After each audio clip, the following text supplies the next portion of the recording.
this? Oh, You're not waving a hammer around, Aaron. Try a gentler touch. and my big sausage fingers don't really do gentle, okay? Bring it back. Trace the line. To your right. Other right. I just saw it. It's the one Aloy found up north. Gotcha! They call it a concussion beat party or something. Yeah, now that's music. Aloy! Aaron, you're all better. And you're here. Well, the world only goes on if you can do your thing. We learn fast enough, we help make that happen.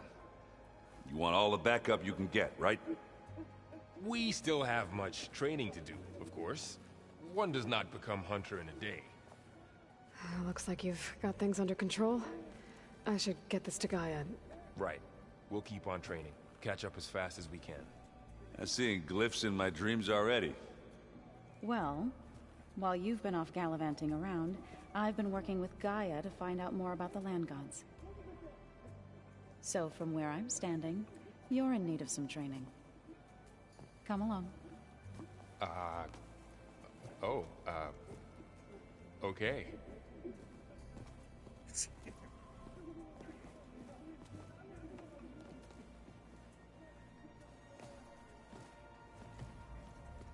Oh, and I delivered your message to Talana. She headed for that Oseram camp you two were looking for, to the southwest. If you keep frowning that hard, you'll get wrinkles. I just don't get this last part. Maybe we can look at it together later. Have a conversation about it. I'd like that.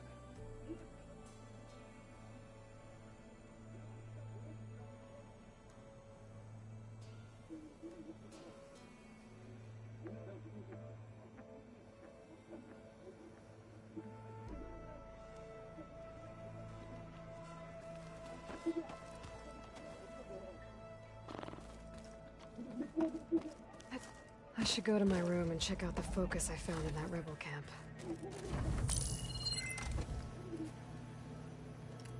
Okay, the focus I got from the Sons of Prometheus is encrypted, but with a little time I should be able to hack it. There, got it. Aloy, it seems you've recovered some property that doesn't belong to you. Oh, you're not surprised to see me? You know, after you tried to sell me out to the Zeniths at the Hades Proving Lab? Hardly. When I realized the lone huntress had been raiding Regalla's camps, I knew you had escaped. Subtlety is not your strong suit. From now on, I suggest you stay away from rebel operations. You're meddling with something you don't understand. What I understand, Silence, is that you've doled out machine overrides to dangerous people, and stoked up a tribal civil war. Again. I'm gonna put a stop to it. Fine. Stubbornly blunder ahead as usual. Your efforts will only slow the inevitable. A warning, though. The Sons of Prometheus are very tenacious, and they want your head. There's nothing I can do about that now. Oh, I'm scared. What will I do without your protection? You should be scared, Aloy. More than you realize. But I have better things to do than educate you. Best of luck flailing about in the fog of ignorance. Ow! One of these days, I'm gonna shut that arrogant mouth of his. Permanently. But first I have to figure out why he's doing what he's doing. This is the rite of passage that Vashav gave me at the embassy. I liked him. He seemed like a good man. I think he was really looking forward to going home.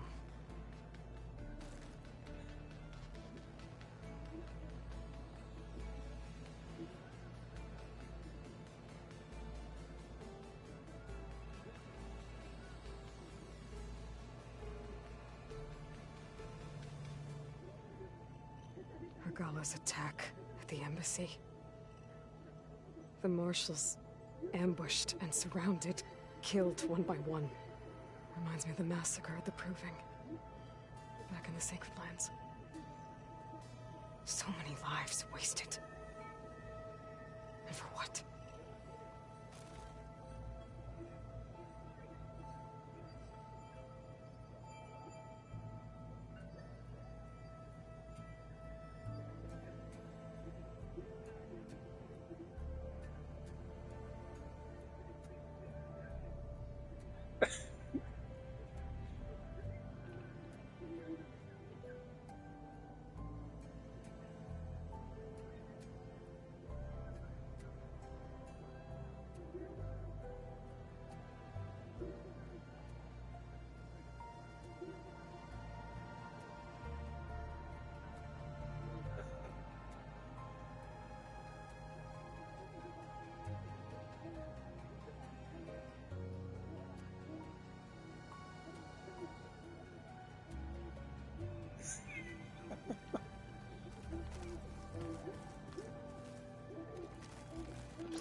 My old spear.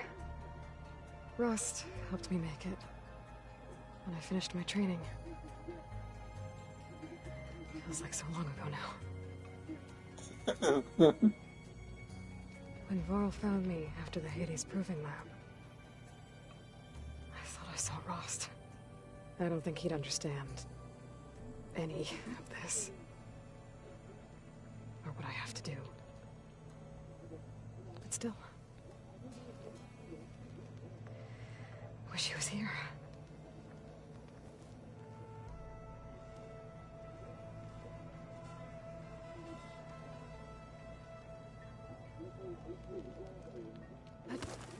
Huh. Looks like someone's rearranged stuff in here. Aloy, I see you found your room. Your companions thought you would appreciate a private space of your own.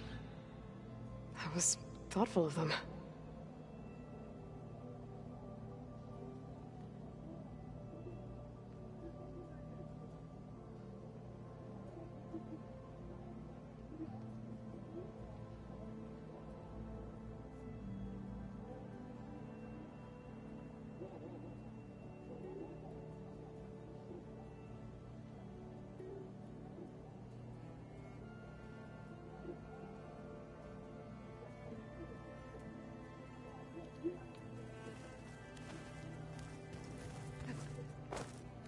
I've been carrying Elizabeth's pendant with me for months. But since we're gonna stay a while, I think I'll keep it here, where it'll be safe.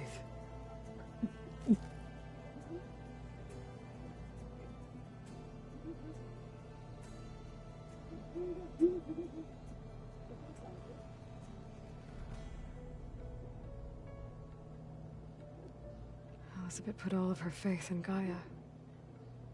And Gaia put all of her faith in me. If I can do it all, recover the subfunctions, defeat Forzineth, heal the world, I'd like to think Elizabeth would be proud.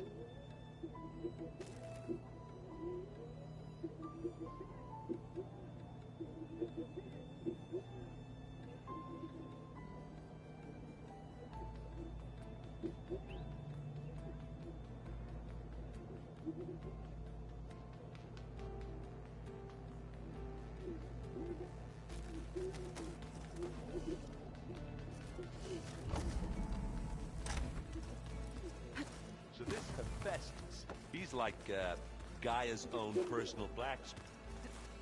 Yeah. A very angry.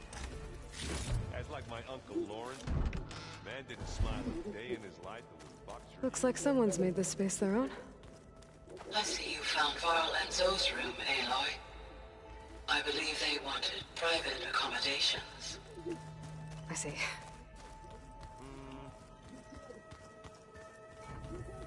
Looks like this room's changed. Is that your doing, Gaia? Yes. I have repurposed the displays to track the cauldrons you have acquired data from.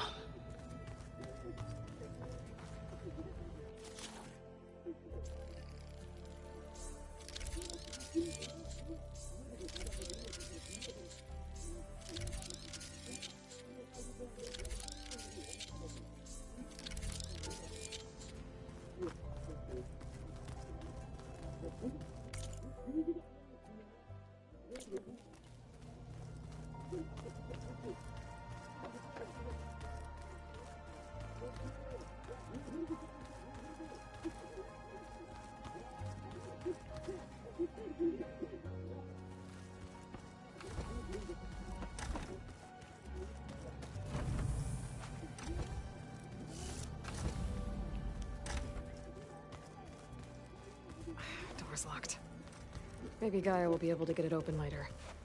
See one of my machine strike pieces around? Why don't you check this Huh. out? Looks like Aaron made himself at home.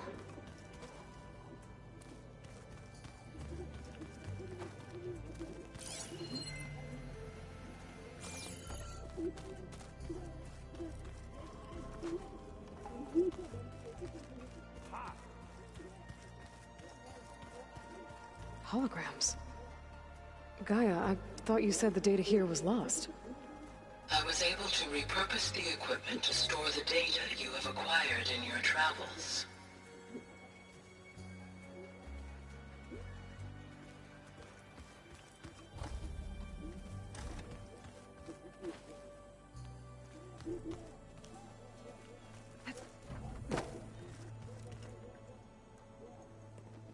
Hey, Hey, a nice place. well, it's not like I built it or anything. Right. Well, I can see why you had your doubts about bringing us along. It is a lot to take in. But, don't worry. That's nothing I can't handle. Right. I was hoping you could help me with something. It's about the Tanakh rebels, and it also has to do with the Osram. Really? That doesn't sound good. Let me know what I can do to help.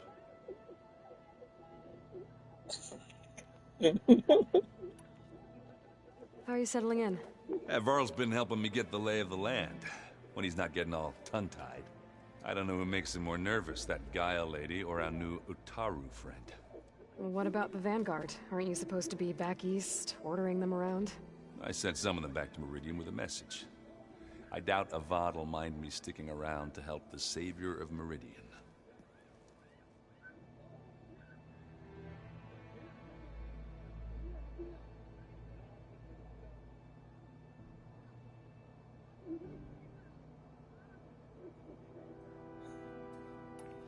So Talana came by the base? Yeah, more like rushed through. I was hoping she'd stay for a drink at least. Only Carja I've ever met who's any fun. But it seemed like she had more pressing matters to attend to.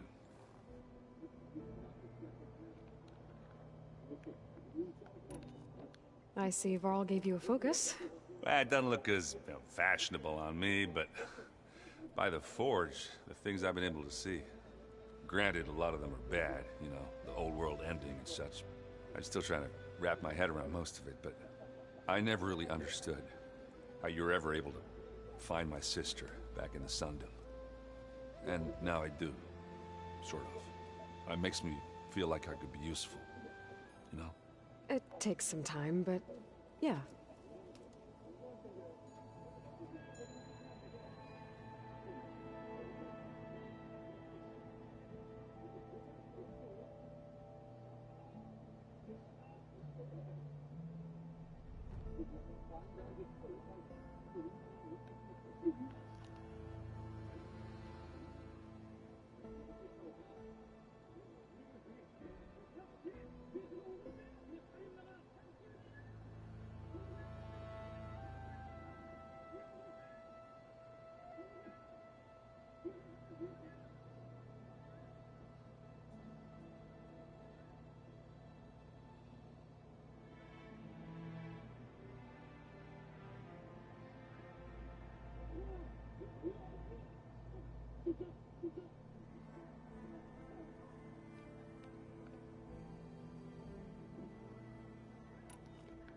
I guess you know what we're up against by now.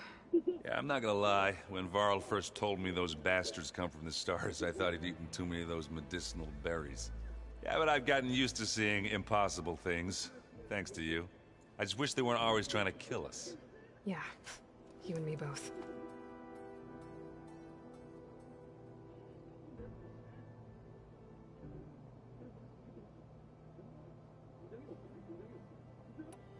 I discovered an Oseram militant group.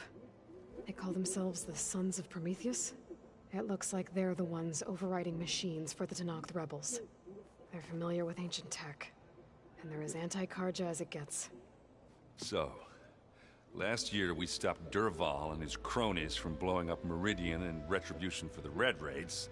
And now you're telling me we have another group of Oseram trying to wipe out the Karja with an army of machines and bloodthirsty Tenakth? Pretty much. And they have focuses, too.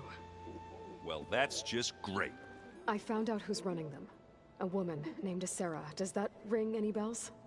Oh, no. Remember how Dervahl had a band of freebooters that retaliated against the Karja? She was one of them. First female tinker in the claim to run her own forge. But when her family got killed in the Red Raids, she went bad. Real bad. I thought she was dead, though. Taken out by one of Murad's guys. Well, she's not. And she wants revenge against the Karja. We have to find out where she's operating from, and stop her. Way back, when we first met. You came looking for me in Meridian because you detected Olin's focus with yours, right? And there's a chance Sarah's getting some of her supplies from the claim. The only way she'd get those is if her lackeys smuggled them through barren light. Well, their focuses would make it easier for them to evade guards and patrols. But if I'm there waiting for them... You could scan for their focuses. Pick them out from the crowd. If an Oseram's wearing one of these, they'd have to be a part of that Prometheus group. It's not a bad idea. Yeah, I've been known to have those once in a while. All right. I'll keep tracking her people out west. You let me know if you find anything in Barren Light. We'll find her. We have to. It's thugs like her who murder my sister.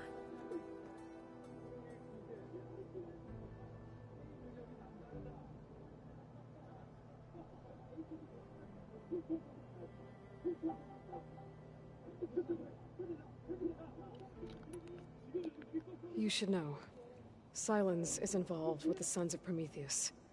He's the one who gave them the override tech to begin with. Why doesn't that surprise me? That's probably all part of some master plan, huh? At least we know we're good at wrecking those. Damn straight.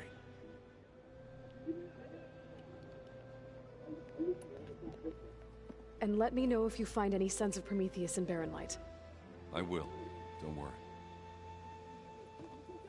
So the old ones painted their faces with something called makeup. Wow, this place is starting to come alive. Yeah, and Gaia placed all the data she got from your focus into that archive room. With the focuses you gave us, we'll be able to access it at our own pace. You know, learn and train. And if you need us, we'll be there to fight at your side. Got it. Thanks, Varl.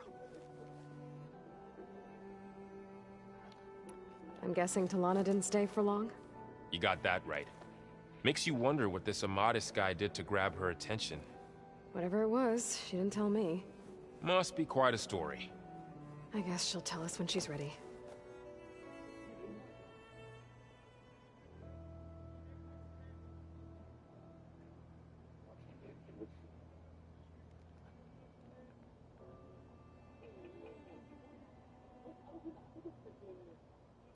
How's everyone handling their focus? And we all have our difficult moments. Erend definitely curses the most. But I'm hoping Oseram's stubbornness prevails.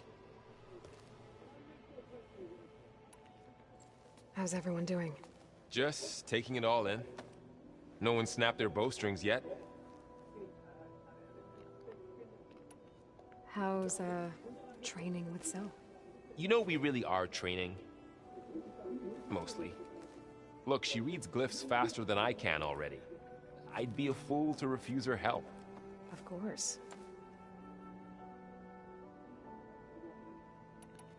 You guys reading something over there? We just finished going through all the logs you collected back in Nora territory, and All Mother Mountain. It's hard to imagine that my ancestors were trapped inside, without the knowledge from Apollo to guide them. Thanks to Ted Faro. Yeah. I wonder how it must have felt when they were finally free. The world must have seemed so beautiful. Not to mention terrifying. They weren't much more than kids. And they became an entire tribe. Looks like I was wrong about the Zeniths. Their ship didn't explode on its way to Sirius like everyone thought. And we saw how they lied about creating a better future at their launch facility. Guess they lied about what happened to their ship, too. But still, the tribe settling amongst the stars. I couldn't put a single dent in their shields, Varl. That one Zenith almost killed me. That didn't stop you from resurrecting Gaia. Won't stop us from using Hephaestus against them. Let's hope that's enough.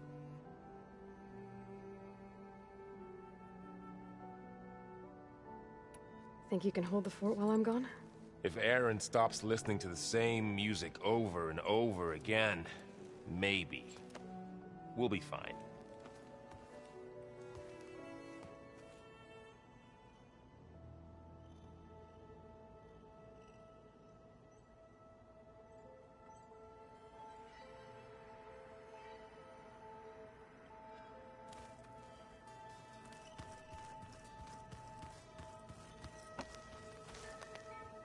Varl looks happy about his training partner. Learning is best done together. Have you gone back to Plainsong at all?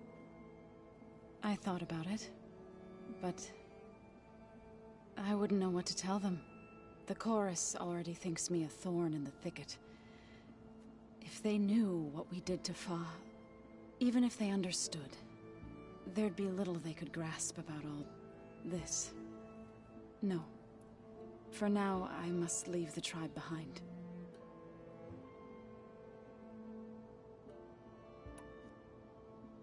So, how does a tribe like the Utaru manage to maintain the peace with warriors like the Tenakth? By holding them off. When our fields bloomed aplenty, the Tenakth looked upon our lands with envy. But Plainsong's dishes provided sanctuary and high ground to keep invaders at bay. In the end, even the Tenakth saw sense in a truce. The Utaru promised to provide the Tenakth with food from our crops every year. In exchange, the Tenakth would relinquish one of their own, a veteran, to train the Utaru in combat. This custom was abandoned a few years after the derangement. But some veterans still remain in the plains. I believe I've met them already.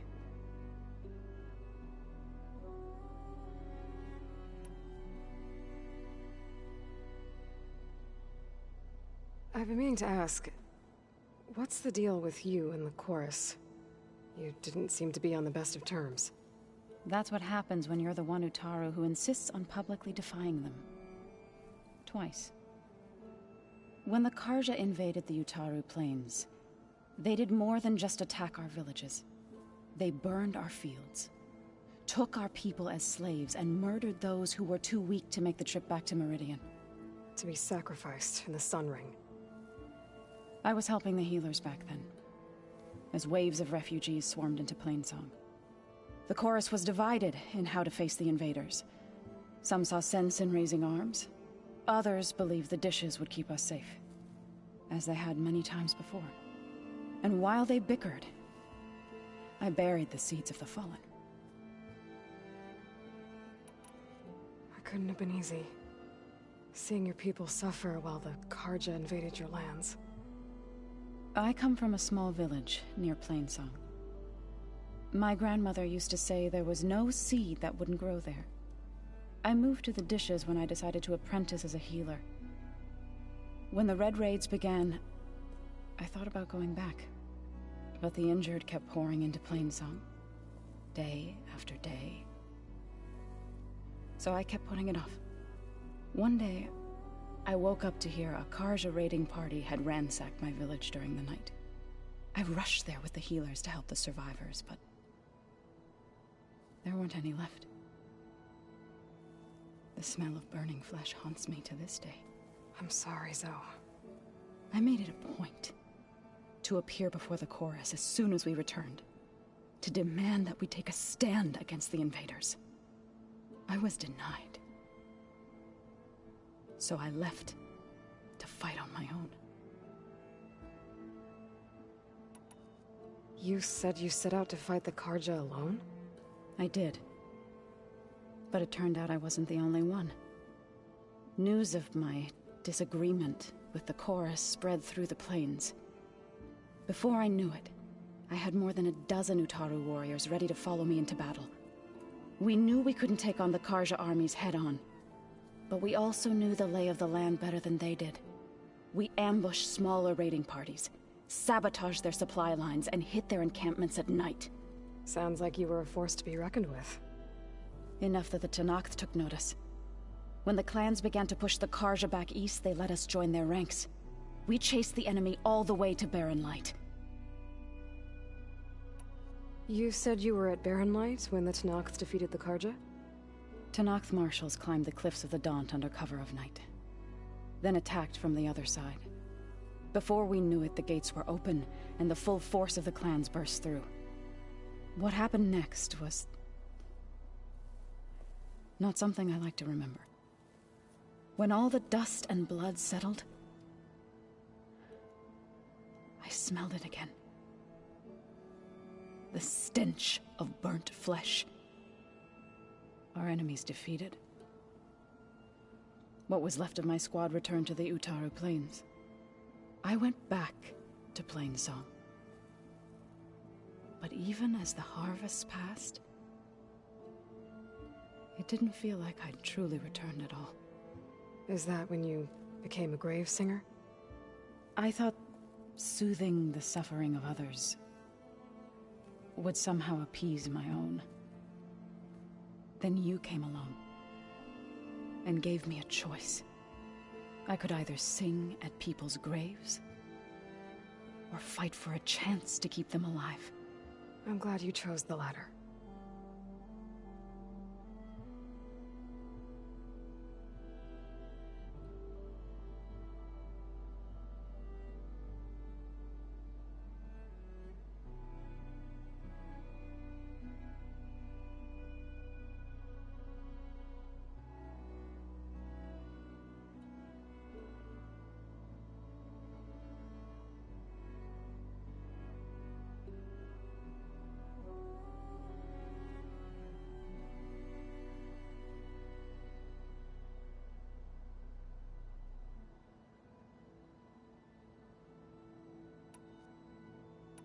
Sounds like you met my friend Talana. Yes, the Karja Huntress. I haven't seen armor like hers since the Red Raids, but Varl tells me that she too suffered at the hands of the Mad Sun King. Yeah. She's one of the good ones. Trust me.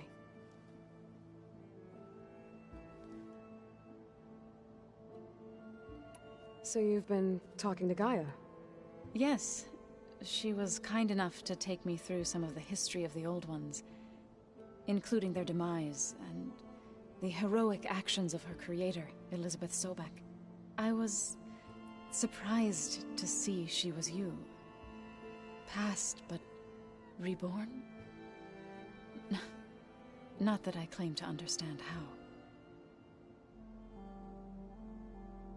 You've been getting to know Erend, I assume? Of course. Any friend of Varl's is a friend of mine. In this case, a very loud friend.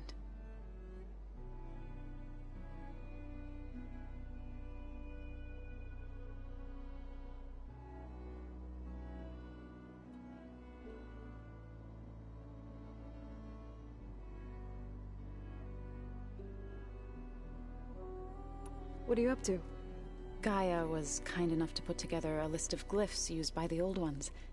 She helped me decipher some of the data you've collected and showed me how to use the focus to help the process. It's not easy, but it's been working so far. That's good to hear.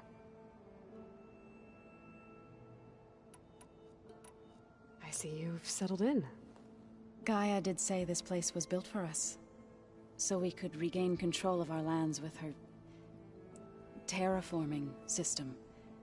Nurture them like the land gods do Plainsong's fields. It does strike me as odd that a place of life should have so much metal. Did Gaia tell you anything about the Zeniths? She did. Though it wasn't exactly easy to believe. To think that there are places among the stars where life can bloom as it does here. It is humbling, to say the least. And heartbreaking that such life should be bent on destroying ours. Right, I should probably go. I shall return to our training then.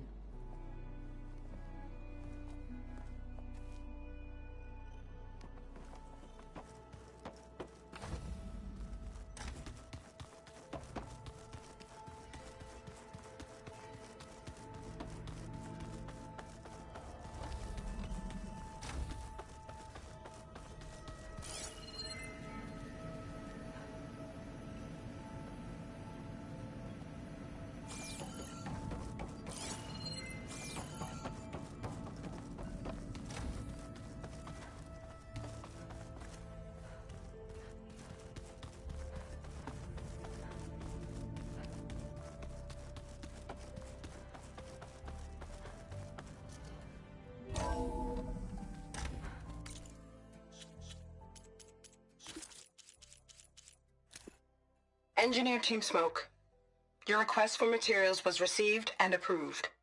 A shipment has been dispatched. We're short on couriers, so we'll leave it for you in the wilds. Don't delay on pickup, the stuff is valuable. Coordinates are embedded in this message. Use it well for the cause.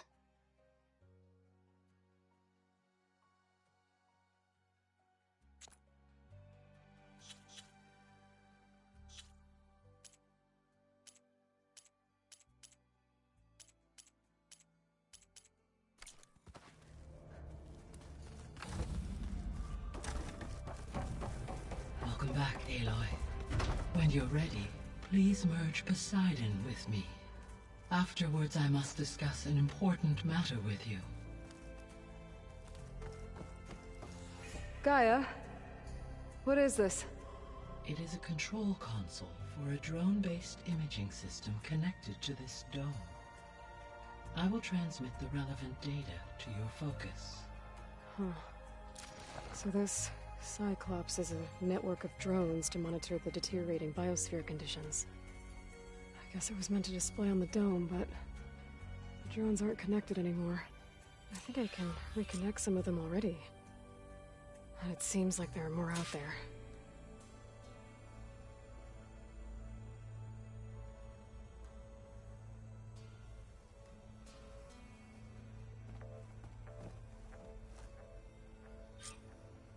There. Let's see what we got.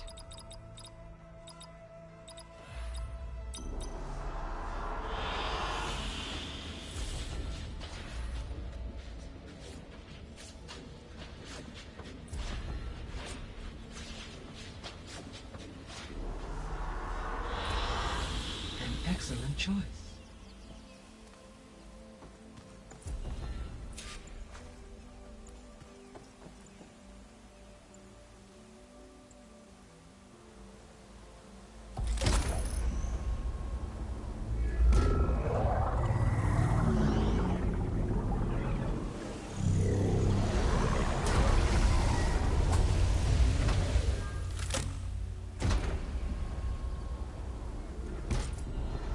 So, what did you want to discuss? While you were away, I received an unusual transmission on my dedicated Aletheia frequency. Aletheia. That's one of the sub-functions you couldn't detect before. Yes. The transmission occurred so slowly that at first it seemed like an accidental blip of data amongst background static. Once I noticed this irregularity, it took some time to collate the complete message.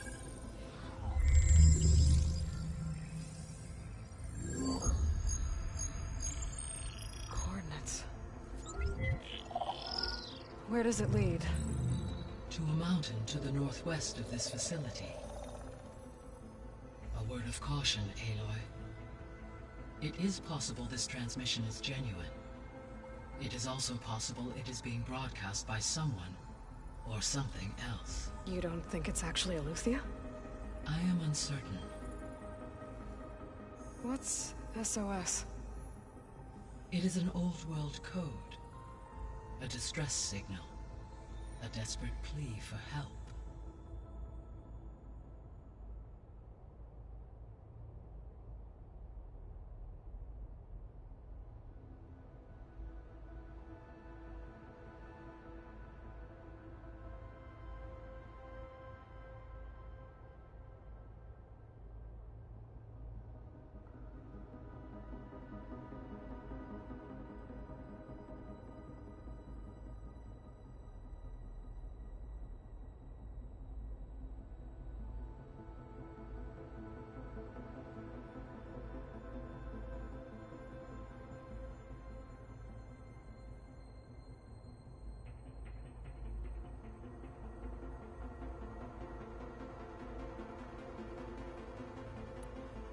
Why would Eleuthia send a coded transmission on a frequency only the two of you can communicate on? I believe it was done as a precaution to avoid detection, or at least to create the appearance of the desire to do so.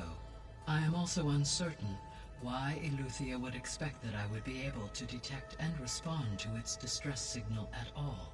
As far as it is aware, I no longer function. Okay, so either Eleuthia is in trouble and sent the message hoping you were out there, or someone else is trying to get us to go to these coordinates, pretending to be Eleuthia. That is my conclusion as well.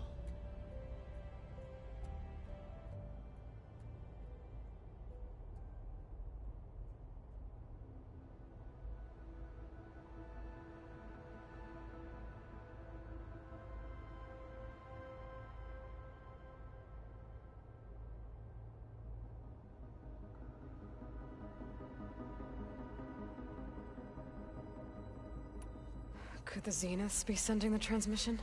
According to the data I reviewed on your focus, the Zeniths recovered the other Gaia root kernel in the Hades Proving Lab. It is feasible they used it to gain access to my internal frequencies. So, maybe they sent it thinking you'd respond and reveal your location. Possibly. However, the transmission is highly irregular. If they intended to provoke me into revealing myself, I would expect the communication to be more routine. Right. So maybe it's not them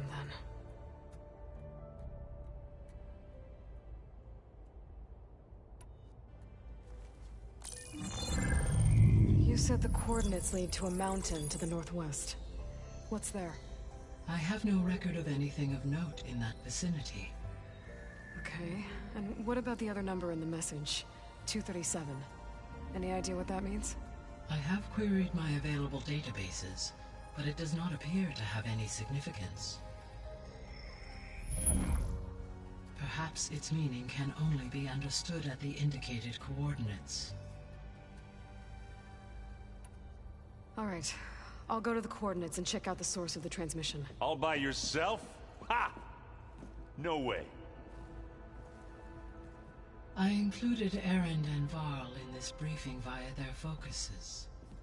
I concur that you should not investigate this alone. What if it's a trap? Of course it could be a trap. But if it really is Eleuthia, then it's in trouble, and I need to bring it back. Don't worry. I'll be careful and... We're coming with you. Fine. Go grab your things. We'll wait for you at the west exit, in case you need to upgrade your gear.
to know. I'll check it out when I can.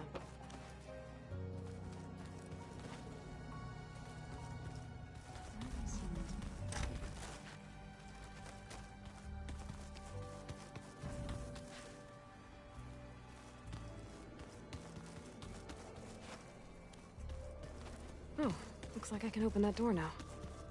Gaia, what was this room for?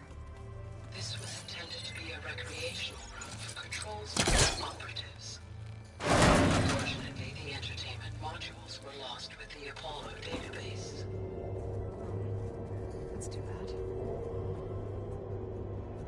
Another room. What for?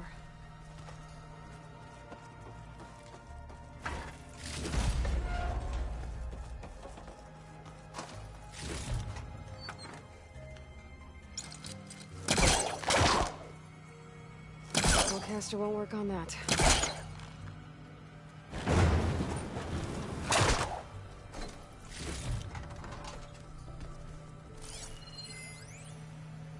Switch to a private log? Okay, so... Regional Control Center 9. Design of the facility's coming along. When Gaia finally builds it, it'll have everything it needs. Except personality. So... I'm going to sneak in my own mark. A couple of flourishes. Starting with this little tucked-away hideout. August would have gotten a kick out of it. He loved hidden passages, like the kind in old English castles. But I've got something bigger planned. My piece de resistance, if you will.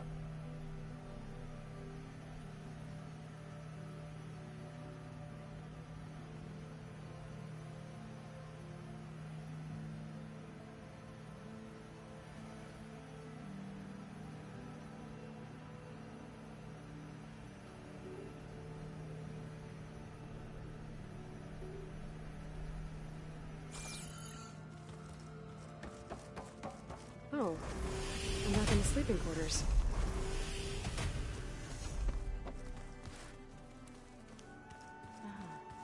There it is.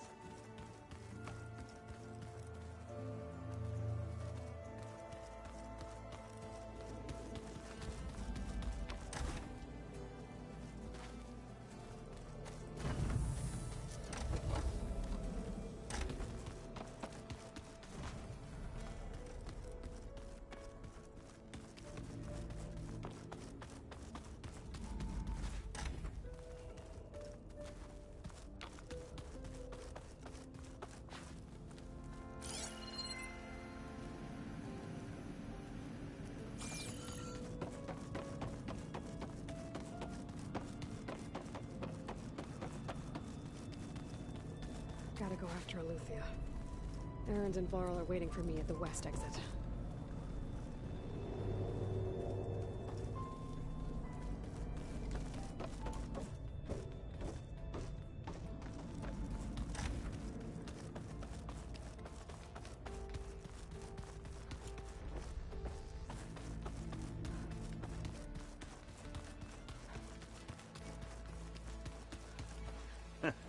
There she is. You ready to head out?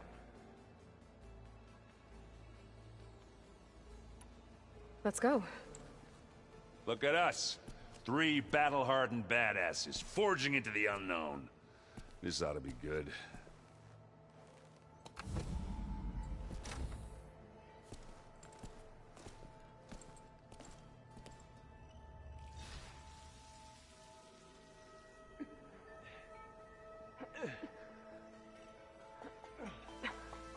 This distress call had to be up a really steep mountain, huh?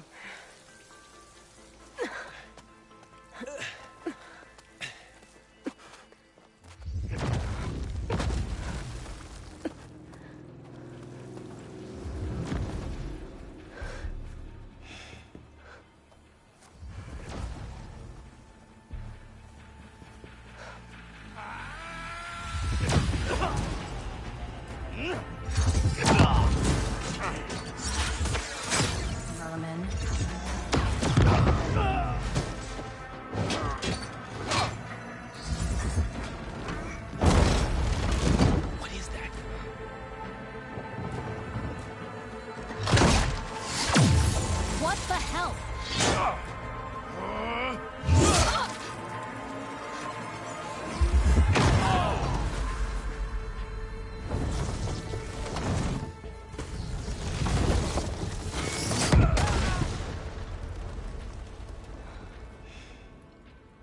Well, that takes the keg.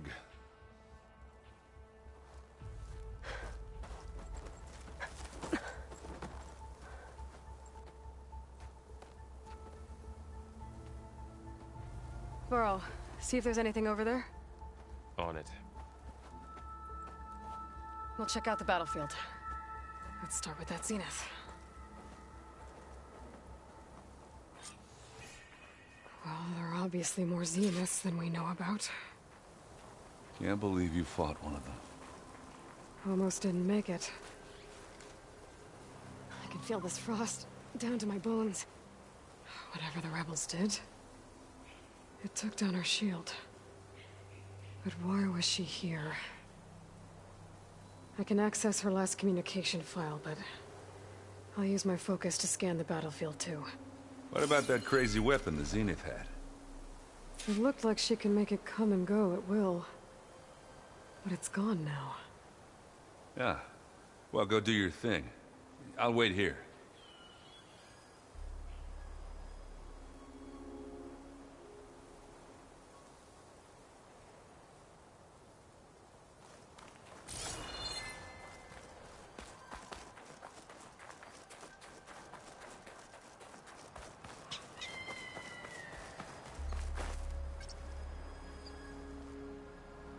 Looks like the rebels camped here for a while.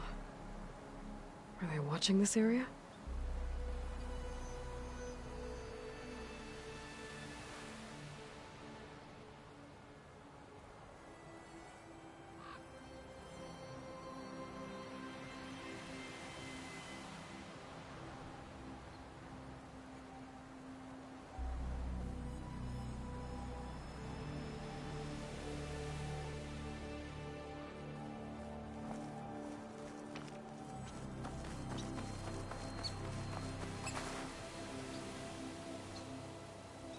One of the sons of Prometheus.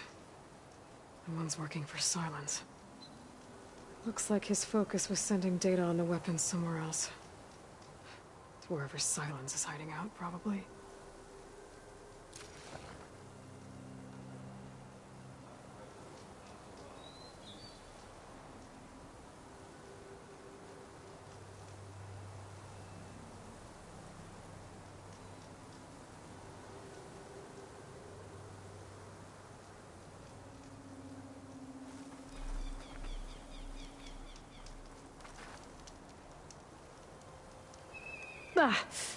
The weapon's still hot.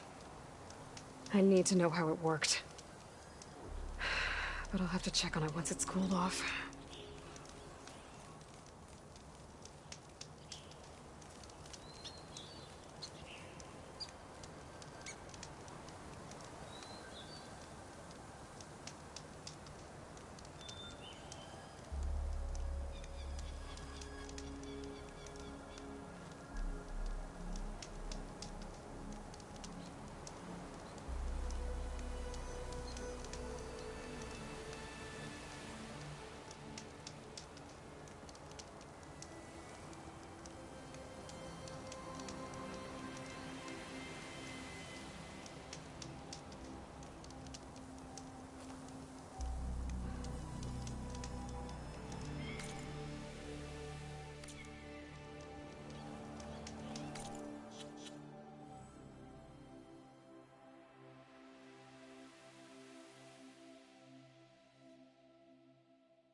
What?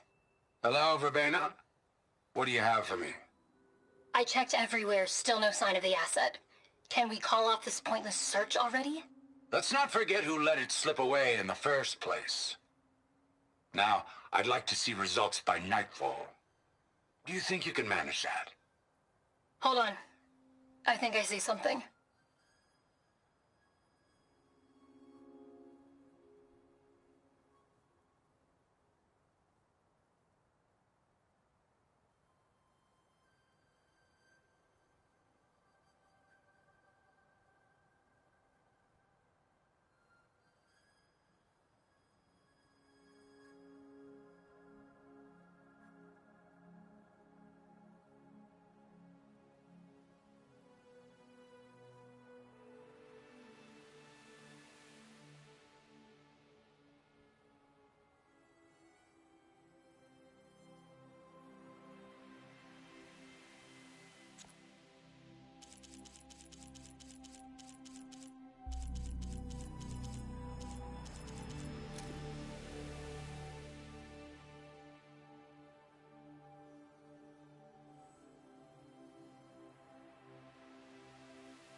The Spectre had instructions to assist recovery of the asset. I wonder what this asset is. All right. I think I have an idea what happened here. I better get back to Erend. Gorgeous bread. What a mess.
Kind of chilly up here.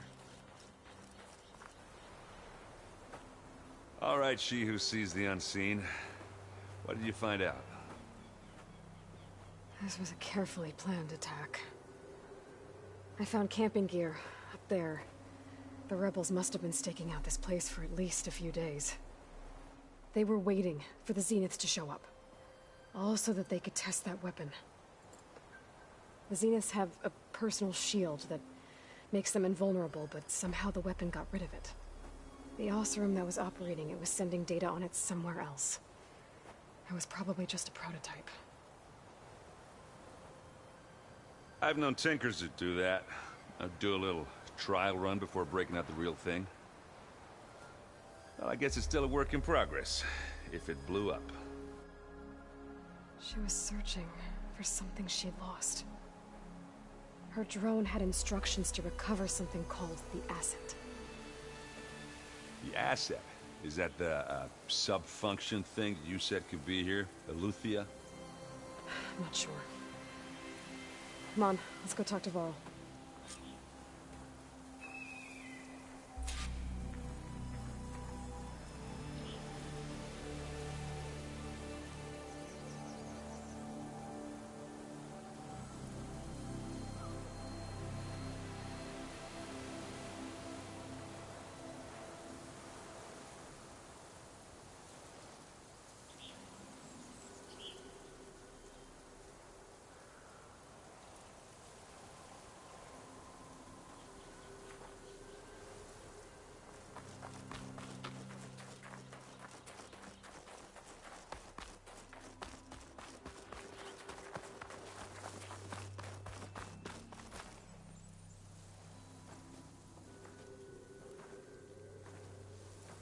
That's a long way down. Something tunneled straight down into the mountain. Looks recent. Whatever it was, it must have been powerful. That Zenith the rebels killed was looking for something called the asset. I don't know what it is, but my guess is it's somewhere down there. All right, so we head down. Erend, stay here and stand watch. That Zenith isn't the only one of its kind. I don't want to be caught by surprise if the others show up. Contact us by focus if you see anything. Okay. Any trouble shows up, I'll call you. Let's go.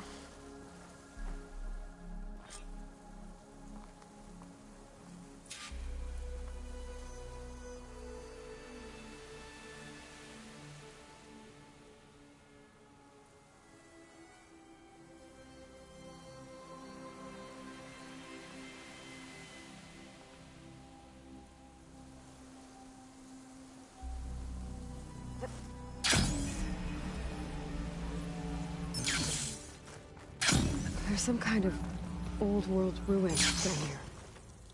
You said the Zeniths have their own backup of Gaia, right? Yeah, from the proving lab. So maybe they were after Eleuthia. Found its hiding spot, so it sent the distress signal. Maybe.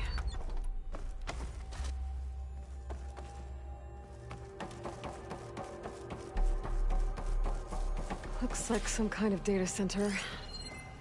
I might be able to access the facility systems from that console.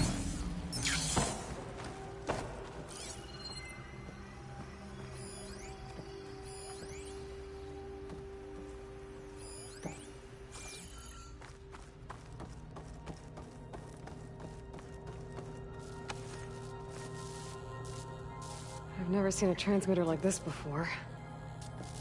Looks like it's self-destructed.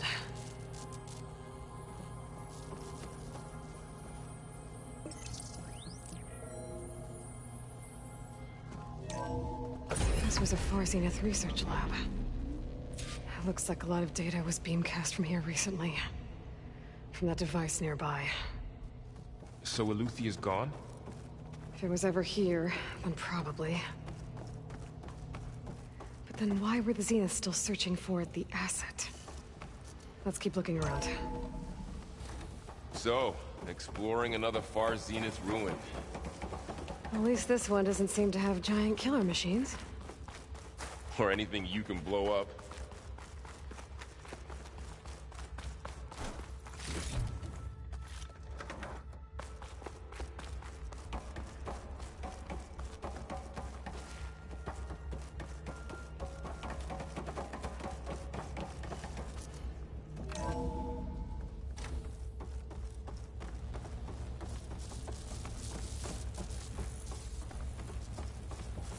All this stuff. Wonder what they were doing here. Well, knowing Far Zenith, probably discovering amazing things. For their own benefit. Yeah, that sounds about right.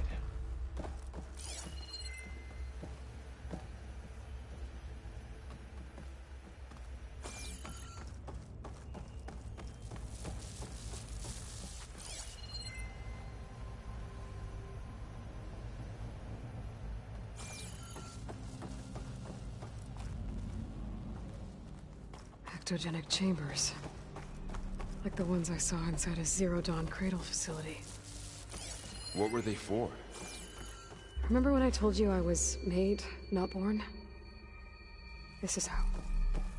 A machine that makes a person. That's incredible. Yeah. This place keeps on going. We better check in that room.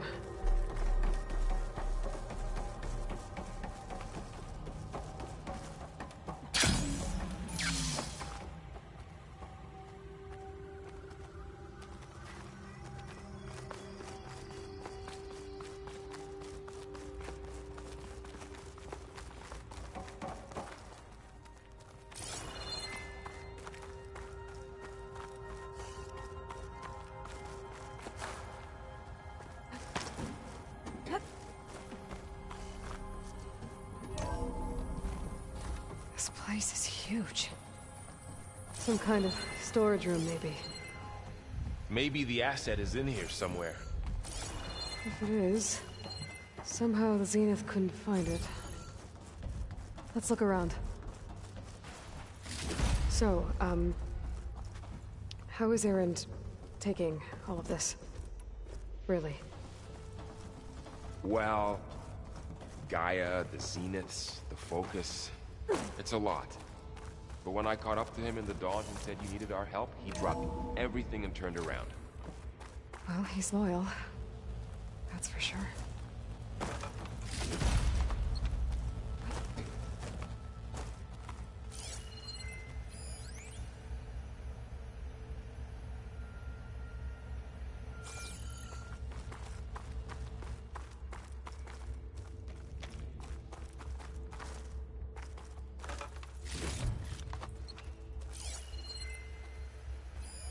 Find anything that might tell us what the asset is? I don't think so.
This'll break my fall. The control console. To access the storage units. Can it tell us if the asset is in one of them? Well, let's find out.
No room on me. I can send it to my stash.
Switch to a private log.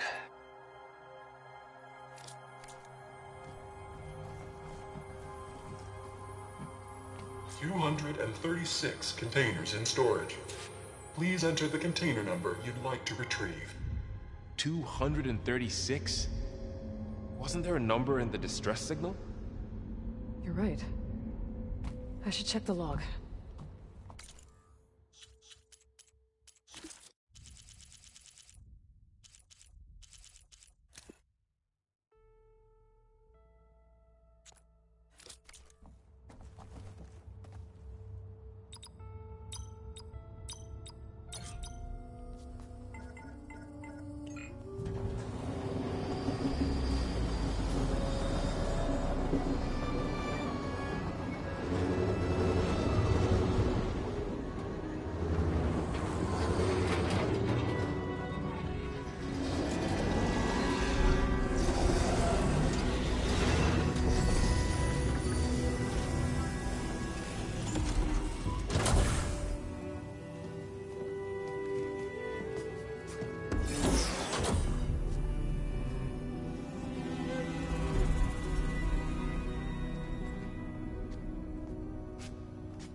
Aloy.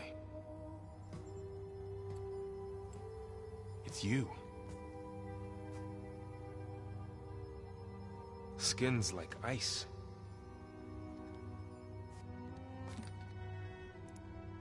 Must have cut this from her head. But why?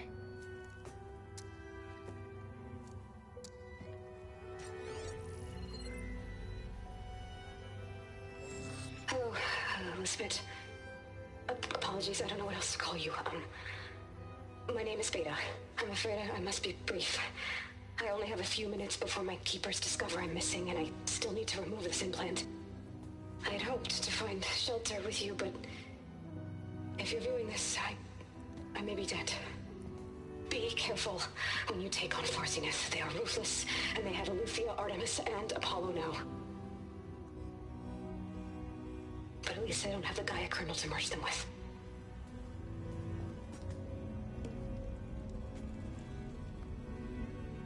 You must succeed, or this was all for nothing. Good luck. And goodbye. So she's still alive.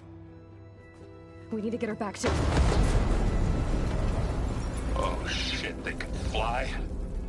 Aloy! Aloy, can you hear me through this thing? What's going on, Erend? Two of those spectral things just fell out of the sky. One of them is heading down towards you. The other one's waiting up here. We're coming up. Stay in cover until I get there. You got it. Get her to cover in that room. Whatever happens, she stays with us. I'll protect her. I should prepare before the Spectre gets here. I can't let it get through to Varl and the clone.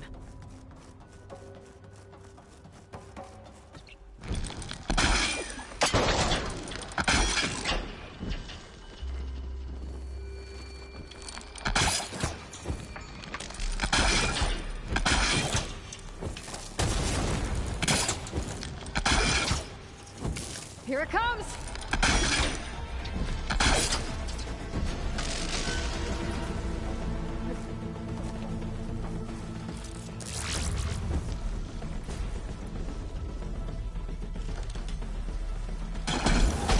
Ugly one, aren't you?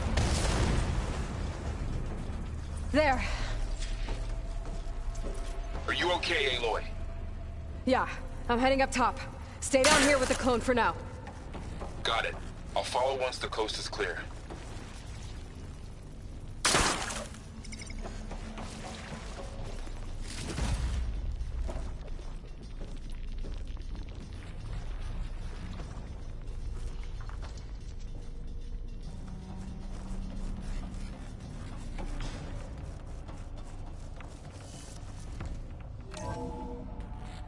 Gotta get back up top and deal with that other Spectre.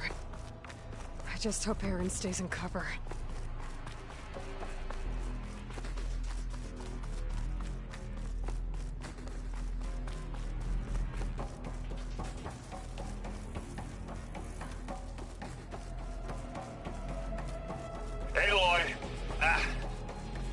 Errand!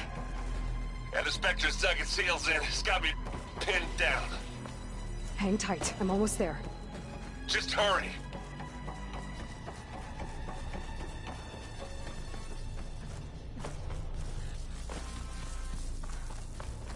Oh, that doesn't sound good.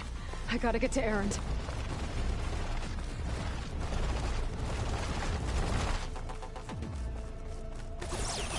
Errand, I'm here. Watch out. That thing's shooting down the center. Stay put. I'll see what I can do. The second you need me, I'm there. Keep them coming!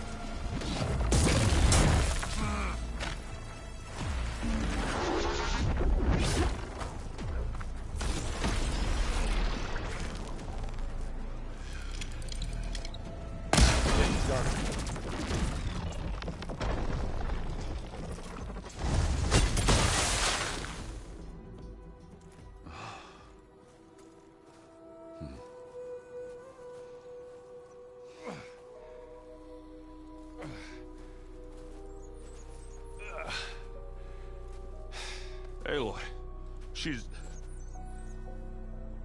Look, I swear I'm not drunk, but right now I'm seeing double. Long story, but it'll have to wait. She needs a healer, but we need to get her back to the base immediately. Right. Yeah. Well, what are we waiting for then?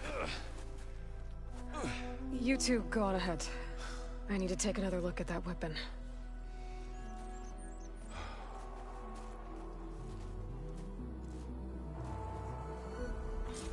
If I can figure out how that thing works, maybe the Zenith won't be so invincible after all.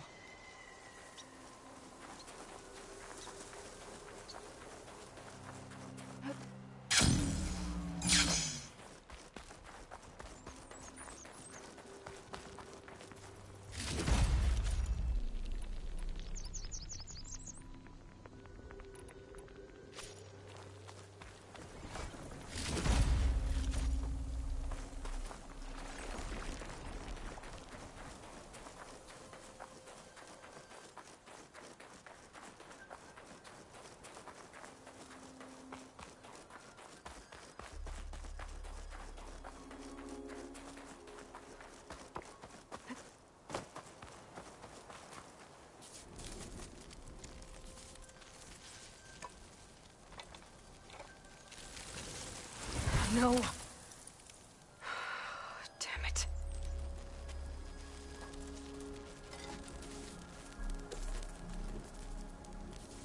Well, it's better than nothing.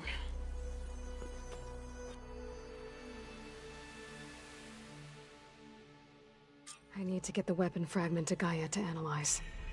If we can replicate it, maybe we'll have a way to defeat the Zeniths. I should check on the clone, too. Varl, where's our guest? We're in the maintenance corridor below the control room. Okay. Is your focus acting up again? That's fine. I can take a look if you want. Errand?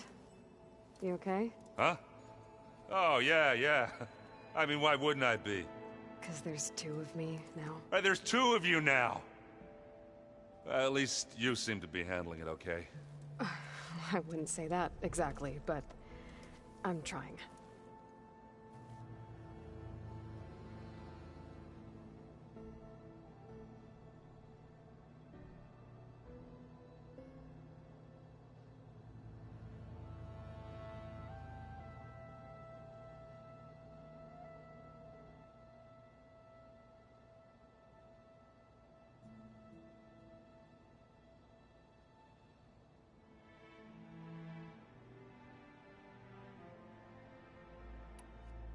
Did you speak with Beta at all? She didn't really wake up till we brought her here. And when she did, I thought it'd be better if Zoe and Varl took care of her. No use crowding someone when they're in a state. What else have you been studying with your focus? Yeah, I've been looking into this Vegas place you found. Gaia showed us everything that happened when you went to get that Poseidon thing. I mean, this Moreland guy seems pretty smart. Though, risking the Tanakh clan lands for a light show is a bold move. Maybe I should check up on them at some point. Just in case. Right.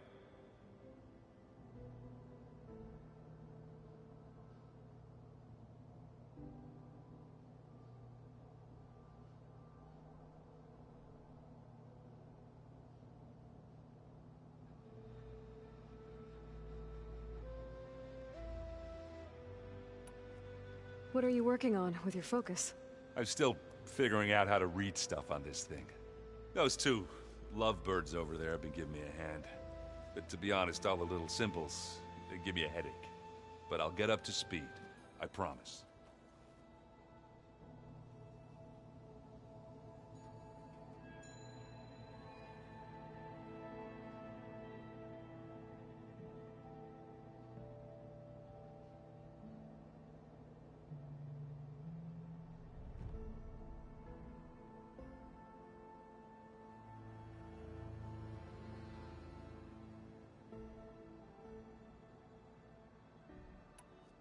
I have to get going. Don't go causing too much trouble.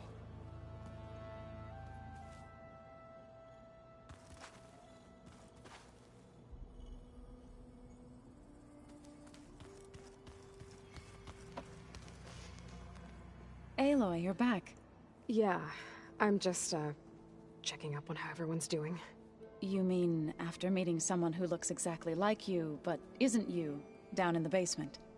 Guess this must be even stranger for you than it is for us, huh? A little. Varl said she may be able to help us in our mission, though. Maybe. You said you met Beta? Varl mentioned she was hurt. I thought I'd offer her an extract to soothe the pain. That was kind of you. I just hope she doesn't plan on staying burrowed down there like that. She looks like she's barely seen the light of day as it is. What else have you been up to? I've been studying Gaia's seedlings, the subfunctions. I wanted to understand why one of them would do what they did to Fa. Imagine my surprise when I looked into this Hephaestus and found out it helped create all machines, our land gods included. In a way, the Utaru owe Hephaestus our whole way of life, as well as our current troubles. That's why we have to make Gaia whole again.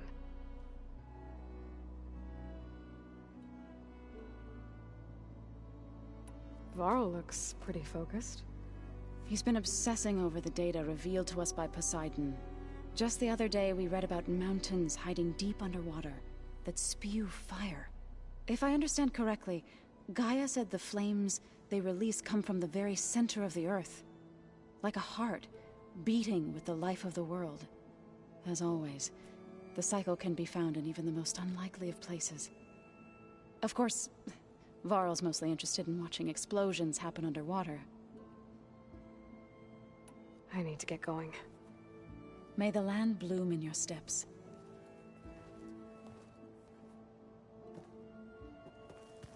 Aloy, we've gathered some supplies in that chest. Take what you need.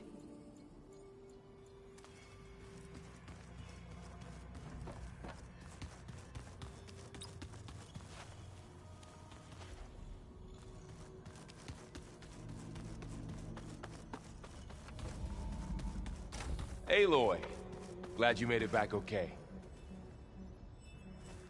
She panicked after waking up and stumbled down here. I thought it best to wait for you. I'll talk to her. Hello?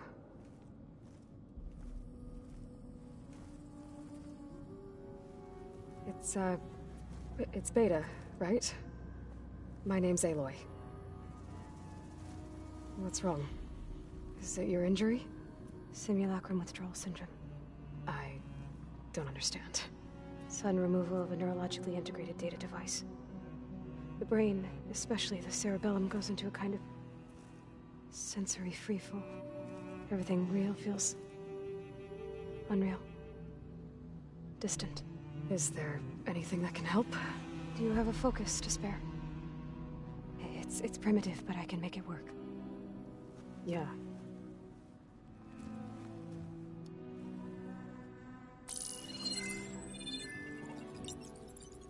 booting up.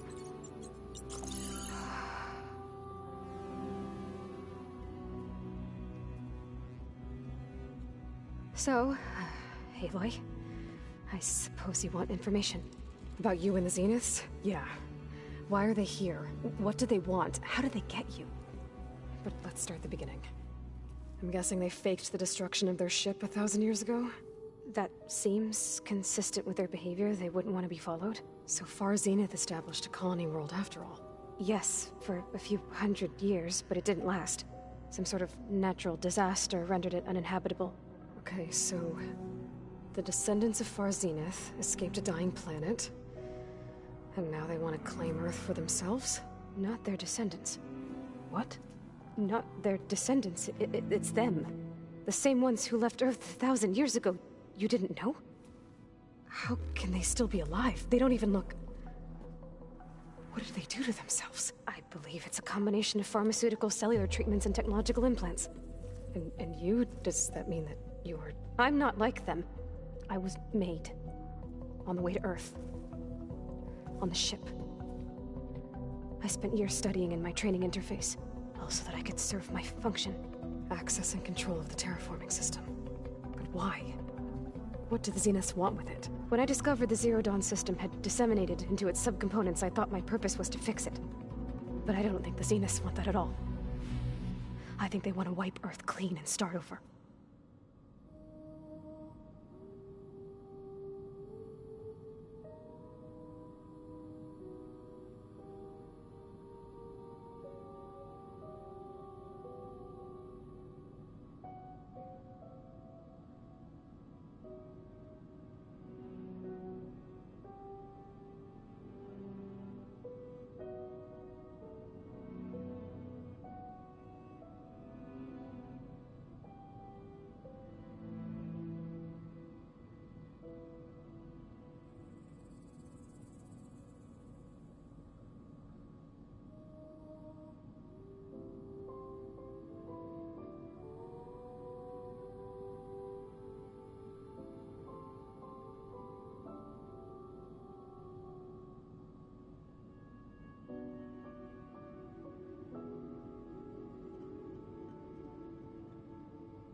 So the Zeniths want to exterminate life on Earth. That's what Gaia and I concluded too. But why? Why kill everyone just to take over? When they took me on missions with them, I saw how they butchered the tribal people we encountered. They didn't seem to care about a rejuvenated Earth, so I concluded that they must want a hard reboot of the system. Then they can redesign it to be exactly what they want. Mass extinction for their own comfort? Who thinks like that? Well, without their Gaia kernel, they'll have a hard time doing that.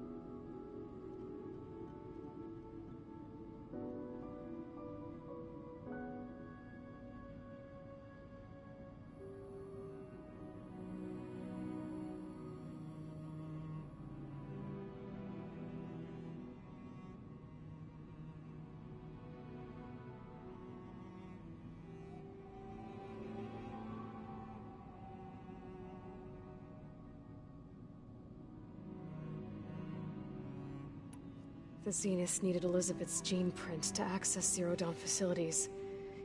So they made you. trained you. And you went along with it? They told me I was born to interface with the Zero Dawn system.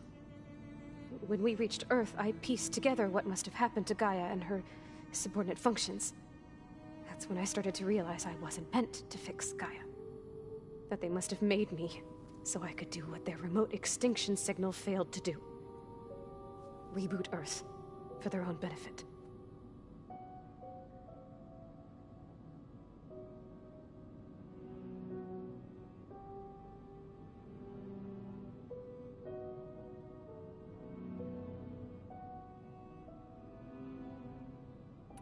So you know about the extinction signal?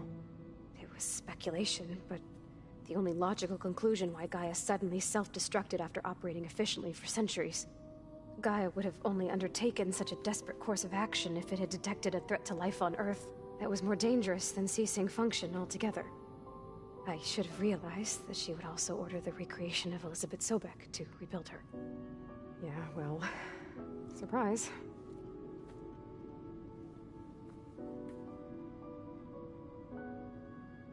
So we're dealing with the same Far Zenith people who once lived on Earth. What else do you know about them? They were some of the most affluent and powerful people on Earth. They controlled almost every major resource, every industry. Gerard commands them. He's the one who decided to set up a base.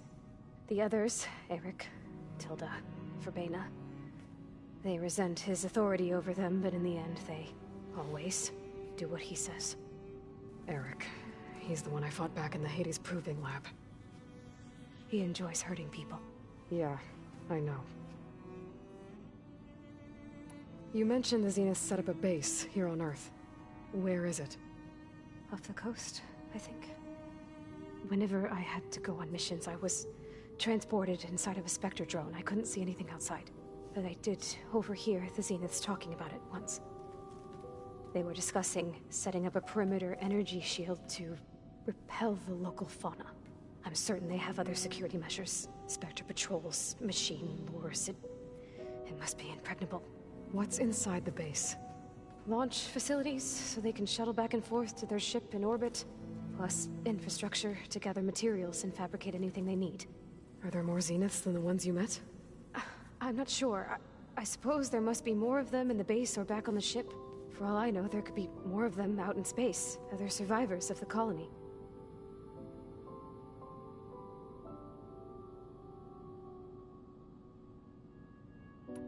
You said the Zenith's colony in the Sirius system was destroyed. What happened? All I was ever told was that a natural disaster forced them to leave Sirius. I've speculated that it was an extrasolar object or a cataclysmic seismic event. Or maybe even an abnormally violent coronal mass ejection from Sirius A. The Zeniths never told you any details. They said the only thing that mattered was that they survived. First Earth, 1,000 years ago, and then Sirius. Guess they survived old age, too.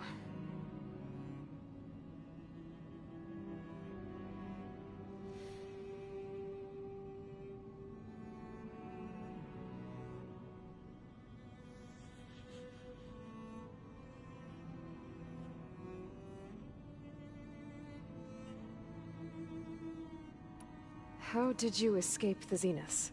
Before the Hades Proving Lab, I never thought I'd get away from them. Even if I were to run, I'd never survive on my own in the wilds. But then I saw you. And I thought that maybe you could help me. So when the Zeniths pinpointed Eluthia's location in the biomedical research facility, I saw an opportunity.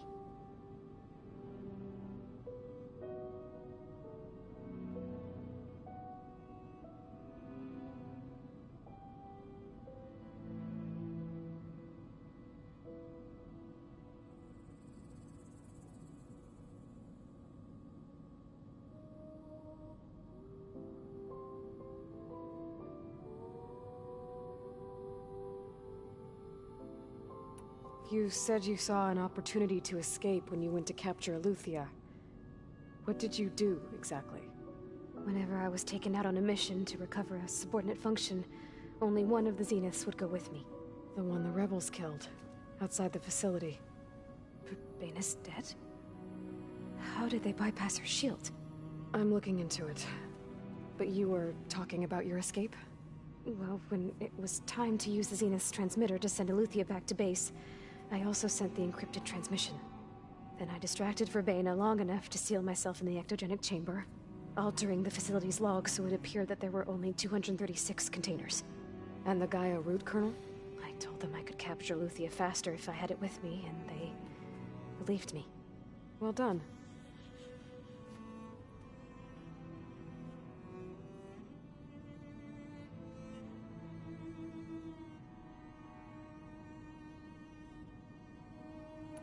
You said you were born on the way to Earth. In an artificial womb, I'm guessing? The Zeniths had an ectogenic chamber aboard the ship. An updated version of the one you found me in. They must have used a stored sample of Elizabeth's DNA. I doubt Elizabeth would have let them take her DNA. Do you know how they got it? That wasn't part of the archive I was allowed to access.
You said you spent years studying in a training interface.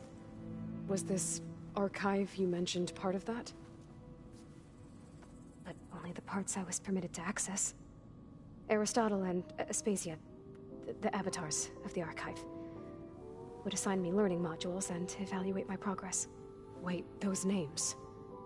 They were designed to be the virtual guides for the Apollo database. Before Ted Faro purged it. The Zeniths have a copy. So it still exists. And you got to learn from it. Only what was deemed pertinent to the mission. If I requested information outside of my parameters, my tutors would deny it. To have all that knowledge, just out of reach, must have been frustrating.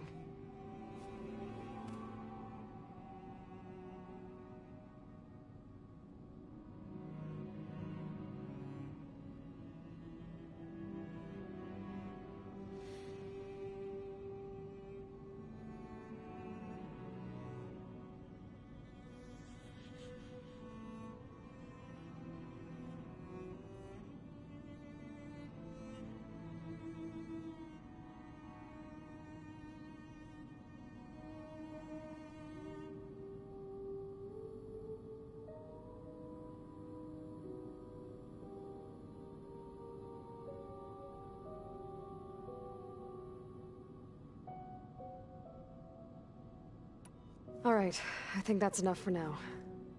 Do you want to come upstairs, or... So how long? You know, your plan. How long before Gaius fabricated a machine army to defeat the Zeniths? How did you know? Optimal strategy, so? Well, I still have to get 2 more subordinate functions before Gaia's powerful enough to absorb Hephaestus. What? You don't have Hephaestus already? Guy is still figuring out how to capture it. It's not confined to a single location. Of course not. You didn't even know who the Zeniths really are. You were supposed to be further along by now. Coming here was a mistake. They're gonna find me.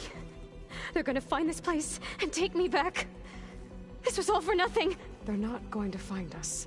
Guy is using Minerva to mask our location. What difference does it make? You're too far behind. We're never going to beat them. Everything. Everyone. They're gonna die. Hey. Calm down. You're here now, right? So is there anything you can do to help? I have certain knowledge sets. And given your state of progress, expertise you probably lack. Geoengineering, of course. Computer science, physics, biology, chemistry. Okay. Well, see if you can do something with that. Talk to Gaia. I'll check on you later.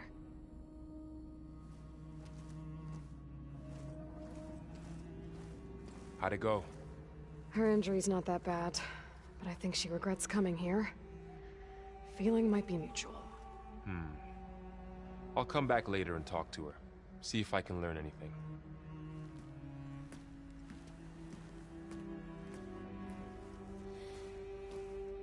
I should get the weapon fragment to Gaia.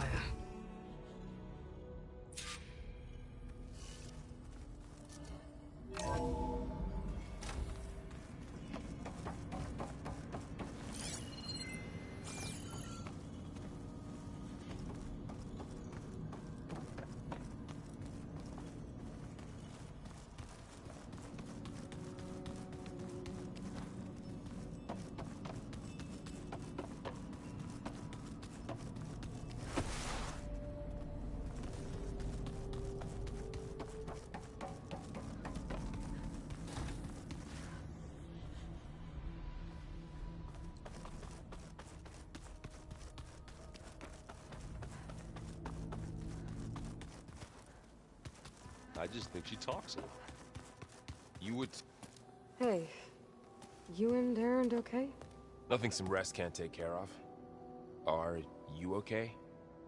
This beta thing, it's a lot. Even for you.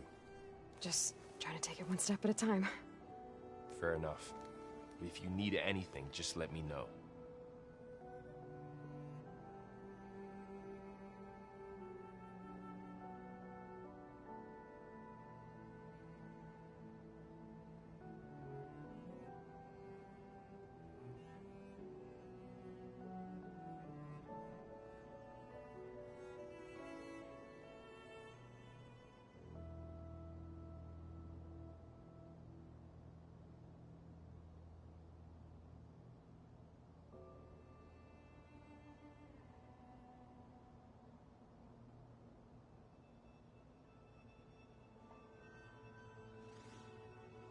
How's everyone dealing with Beta? I tried explaining what a clone is to Aaron. He was totally lost. Then Zoe said something about 2 trees coming from 1 seed. That seemed to help a bit.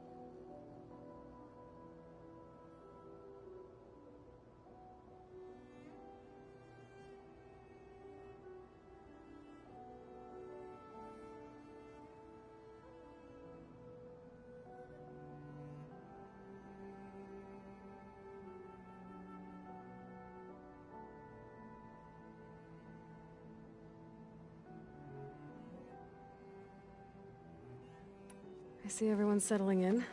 Zoe's planning on bringing all kinds of plants in here. Says a home should always spring with life anew. I asked Aaron to help find some. I think he'd rather stick his head into a snap mall. Still, it's not a bad idea. Should liven up the place.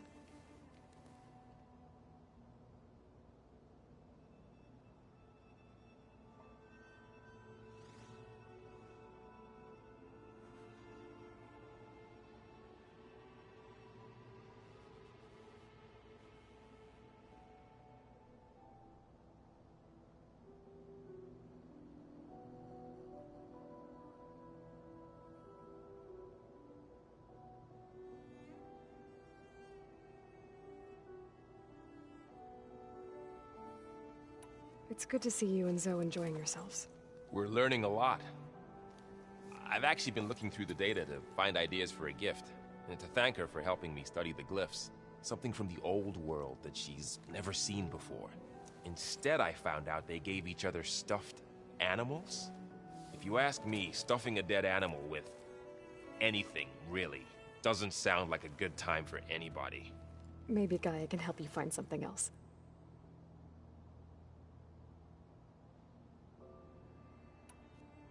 I should get back to the wilds. I'll keep an eye on Beta. Make sure she's comfortable. Okay.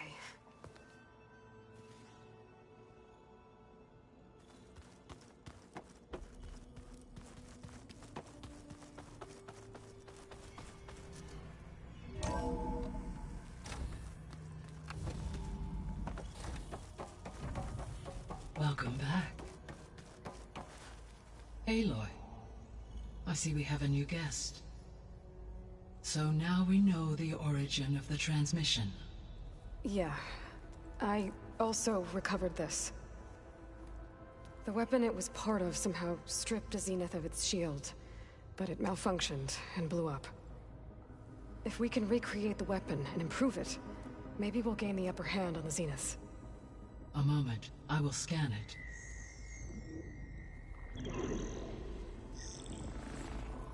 Complete. By combining the results with data from your focus, I can infer that the weapon was highly advanced, comparable to Zenith technology, but not how it worked.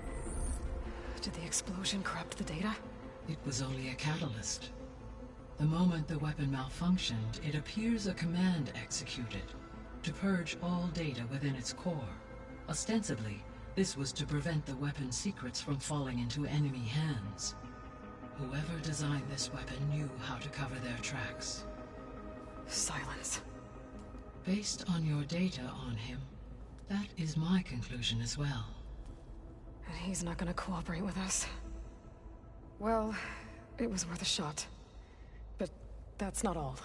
The Zeniths got Aletheia, along with Artemis and Apollo. That is unfortunate. However, our original plan remains unchanged. The two remaining subordinate functions should increase my heuristic processing density enough to absorb Hephaestus. Right. One problem at a time. Well, I guess I better get back out there. I wish you luck on your search. Right. Thanks, Gaia. So I guess we won't be making use of Cylon's weapon. And now there is another clone of Elizabeth here with us. But I can't let it distract me. I still have 2 more sub-functions to get.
Hey, Gaia. It's me. Hello, Aloy. Did you wish to continue our discussion?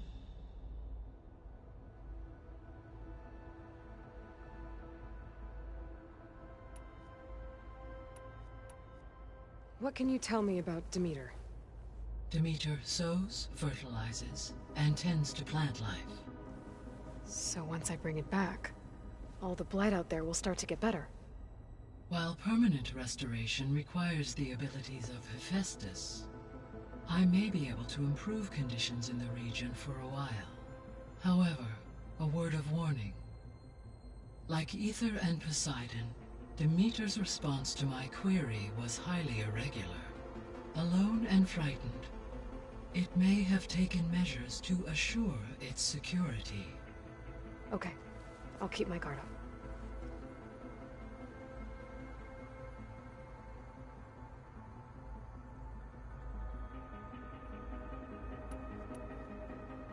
The missing subordinate functions. What can you tell me about them? Artemis rewilded the Earth with a variety of animal species. Eleuthia was responsible for gestating, nurturing, and acculturating a new generation of human beings. Apollo was tasked with preserving, organizing, and disseminating vast archives of human knowledge and cultural achievements. Unfortunately, all archived Apollo data was purged on the 2nd of February, 2066, by order of Ted Faro. Pharaoh, huh? I really hate that guy. Understandable.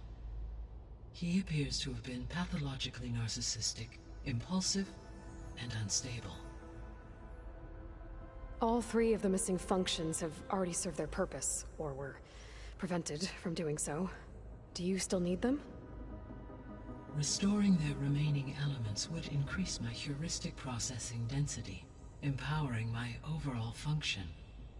Unfortunately, as we now know they are in the possession of Far Zenith, attaining them in the short term is very likely impossible. I guess our best shot at recovering them is by taking over the Zenith base. But we'll need Hephaestus and a bunch of combat machines to do that. Correct.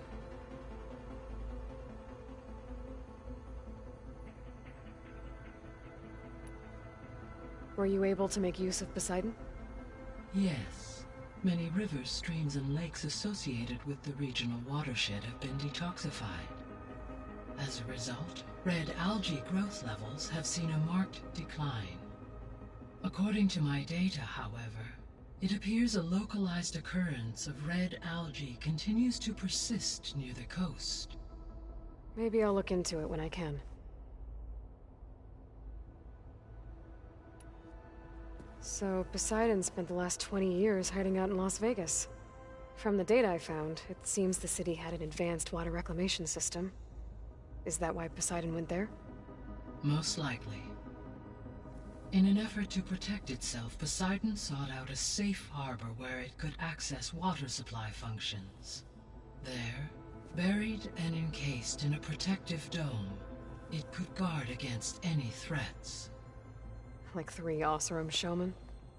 I suspect that was not the first time it felt the need to repel trespassers.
So, once Hephaestus has been recovered and merged, you'll regain the capacity to mass-produce machines at cauldrons around the world. Yes, and to program their behavioral routines, or even control them directly. So you could build an army of machines. Attack the Zeniths and take them out. It is in my nature to take any and all necessary steps to preserve life on Earth, human life above all. So yes, once I have been empowered with the capacities of a Festus, I could design, build, and command such an army. Given the nature of the far Zenith threat, doing so may be our only option. I must admit, however, that I have misgivings about using such technology to kill, no matter how aggressive the enemy. That's good. It means you have a conscience. As Elizabeth intended. Indeed.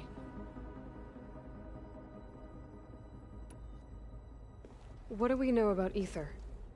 Ether is responsible for detoxifying the atmosphere and moderating the weather. Acquiring it might allow me to quell the most severe storms in the region. But be careful. Like Demeter and Poseidon, it will need to be restored to its original code state before it is safe to capture. Got it.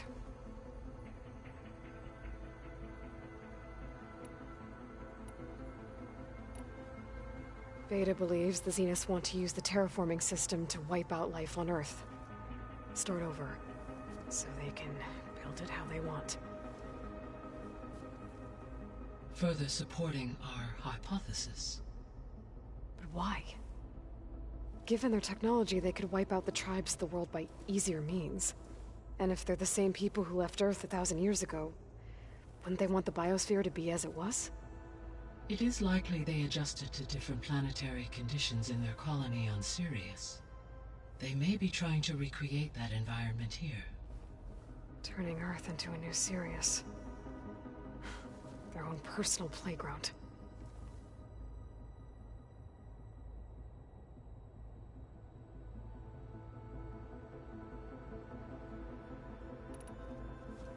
So the Zeniths are the same people who left Earth. Physically immortal. How'd they figure it out? From what we know of far Zenith, it is plausible that prominent geneticists and engineers were offered a place aboard the Odyssey in exchange for their expertise. Given enough time, technology, and resources, any challenge can be overcome. Like how Minerva eventually generated the deactivation codes for the Pharaoh Plague. Exactly.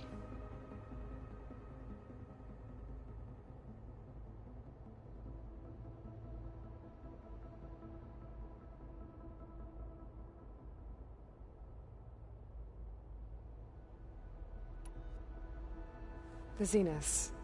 Gerard, Eric, Tilda, Verbena. Beta said they were some of the most powerful people on Earth. Do you know anything about them? Unfortunately, no. My personal database is limited to those who worked on Zero Dawn. Additionally, it appears Far Zenith was quite secretive about their members. Only one, Oswald Dahlgard, was ever publicly known. Right. He was the spokesperson back at their old launch facility. What we can conclude from your and Beta's experiences is that the Zeniths are ruthless in pursuit of their goal. To protect life on Earth, they must be stopped.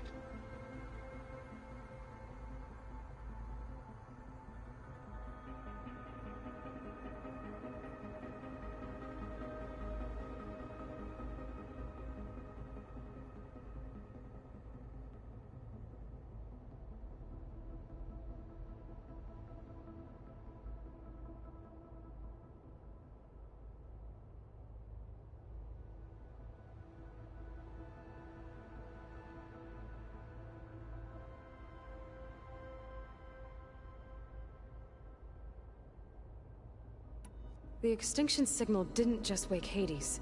It made every subordinate function self-aware. Why? I have wondered this myself. So far as I can tell, Hades was the sole target, and the partial sentience imparted to other subordinate functions was incidental. A signal that precise would require thorough knowledge of the system. How could the Zeniths know that? From the records on your focus, it appears Far Zenith had an informant during the development of Zero Dawn. Hank Shaw. He was supposed to steal a copy of the system for Far Zenith, but Elizabeth and Travis Tate caught him first. Yes. It is likely Far Zenith acquired knowledge on the system's design through him, despite his failure.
So from what Beta told me, I guess we can assume the Zenith's technology is powerful in all sorts of ways, right?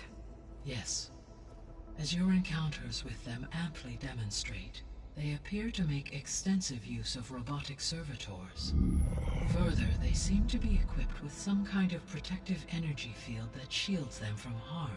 They seemed indestructible, but that weapon the rebels used stripped their shield somehow. Throughout history, every defensive technology has eventually been defeated by an offensive counterpart. While we lack the anti-shielding weapon, were I to absorb Hephaestus and utilize it to create a large force of combat machines, no shielding could withstand such an assault indefinitely. So there's hope. Always.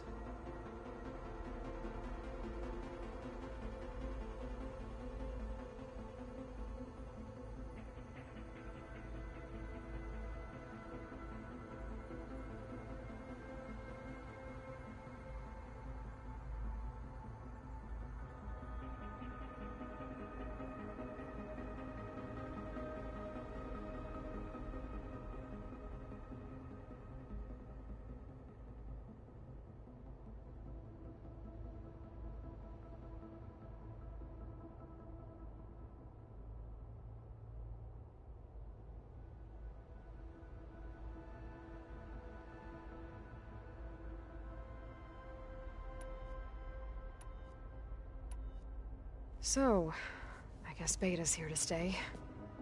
I gave her a focus. Told her to talk to you to see if she can help.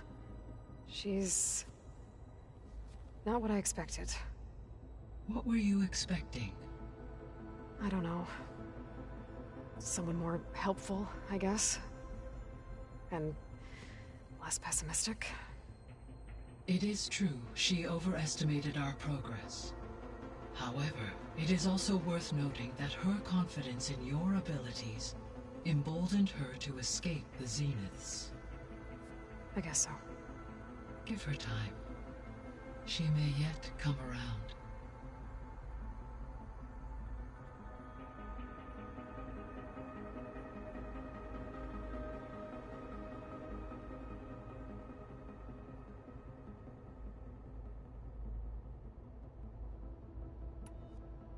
How are things around here? Zoe has been studying the morphology of her land gods in an effort to understand their sickness. Without the abilities of Hephaestus, I am unfortunately unable to correct their programming. However, Zoe and I are hopeful we will find an alternative way to heal them. Well, keep at it.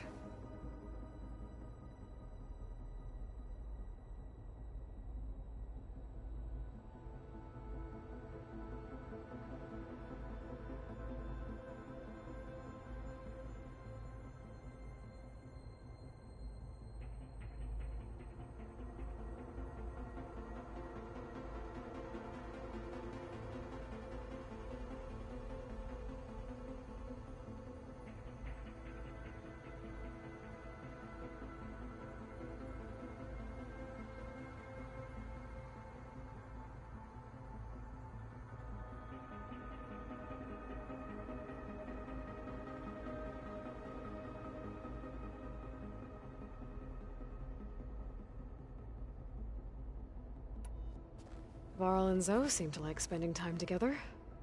Indeed. While studying old world data, Zoe discovered references to a dietary lifestyle known as vegetarianism. She appreciated the similarities with Utaru practices and encouraged Varl to try out this lifestyle. And how did that go? I believe they have agreed to disagree.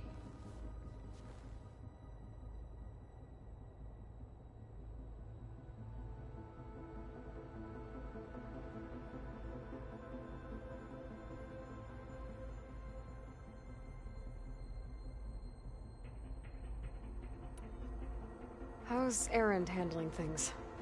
He is becoming increasingly accustomed to use of the focus. After an initial incident. What did he do? He unfortunately crushed his first focus as he attempted to affix it to his temple. Amongst a number of Oseram curses, I believe he also blamed the focus for being dainty. He has given repeated assurances that it will not happen again. Well, good thing we have a lot of extras, I guess.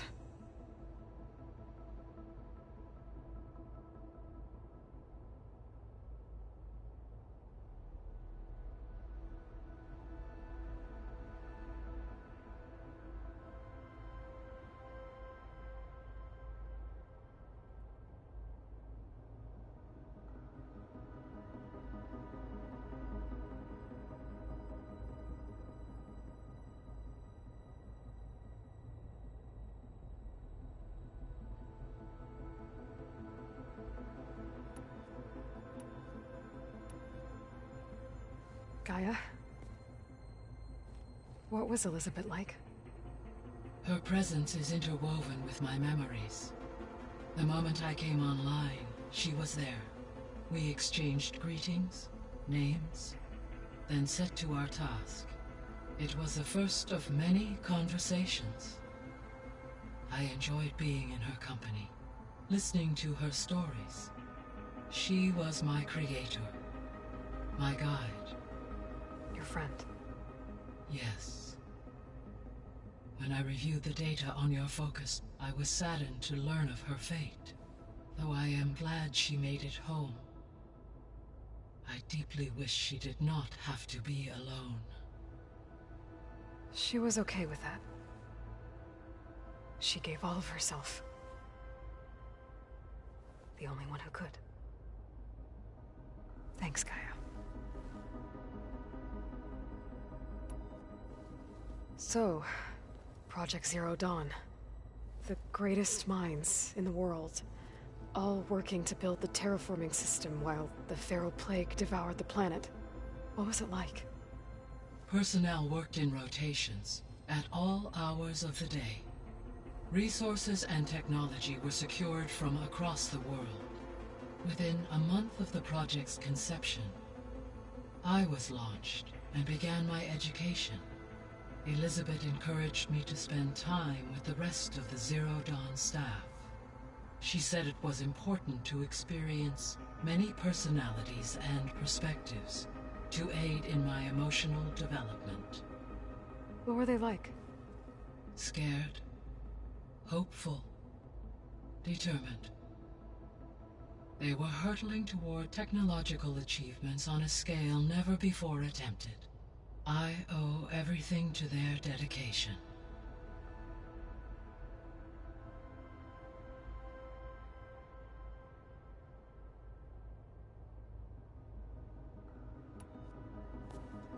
So the Hades Proving Lab, where I found the Gaia kernel. It used to be a Pharaoh research facility? Yes. Prior to appropriation by Zero Dawn, the facility was used to engineer and test advanced computer viruses. It appears to have been one of many research initiatives by Pharaoh Automated Solutions.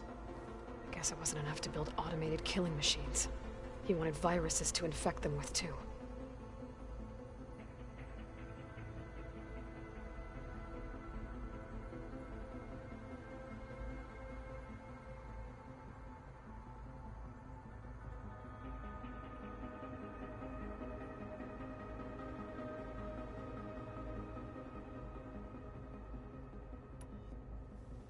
So, a while back, before the battle at Meridian, I went into Banuk territory.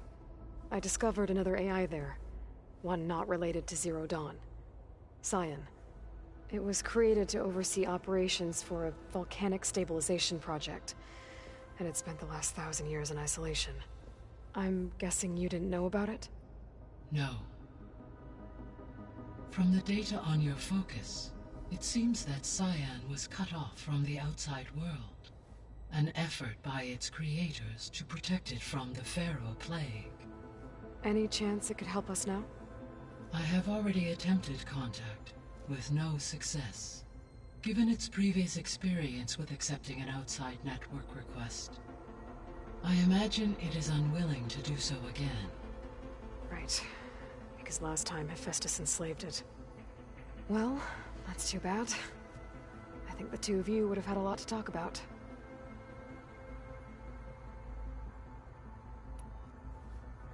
When I dove down into Vegas, I found data about the man who built the dome over the city.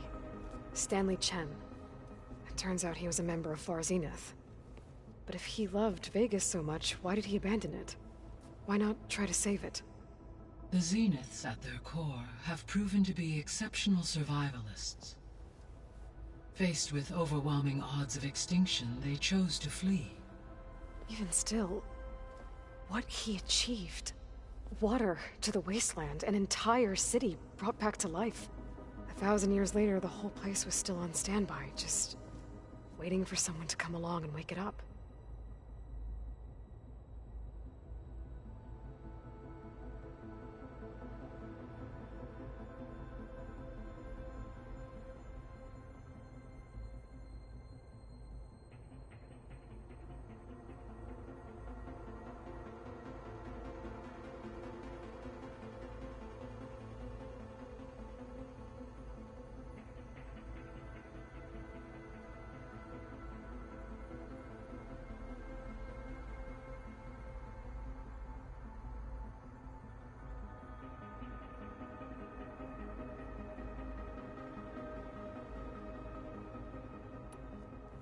When we were at the facility where we found Beta, there were records that said Far Zenith were researching embryogenesis. I know they traded their ectogenic chambers to Zero Dawn, but why were they researching it in the first place? At this point, we can only speculate. Perhaps at one time they meant the Odyssey to be a colony ship, necessitating such technology. As their goals evolved over time, so did their areas of research. So they got more selfish as the risks of staying on Earth kept rising.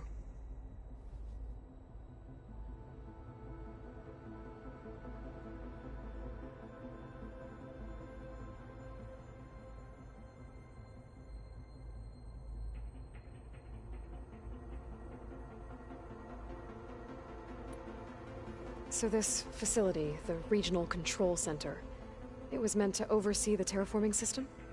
For the local region, yes. Had humans received their education from the Apollo database, they would have then been guided here to assume operation. As that never happened, this place remained vacant. Until Minerva decided to settle here.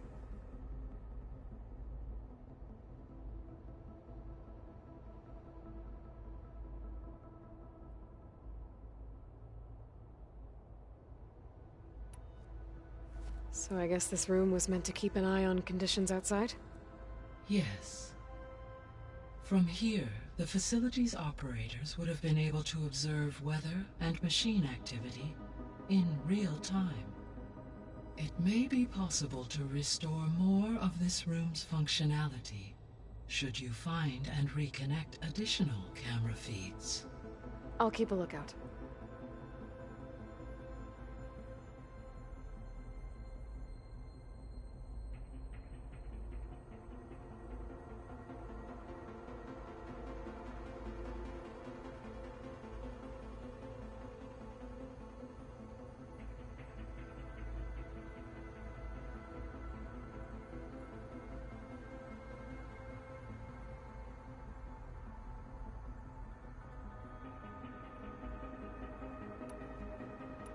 I'll be off. Farewell, for now.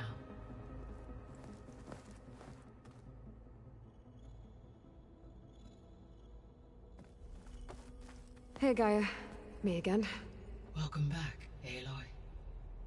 Where shall we resume?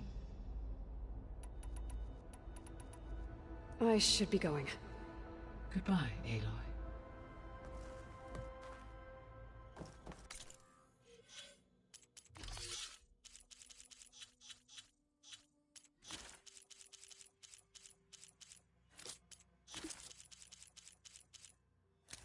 Hello, Elizabeth. Apologies, I don't know what else to call you. My name is Beta. I'm afraid I must be brief. I only have a few minutes before my keepers discover I'm missing, and I still need to remove this implant.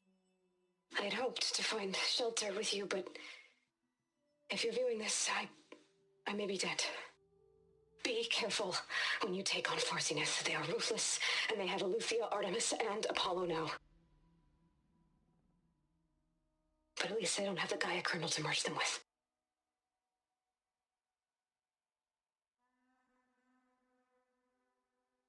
You must succeed, or this was all for nothing. Good luck, and goodbye.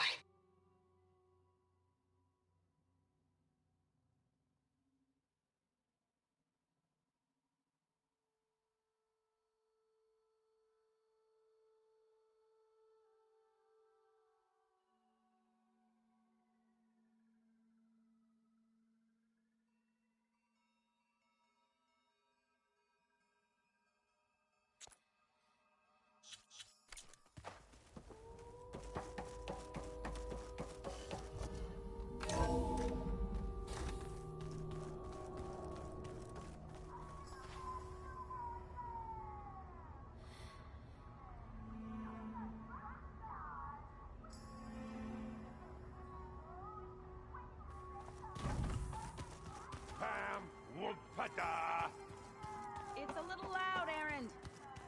I know. It makes you want to punch something. There is something I'd like to discuss. It's about the land gods. If you have time, that is.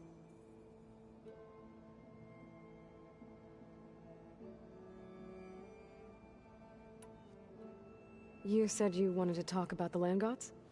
I think there's a way to heal them so that they'll once again provide Plainsong with grain. Gaia gave me a set of instructions. She called it, reboot code. If we deliver it to the land gods, their derangement will end. That's great. Maybe. There are thorns on the path. Unless the code is given by Hephaestus, the land gods will reject it. Gaia showed me a way around this. We need components called control cores from machines made by Hephaestus. Machines similar to the land gods. You mean Grimhorns? Like the one we fought in the repair bay? Yes. Gaia helped me locate 2 of them out west. So, kill the machines, get the control cores, then use them to adapt the reboot code into something the land gods will obey? If all goes well. But taking down 2 Grimhorns won't be easy. We'll do it together. Bless you, Aloy. I'll send you the location of the machines.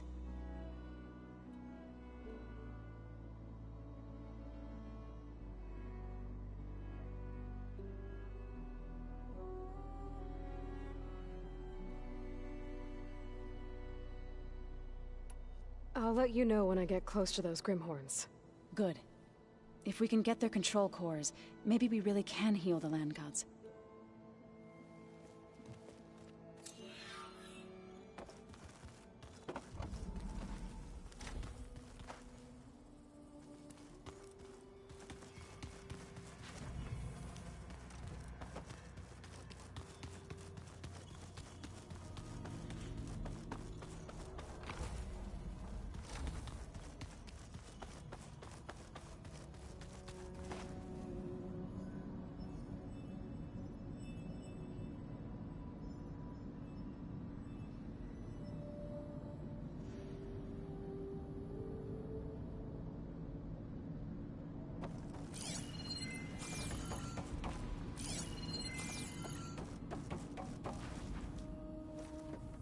Hey, me again.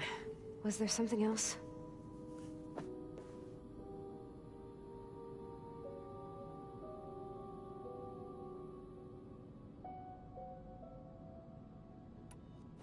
It's time for me to go. I'll check on you later. Yeah, sure.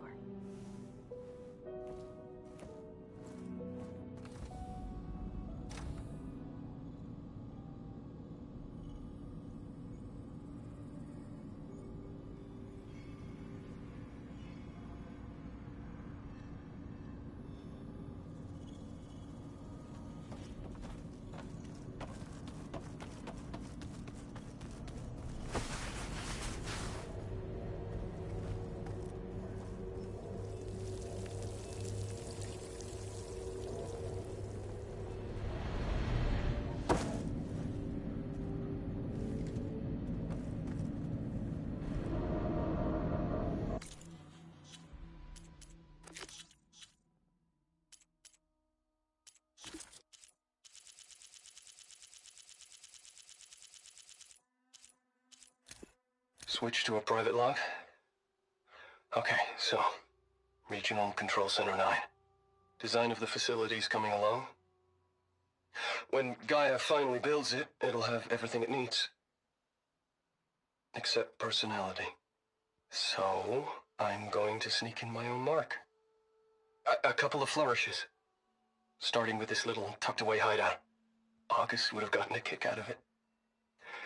He loved hidden passages, like the kind in old English castles. But I've got something bigger planned. My piece de resistance, if you will.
Hey, Eloy. I paid a visit to your showman buddies down in Vegas, where you picked up the site. It really spruced up the place. I guess they're calling it Heaven. I think they could use your help in a few things, too.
That Oseram camp Talon and I were trying to find should be around here.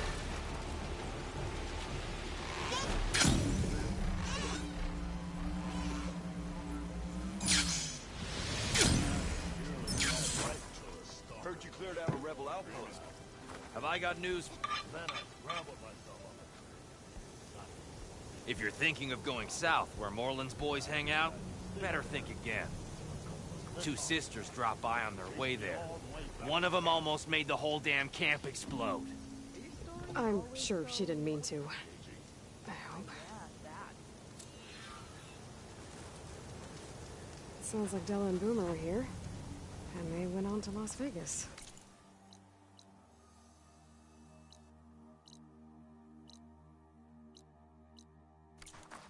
Maybe I should check in on them. Everything okay there, Porgif? Ah! My steel flame friend, behold! Oh, your lockbox. The one I found in the tunnel. Just the one! It was bequeathed to me when my dear ma passed. Never could get the damn thing open, but the lock must have broken off when the rockbreaker attacked. Haven't seen its contents at long last. I want Martha to have it. My sister. She could use it more than me. Hold on. If it was given to you, why couldn't you get it open? I lost the key. You know how it is with small objects, big hands. Not that you know how it is exactly. I mean, your hands are dainty, of course. No, not dainty. Well forged. That's it. Porgif. All right, I stole the box. It was supposed to go to Martha, but I just wanted something of my ma's to remember her by. So the box rightfully belongs to your sister, and now you want to return it. What was inside that made you change your mind? Nothing. I just thought she'd want it back. She and my ma were close. Me, well, guess you could say I was always the stray spark. All right, Porgif. Sounds like you want me to give this box to your sister. Where is she? That is a good question. I know she was working in Chain Scrape last. Huh. I have a friend there. I can ask her. Ha-ha! Well forged and well connected.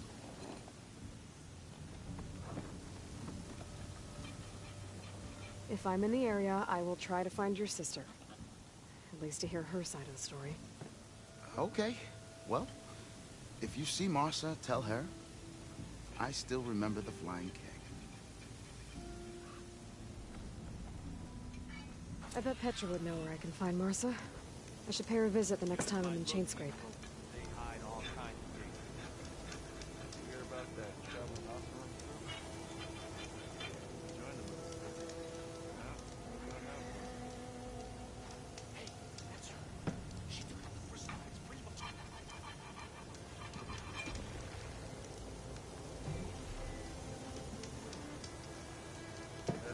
If I have to eat more stew one more time...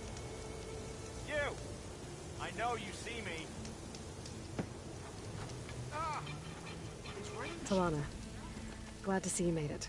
Thanks to the secret passage through your base. It was quite a sight. Secret passage? Don't let the others hear you say that, or you'll have a lot of Oseram knocking at your door. And you are? This is Raggart. He's a scout with this caravan. He says Amadis was here. He joined up with our expedition right before we went through the tunnel. After we made camp here, I set out to do some scouting. I also made peace offerings to the Tanakh for trespassing in their territory. Amadis wanted me to ask around about some place called... the Rot. What did you find out? Most I learned was that it's where the Tanakh took their prisoners. Somewhere far to the west near Thornmarsh, the Lowland clan's capital. He set out to find it not long after. On his own? I tried to warn him, but he was dead set on going.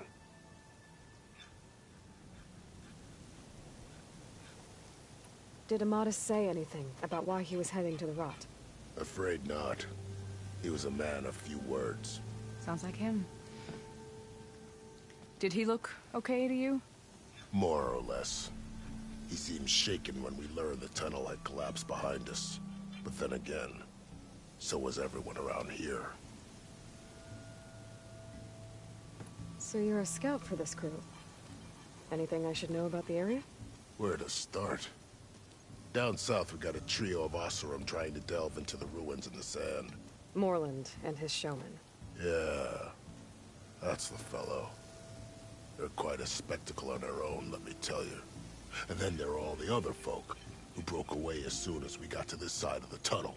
Salvagers, explorers, all sorts of daring venturers. Just how many of you were there? Enough to lose track, that's for sure. I've also spotted some rebels a while back, too. Seems like they've been patrolling the desert. Heard all about the rebellion from the Tanakh up in Scalding Spear. That's the Desert Clan's capital, north of here.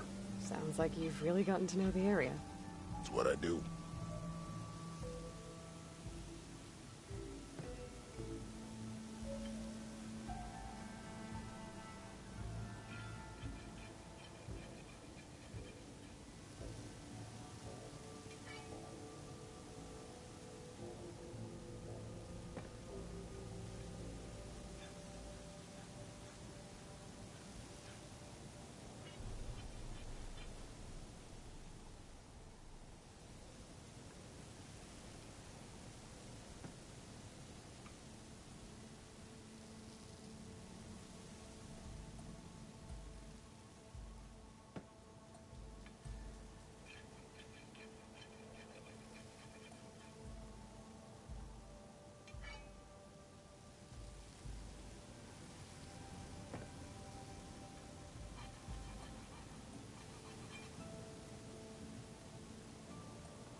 Thanks, Raggart.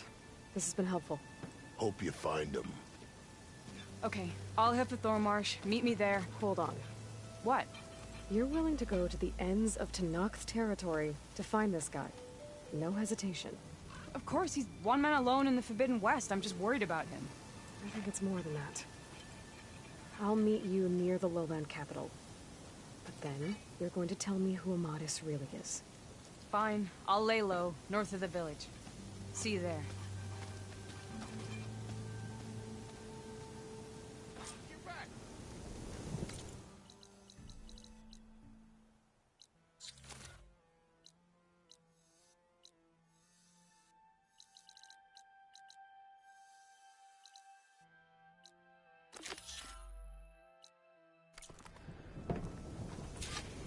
Got someone always sitting around.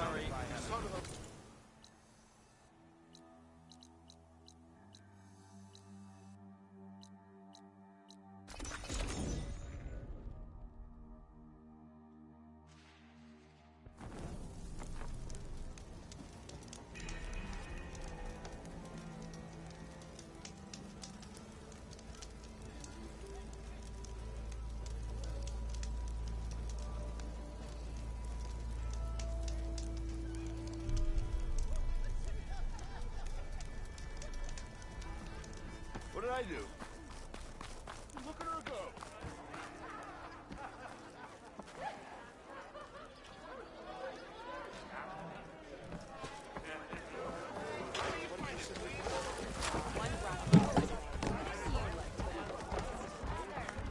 Well, come for another round?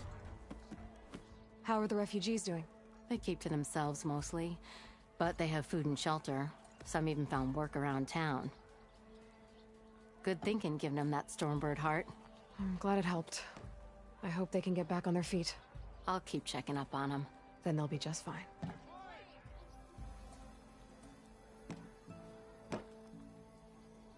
I thought you'd be back in Freeheap. Well, after the big battle at Meridian, I went back. But realized it was running smooth. Didn't need me. Heard about the rebuilding out at Barren Light. Figured they could use another hammer. And thanks to your handiwork, I got my hands full getting this place into shape. I guess you found the right place. Guess I did.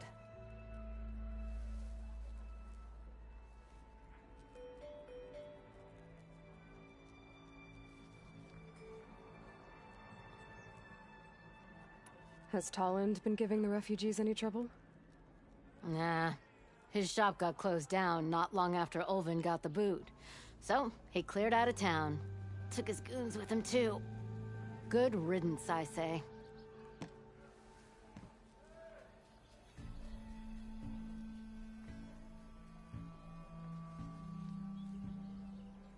The concession decree Ulvin wanted, what was it exactly? And how would it have helped him? Big old pig diddle, that's what. A writ that would have put all Ostrom claims in the Daunt under Ostrom law, even though they're on Karja land. It would have meant that any existing ore, stone, and timber claims couldn't be revoked by the Karja. No more risk, no more hesitation for investors back in the claim to pour in the shards and expand their business. And since Ulven had a stake in all those claims, it would have made him richer than a scrapper in a junk heap. Not to mention Chainscrape would have become an Ostrom municipality, so he could have bought enough votes to call himself an elderman. He's a sly old badger, I'll give him that. Almost got away with it, too.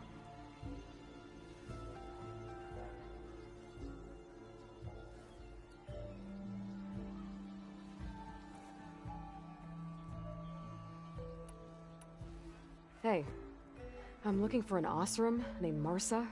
She might be working here in Chainscrape. Do you know her? Marsa? Yeah, of course. Tough gal. Puts her back into her work. Not like the drunken louts around here. Why are you looking for her? I met her brother out west. He asked me to return a family heirloom to her. Huh. I didn't know Marsa had a brother. Anyway, last I heard she was doing a job out by those old Karja signal towers. Northeast of here. Thanks. Ostrom family squabbles ain't pretty. Best of luck wading into that muck.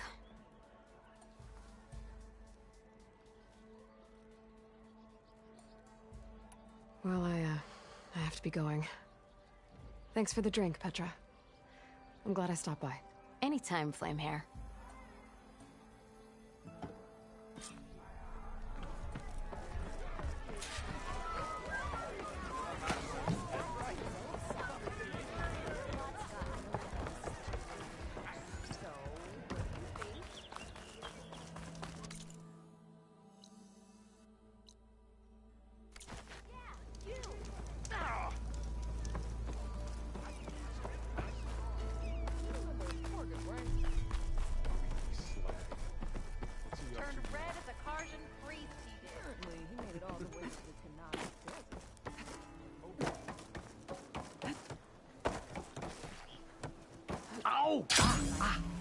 Welcome to my life.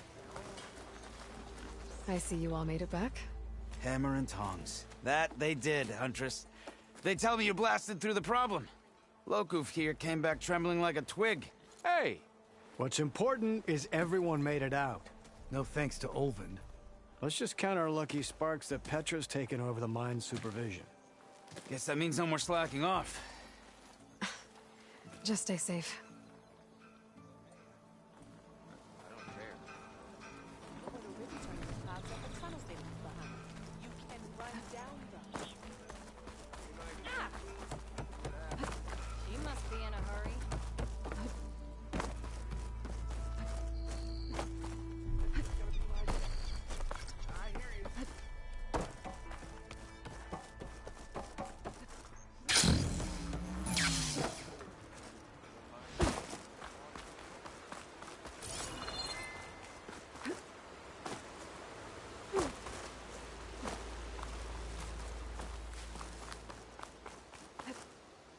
This easy?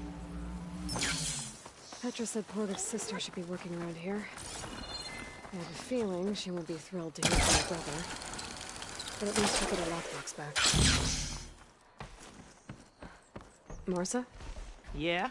What's it to— oh, the Nora maiden. How do you know my name?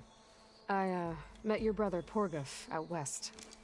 He asked me to give you this. My ma's lockbox. That miserable chuff stole this from me. By the forge, he broke the lock too. Actually, that was from a rock breaker. Oh, so he's dead then? No. After he saw what was inside, he wanted you to have it. No. Then I guess guilt finally caught up with him. Let's see here. A jewel. Surprised he didn't pocket it for himself. And a letter. It's from my mom. Her last wish was that I make amends with Porgov. That doesn't make sense. Porgov caused her, all the family, so much grief. Always running off to chase easy shards instead of helping Dad at the forge. Why would I want him back in my life?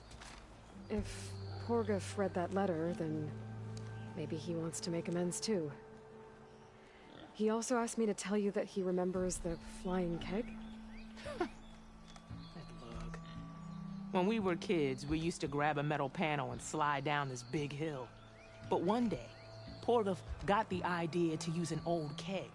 He climbed inside and off he went. Only, he didn't stop at the bottom of the hill. That keg kept rolling with Porguf still inside, right off a ledge. You'd think the keg sprouted wings the way it soared. Then splash! Right into the lake. Thought he drowned for sure. But he lugged himself out, onto the shore, and shouted, "Again!" Sounds like a good memory. Think that might be the only time I can remember us not fighting. Just lying there, by the lake, laughing till it hurt to breathe. When you met my brother, did he look okay? As well as you can expect for someone out in the middle of the desert. You could see for yourself. Nah. I mean, I heard some folks are headed out that way, but I don't know. I'll think about it. Thank you for bringing me this. Here, for your troubles. Thank you. If you decide to go, you'll find your brother at a place called Camp Nowhere. Of course he'd end up nowhere.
How goes it, Hammerhead?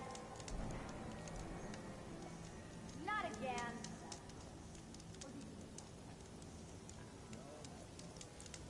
Didn't expect to see you up and about.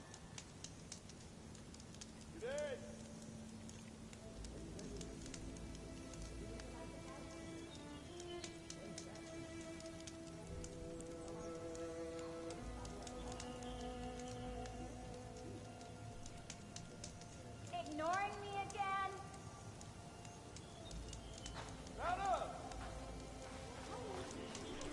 You go out there, you're dead. Well, that's on me. Ah, Red. Just who I need. You know her? Great. Then tell her that going out there is a bad bet. Well, you tell him he better crank out what he knows before I pummel him in. Whoa, whoa, whoa. Slow down, Della. What's going on? It's my sister, Boomer. She ran off into the desert. We had a fight. I told her we'd discuss it in the morning after we both had time to cool off. But when I woke up, she was gone.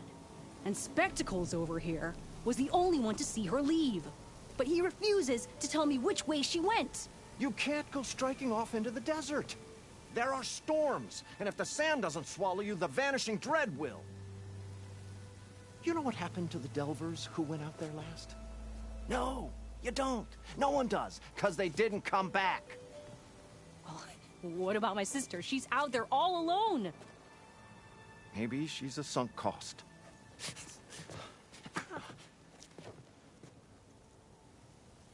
I'm asking you, Red. Help me find her.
What's the vanishing dread? That's what Stemmer calls the machine that stalks the sands out there. Sometimes you'll see it in the distance. A stationary blur of metal. It'll stay like that for hours. And then the next time you look, gone. Like it was never there. But what kind of machine is it? Don't know. No one's ever gone close enough to find out. A few of those delvers went out there once, but all they found was a bunch of sand dunes. But I don't care what it is. It's not gonna stop me from finding my sister.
The argument you had with Boomer?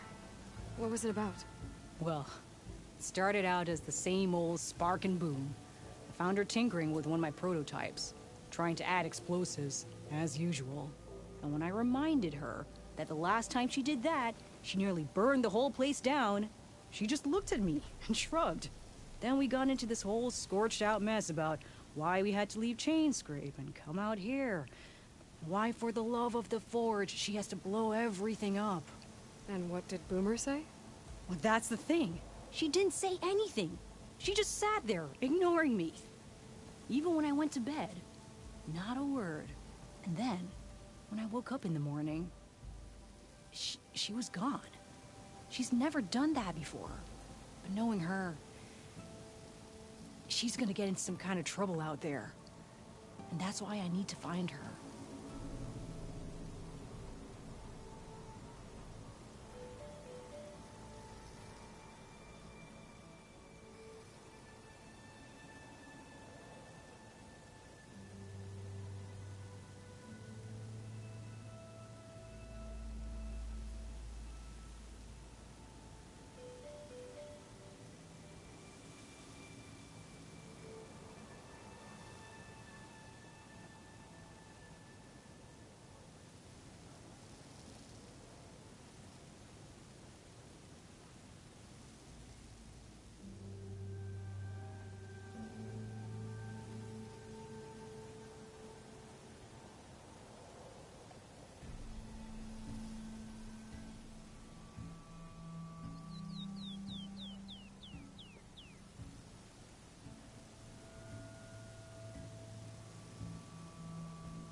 What brought you and Boomer out west?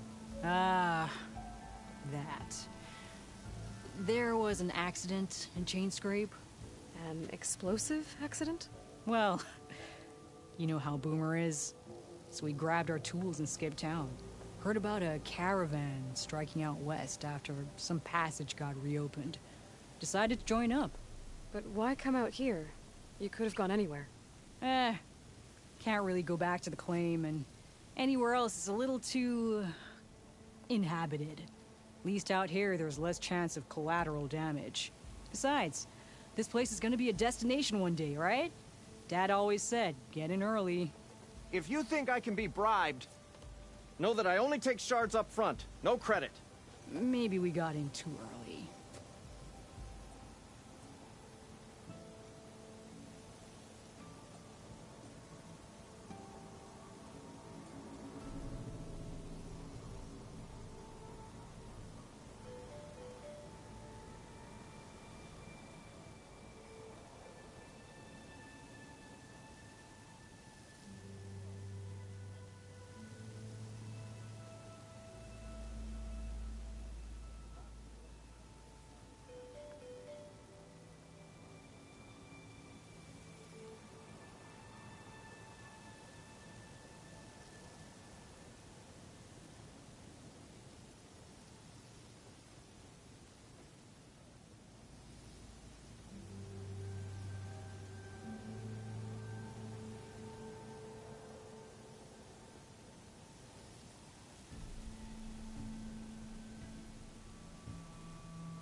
If Boomer's lost in the desert, I might be able to find her.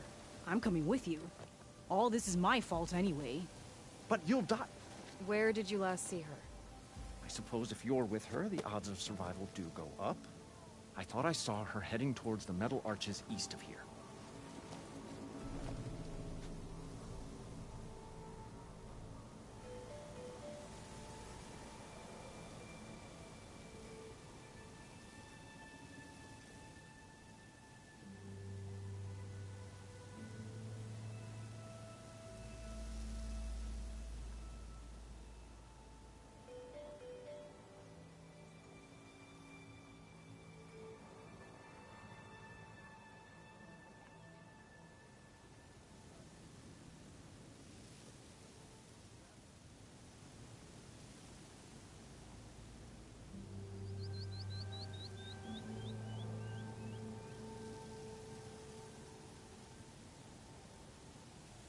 Then that's where we'll start. I'll meet you at the arches. Okay. Join me there as soon as you can. I knew the old ones created things larger than life.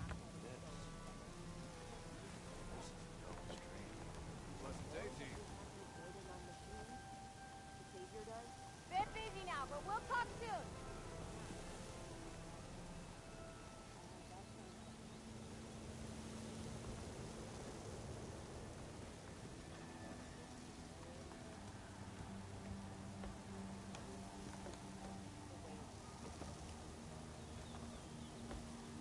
Hey, I thought you'd left by now.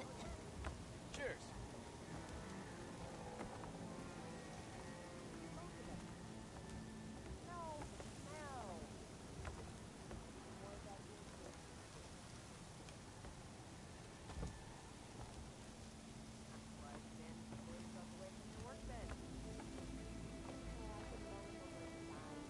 Hot as an Oseram forge, as Erend would say.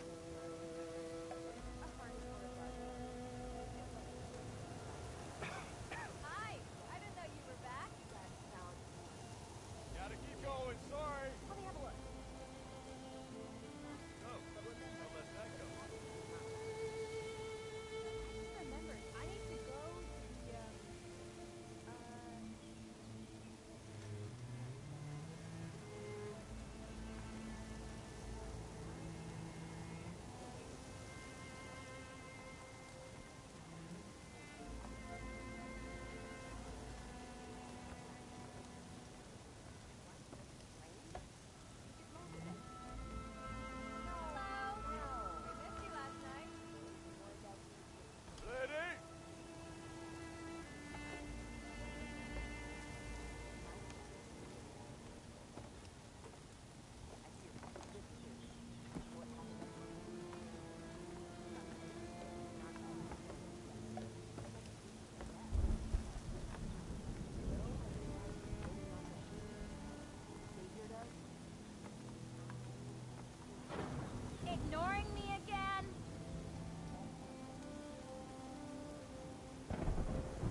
Heard you cleared out a rebel outpost.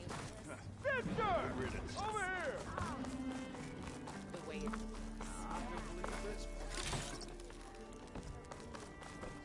You finally gonna put your mother Fire, away keep now, walking. kid? I ain't got nothing to tell you. The teller of tales, who smiled warmly with the Stemmer, did you need something? As a new dream dawned for the adventuring trio, they returned to the depths of the formerly sunken city, where fortune was found behind every crumbling wall as a bulging keg bursts with free-flowing ale. That is, we broke our way into more of the ruins below, and in one of them, the wordsmith beheld a glimmering gizmo, a wonder among a sea of wonders. Alas, the gizmo lay beyond his grasp. You saw some kind of gizmo but couldn't get it?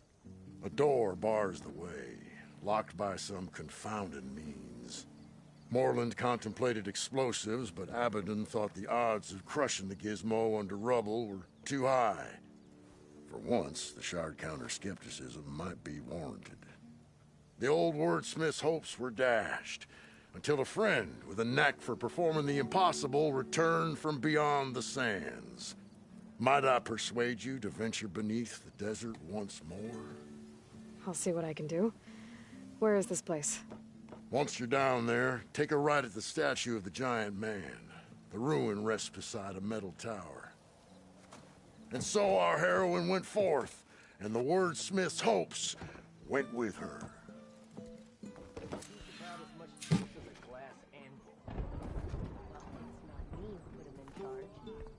No, we all know who did what happened to that hammer you lost? It's going to give us when you play. That awesome troop guy is stellar. He's a little bit, special. If by special you're weird, then yes. Yeah, Narrating everything like it's stories. Makes me feel like I'm in some kind of epic adventure. I got nothing to tell you. Adventuring? Thus he jested, negligent of the fact that his traveling companion was impervious to such quips. This isn't going to be a thing, is it? Because I will abandon you in the middle of the desert. Gotta keep going, sorry. Almost ready to go? I'm surprised you managed to pull yourself away from your work bench. I've been mulling over a design, I know you but see me. I can't make it work. What kind of design? A harness for a bar drudge. It will let them carry 20 flagons at a time. That sounds like genius. Let me have a look. All right. But remember, the patent is mine. Bet you 50 shards they get eaten by the Tanakh. King of Bot managed to make peace with us, didn't he? The Tanakh drove the Red Raids out with half our numbers. Now that tells you something.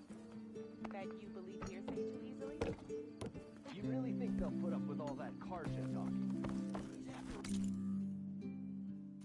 Put up with yours. Hey, I thought you'd left by now. I'm having trouble wrapping my head around this. Yeah. How deep do these ruins go?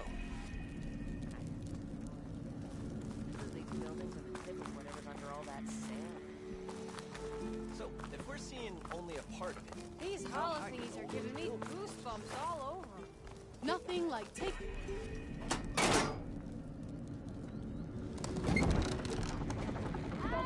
Where's your land?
Okay.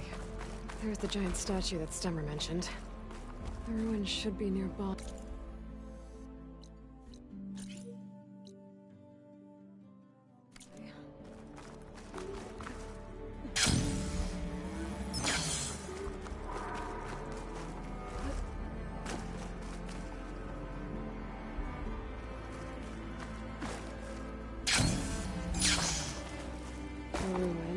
Beside a metal tower. The gizmo Stemmer's after should be inside. An image from the old world. Looks like part of the city inside the dome.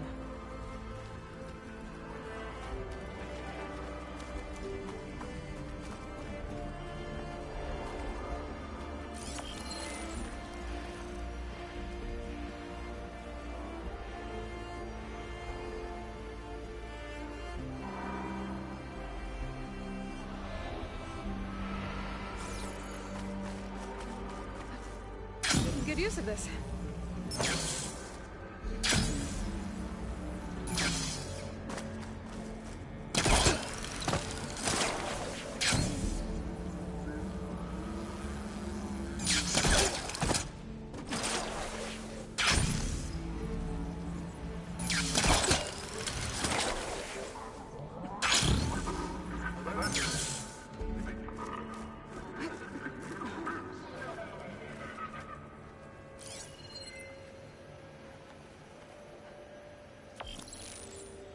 Get a good view of the city from this overhang. Maybe I should try to line up the image here.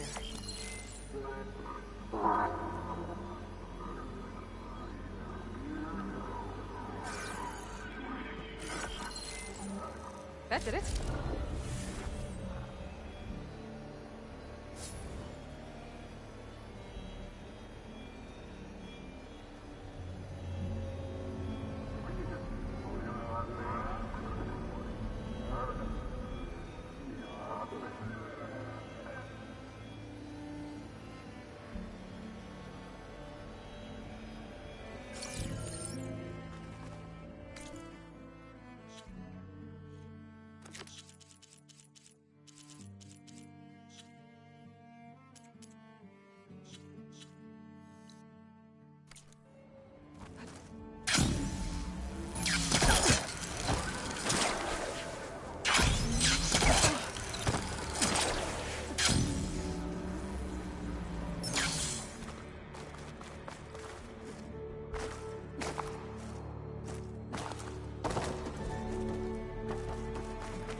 I think I'm in the right place. Now, where's that gizmo?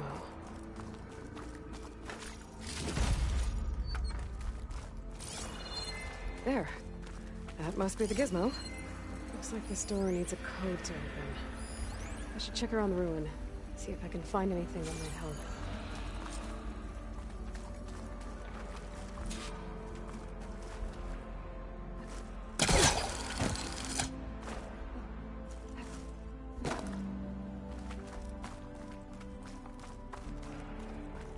What's in here?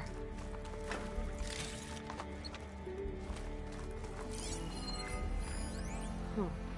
So the gizmo's actually called an ornament. Found one of these in another ruin. It sounds like there are more out there. And it looks like there's part of a code. Maybe for the door.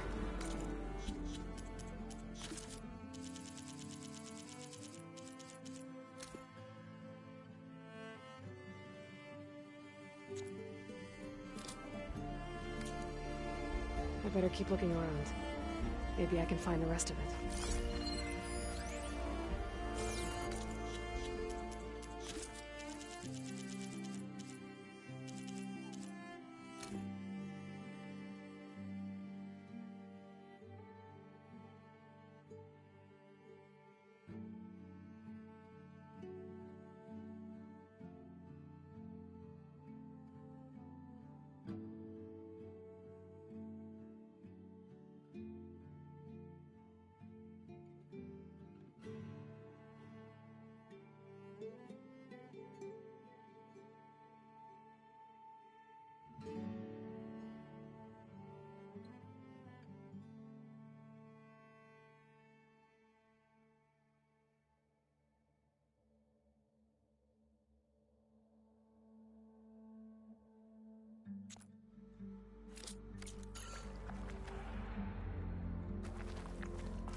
hatch.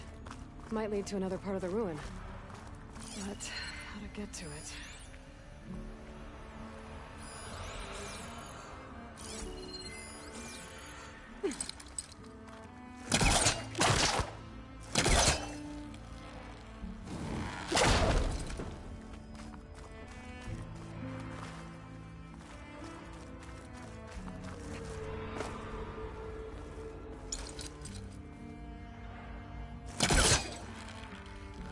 There we go.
There's an opening at the top of the fence. Could be a way in, if I can find a way to get up there. Everything's sticking. Damn this heat. There. Should be able to reach the opening now. Made it.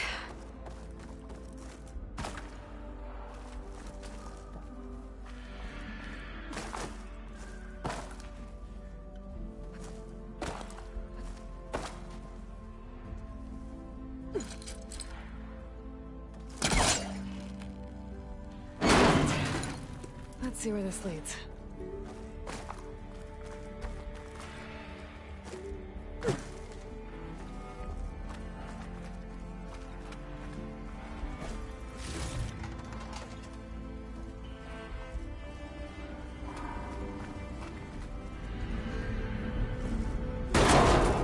Oh, I'm back outside. What else is up here? I think I can pull that metal thing out of the wall. Onto that.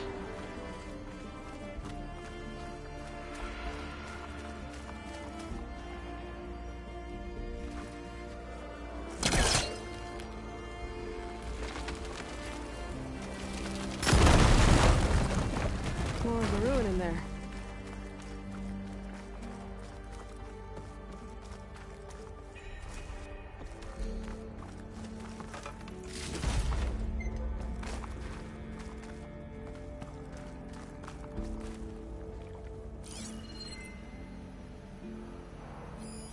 Looks like the ornaments were part of something called the Knights of Lights holiday promotion? A way to celebrate old world holidays by changing the holograms above ground. But how? The other part of the code's here too.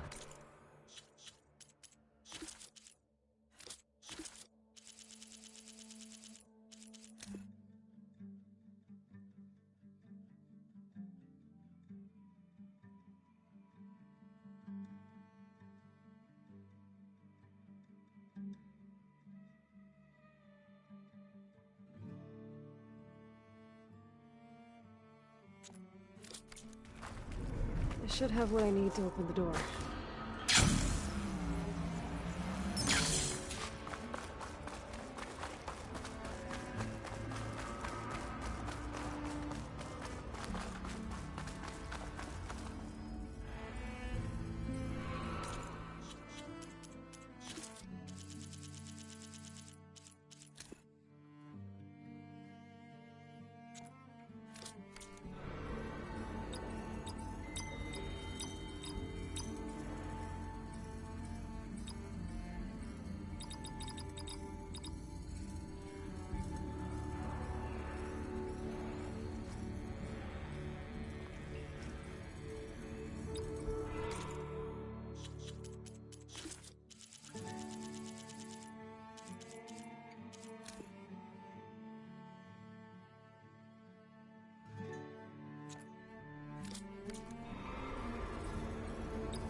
Got it. Time to head back up to Stemmer. Maybe we can figure out how to make this thing work.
deep. The Nora returned, but did she bring tidings of triumph or misfortune? I got the gizmo, and it's not the only one I found. Here. The old wordsmith, a keen spark in his eye and gratitude in his heart, held aloft the gizmo that had eluded him. It's called an ornament, actually. Part of a set. I think there are more scattered in ruins beyond the desert. I might be able to track them down. And so the mystery of the ornament deepened. For what purpose were these trinkets designed? Something called the Knights of Light's holiday promotion. It's a way the old ones celebrated special occasions, I think. Like feasts? Kind of. I think a holiday marked a seasonal event? And so does every feast in the claim. There's the Feast of the First Keg, the Feast of Fermentation, the All Hops Feast. All about ale, huh? I guess I shouldn't be surprised. Anyway, these ornaments could supposedly change the lights above ground, but I'm not sure how. I recognize this marking. Saw the same on a little device we unearthed. Here. I might be able to turn on the lights. Time to find out. Which one should I try first? Let's put this one up. By our heroine's word, the lights would dazzle the sky.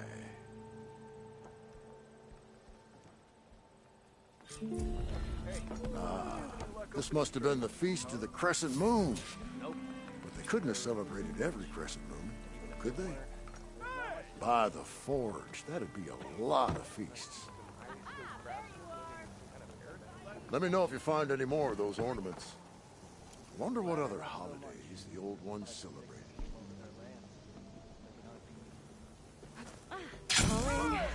Careful there.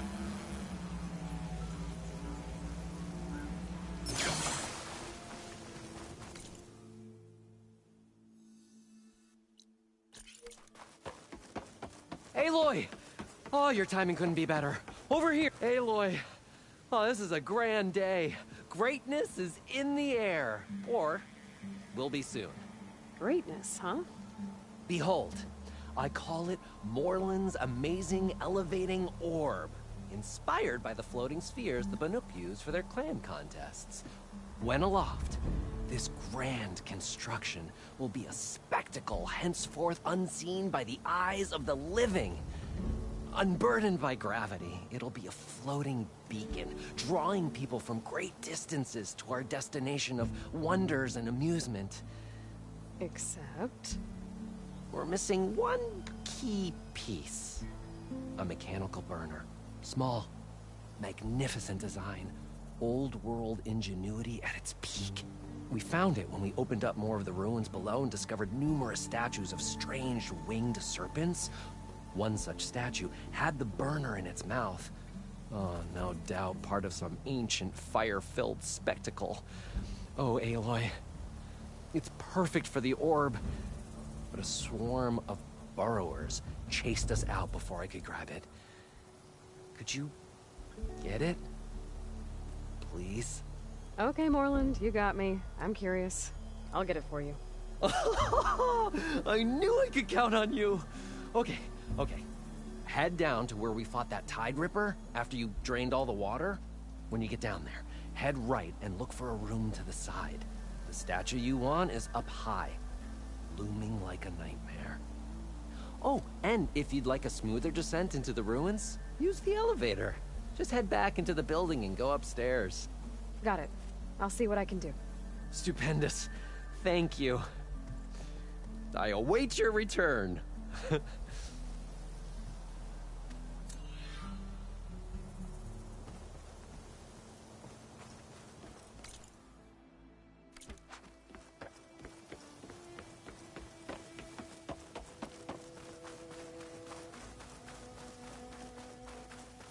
Boy, flag.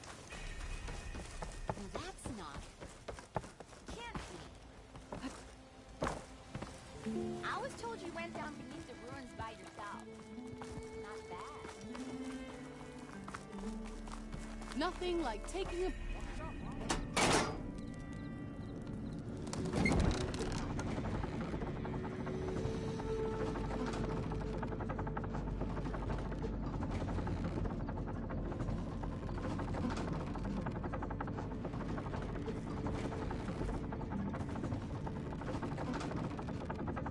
least I don't have to swim down anymore.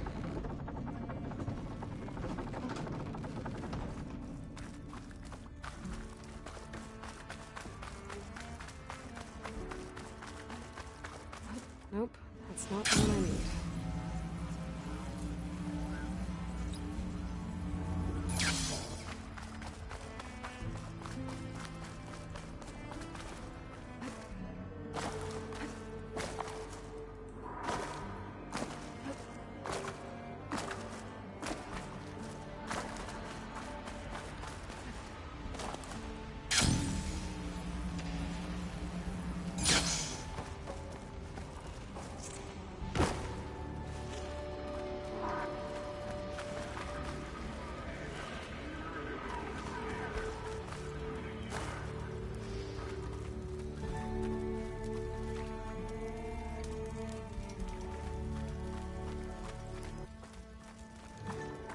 This looks like the place.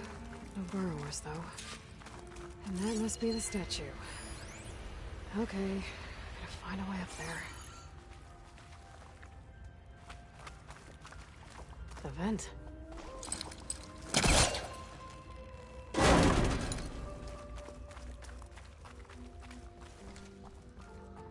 There's a crate in that room. This could be useful.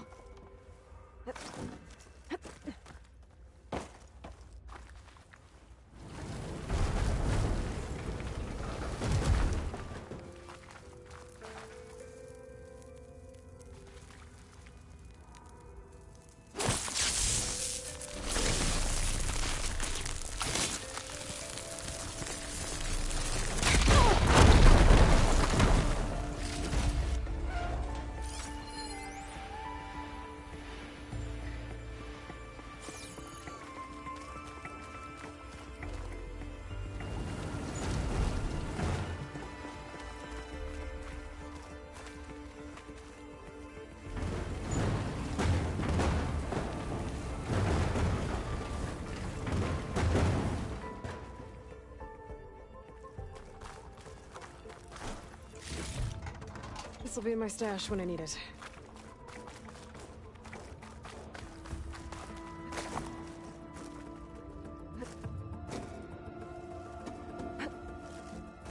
Okay. Gotta get higher up to reach the statue.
get the burner. Whoa!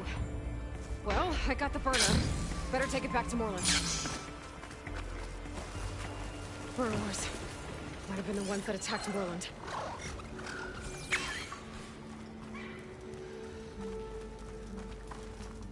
Next stop, Moreland's amazing...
Things holding up?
Anyone looking to play a game or two?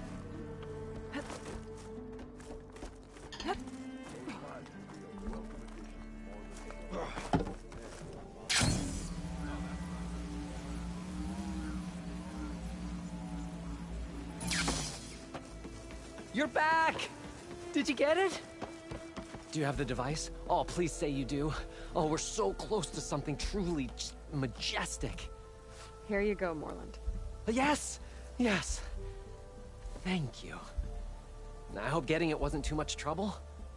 Oh, this design, it's so compact. The ancients knew how to make them. It should fit the housing like a dream. Just need to cinch up the blaze leads and away we go. We? Make the maiden flight without the maiden who played such a vital part? My mother raised me better than that. You should have the honor of seeing the world in a way that no one alive has ever seen it. How about it? How can I say no to that?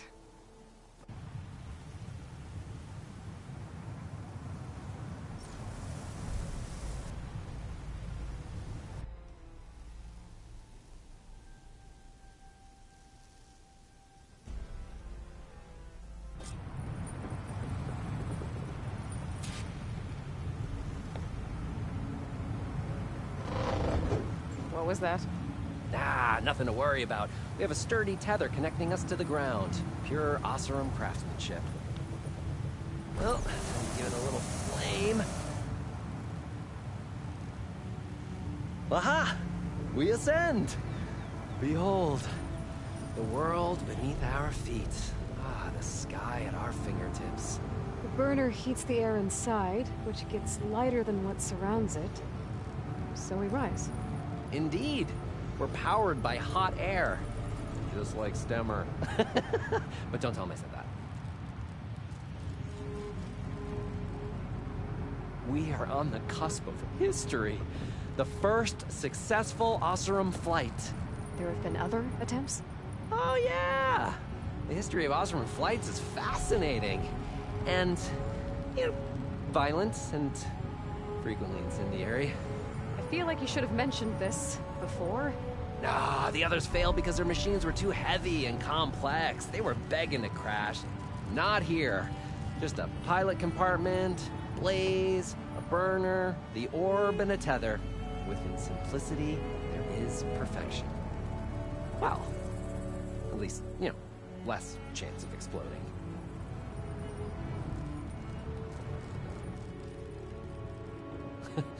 You know, if Abaddon were here, he'd be drunk like a wastrel, crippling fear of heights. That said, he gets poetic when drunk. He has provocative rhymes about all his various ledgers. A little-known fact, Oseram poetry started as work songs in forges around the claim. Ah, just a bit of turbulence. We shall tame these wild skies yet. This feels like more than turbulence. For the record, that was not part of the planned aerial experience.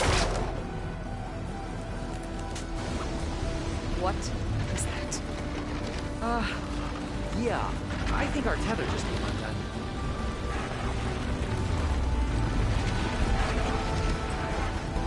Morland! Oh. That's just a small setback. Nothing to worry about. I can fix this. I can fix it. I can. Rising baskets. It's gonna hit us.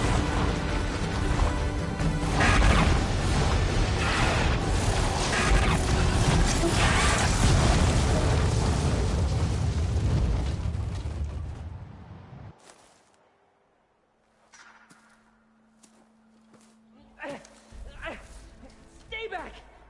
No! Hey, go away! Go! Shoo! Morland. He's in danger. I have to get to him. No! No! Gotta follow his voice.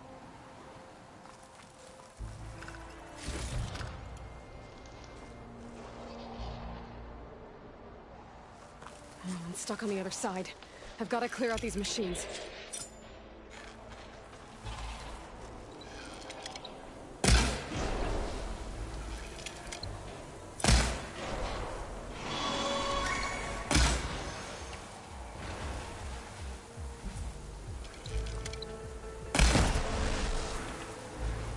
Okay, that's the last one.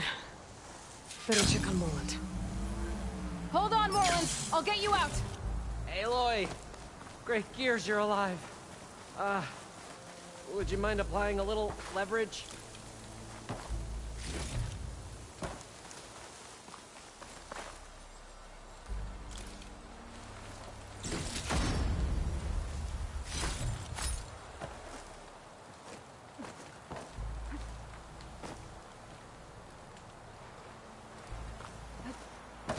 If this is payback for a suboptimal flight, I have accepted your feedback, and I thank you for it. Now please, get this thing off me!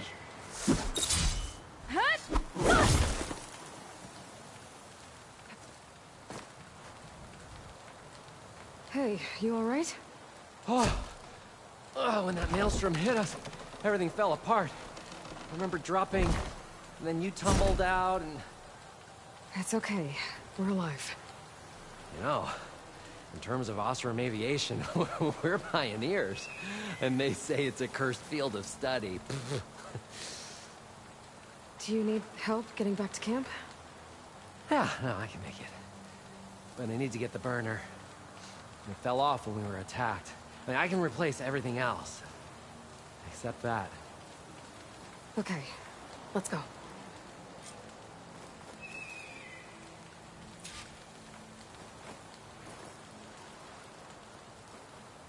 Do you have any idea what hit us? I couldn't get a good look at it in that maelstrom. Between the screeching and the lightning, it was probably a storm bird. Woof. Hideous machine. Well, at least it vanished with the storm.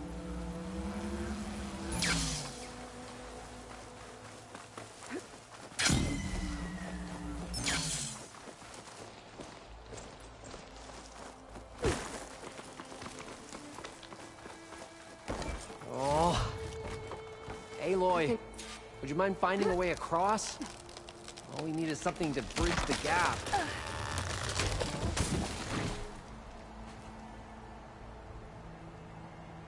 Efficient and effective. Make a fine Osram. I see it. The burner is right below that storm bird. Yeah. I really need to stop making predictions on one thing.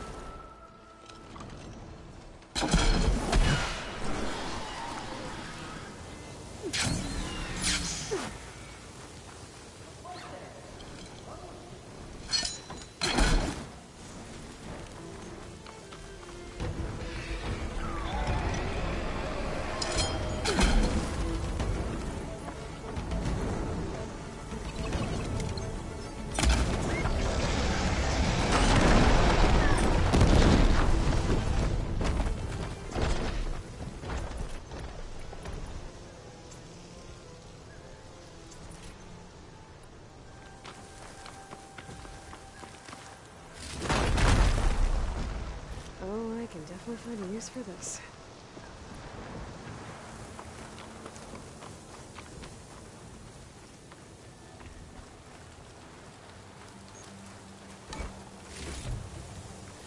Glad you come back. Let's roll, shall we? Aloy! It's dead. Over here. When you have a moment.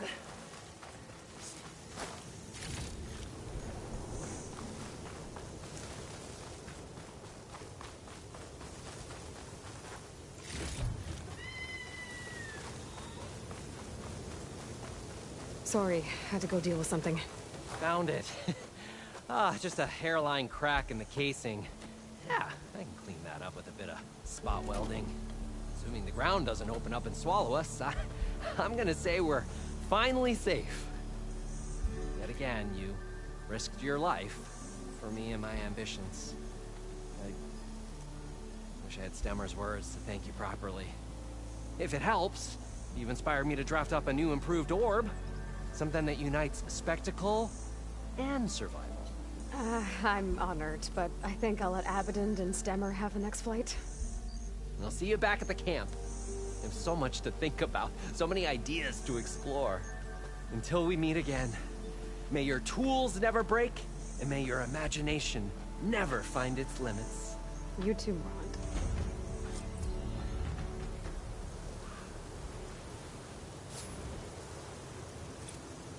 This wind's drying out my eyes.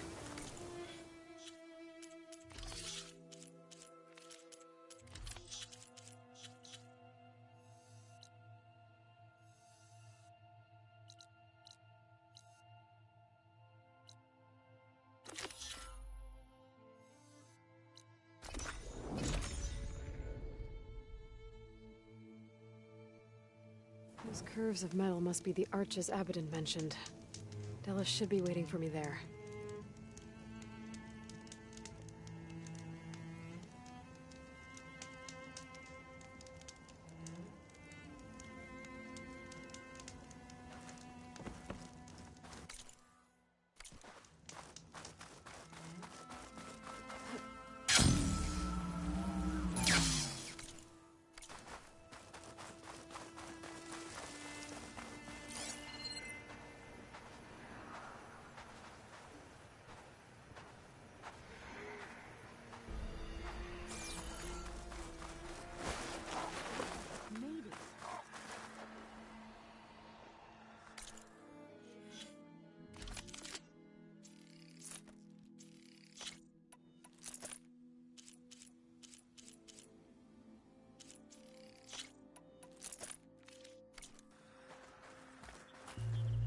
Scraps. Pull from the arches, most likely. Boomer's handiwork? That's my bet, but no sign of Boomer. Any idea why she'd be out this way? Probably just wanted to get as far away from me as possible. During the fight, I snapped at her. Said some things I shouldn't have. Everyone makes mistakes.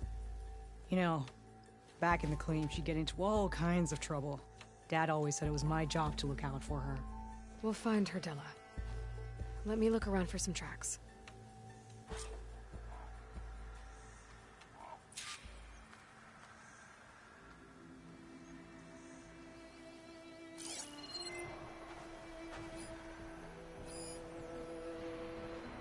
There. Tracks. Looks like they lead out into the desert. What were you thinking, Boomer?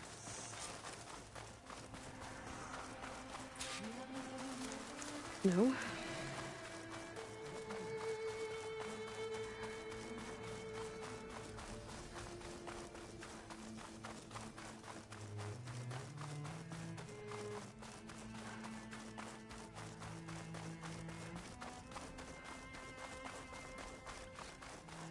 We will.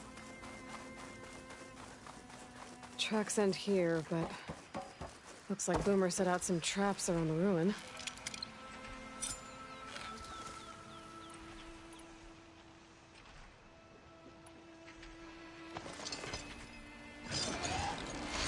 If we get rid of the machines, maybe we'll find out.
Let's take a look in the ruins. Maybe we can figure out where she went.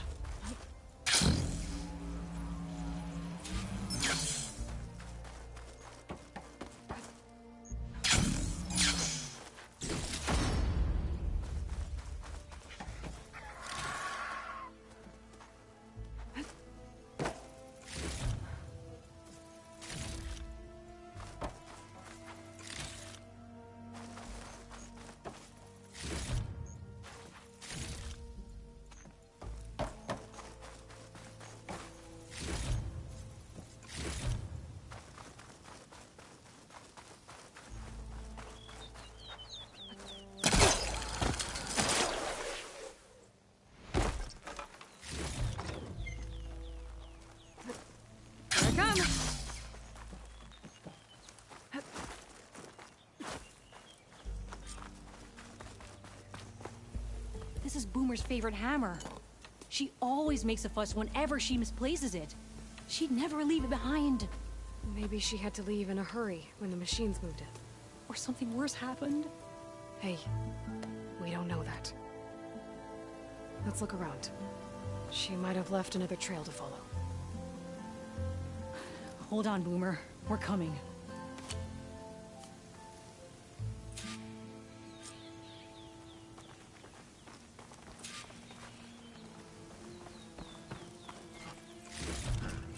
There. Looks like she headed towards the hills. Well, let's go. There's some kind of wreck up on that cliff. How did Boomer get up there? Broken ladder. Must have collapsed as Boomer was climbing. So how are we gonna get up there? This way. Right. Scaling a big old cliff.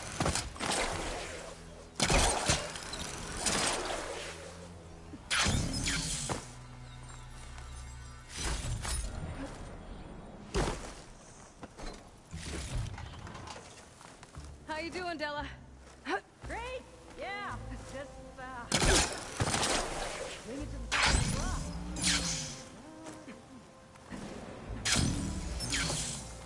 Wait.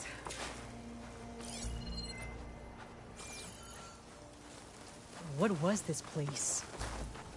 I don't know. It looks abandoned. A shelter. And some kind of device. From Boomer?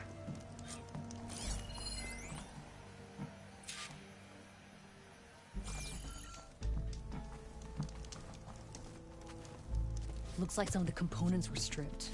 She must have brought it up here to tinker after the machines moved into her camp back at the ruin. But where could she have gone from here? That wreck down there looks promising.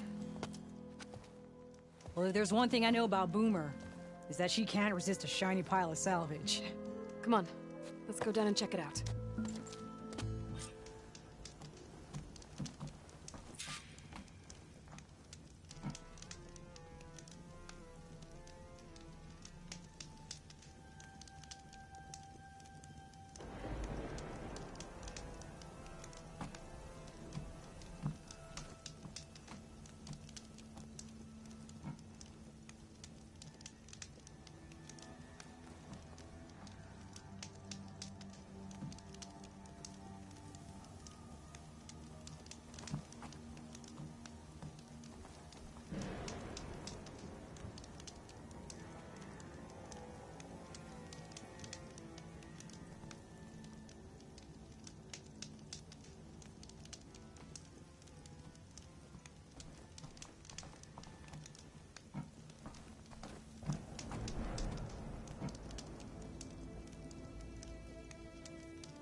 think Boomer was working on?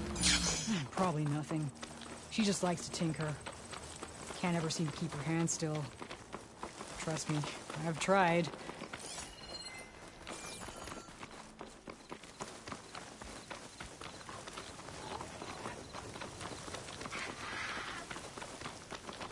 Hey, look there. At the base of the wreck. Tools.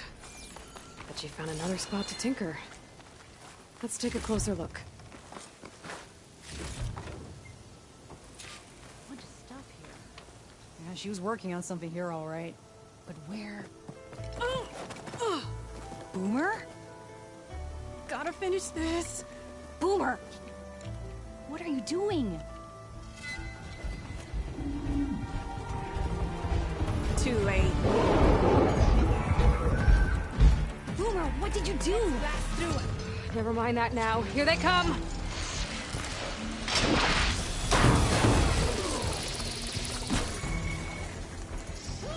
See, Boomer? This is exactly why I always say not to run off!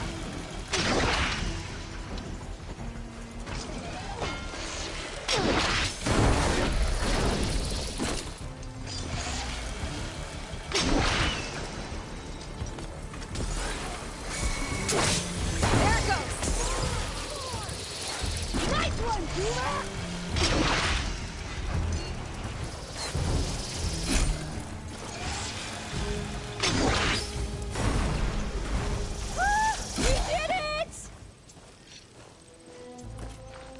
Okay, Boomer, what were you thinking?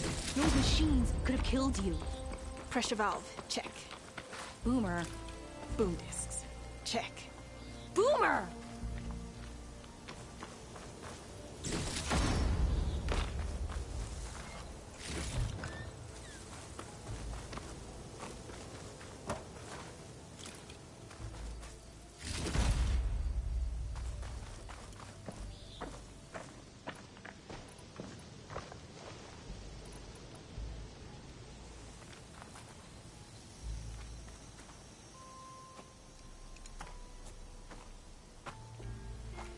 Hey, Boomer?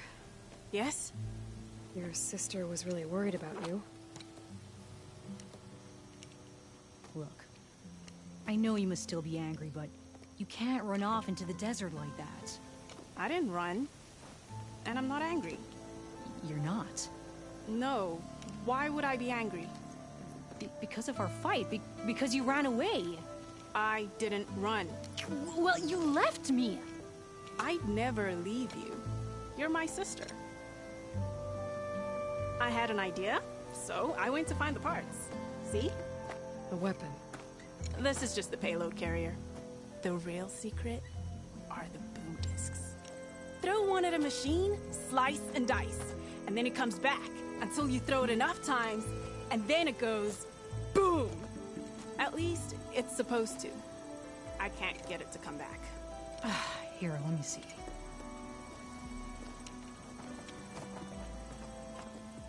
That's why. Pin here's off. Just needs a little cable around here. Done. Here, Red. Give it a try. No, wait! Try it on the big machine. This way. There she goes. So you really didn't leave because of our fight? No. But you left camp without telling me. You were sleeping. Why didn't you wake me? Told you. You said you didn't want to talk until the morning. Well, yeah, but I meant about... I didn't mean literally.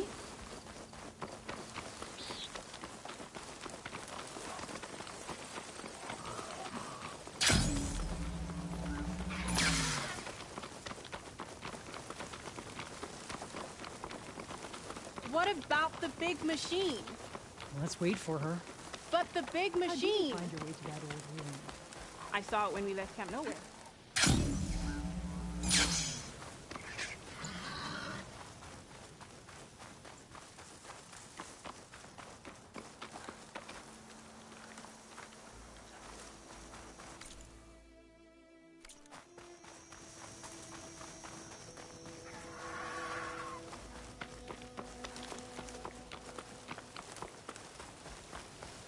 And you remembered how to get there? Red's Yep.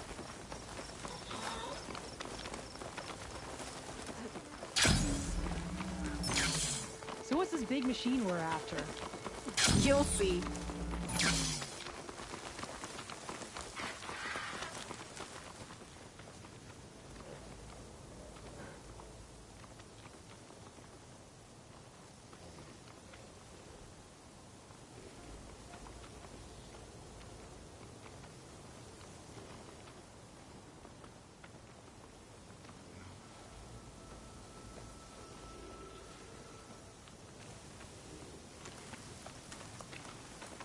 It's just down there.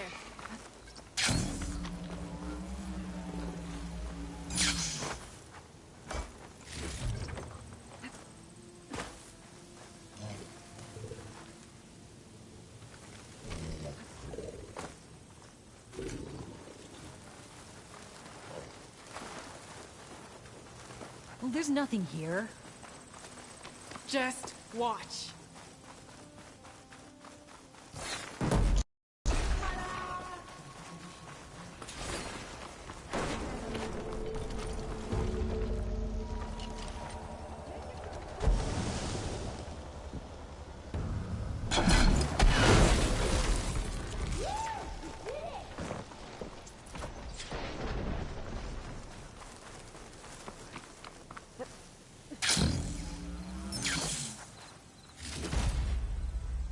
That was awesome!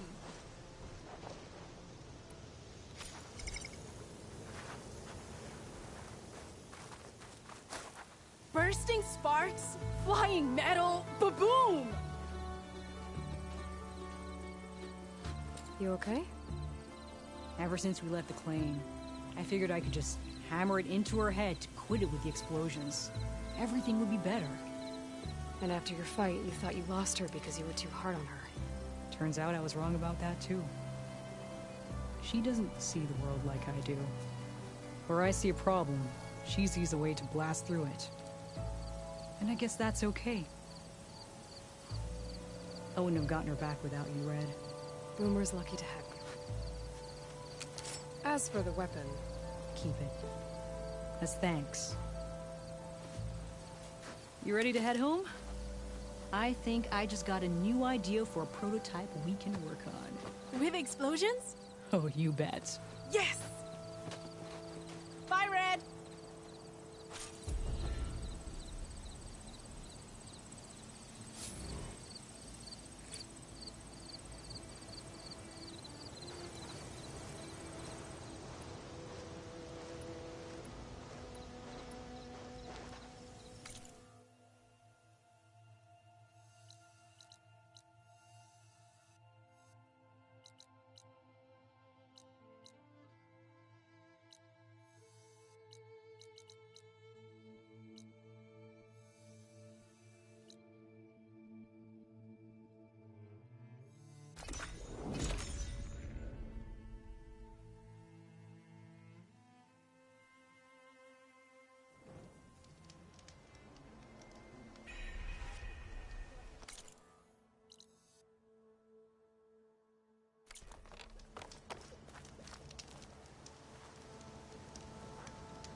Just what I need.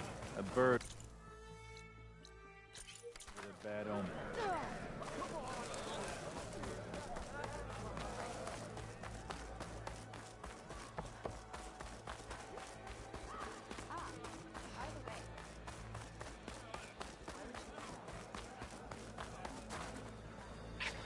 Bird trouble? Damn thing's a curse. Sometimes I think being commander's a curse. That Yara's laughing at me from beyond the grave. What's wrong? Her stupid bird flew in yesterday with this in its beak. It's a cord that Tanakh children use to carry their training swords. Kind of thing one of our young doesn't lose unless something bad has happened. I checked around. Turns out a kid's missing. Wandered off the day before last. Search parties turned up nothing. The clan's lost kids before, just not while I'm in charge. Let me see that thing. There's a bit of quartz on here. It's probably sand. Some dirt and clay with a red hue. Sand, dirt, and red clay? I know a spot where all three meet. Just south of the settlement. Meet me there as soon as you can. Wait, you're not just gonna send someone? Well, what if we need that relic of yours again? Besides, you and me rescuing a kid? The clan will eat that up.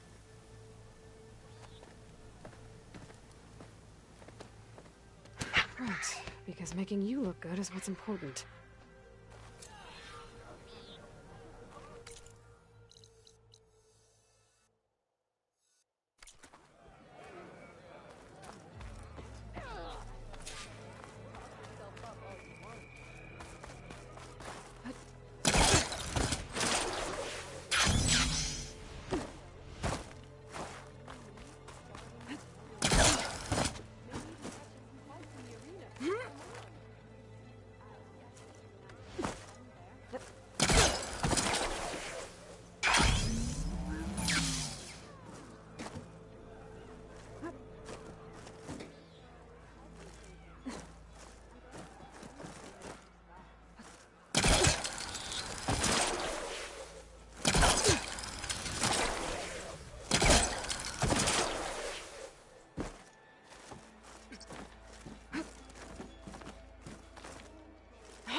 Draka should be around here somewhere. I need to help him look for that missing kid. Glad you made it, Desert Flame. So, this is it. Sand, dirt, red clay. Just like you said from looking at the kid's cord. You want to use that fancy relic of yours to look around? See if he was here? You might want to start near the bird. Keeps squawking like it knows something. Stupid flying vermin. Yeah, I'm on it. There. Small footprints. Faint, but the tracks lead away from here. Draka! I found a trail.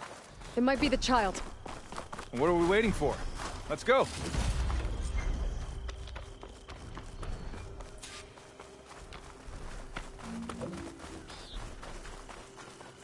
You alright? You seem a little down. Guess so. Turns out that more power means more problems. I thought that with Yara finally gone, I could just make things better. Doesn't really work that way, huh? Everyone wants everything all the time. Food, water, protection. When they don't get what they want, the blades come out. That remind you of anything? Yeah, me, with Yara. I get it. okay? You made your point.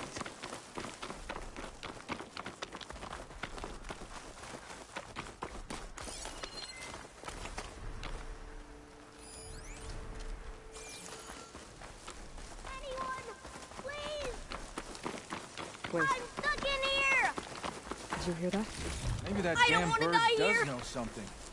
I think the kid's in that ancient wreck. There you are. You're safe now. No! There's machines out there! Looks like we got a fight on our hands.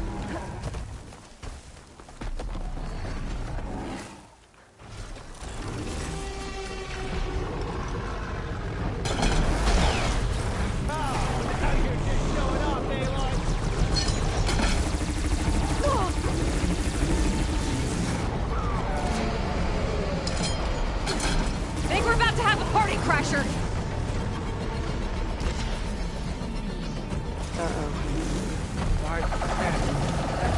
The more the merrier. Thunderjaw's down. Take care of that shorebird.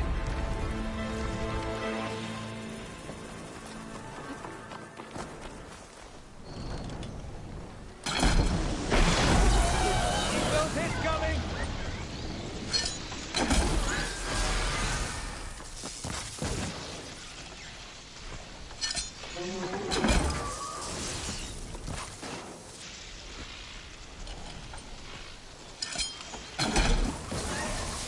Ready an acid. The desert flame strikes again. Well done.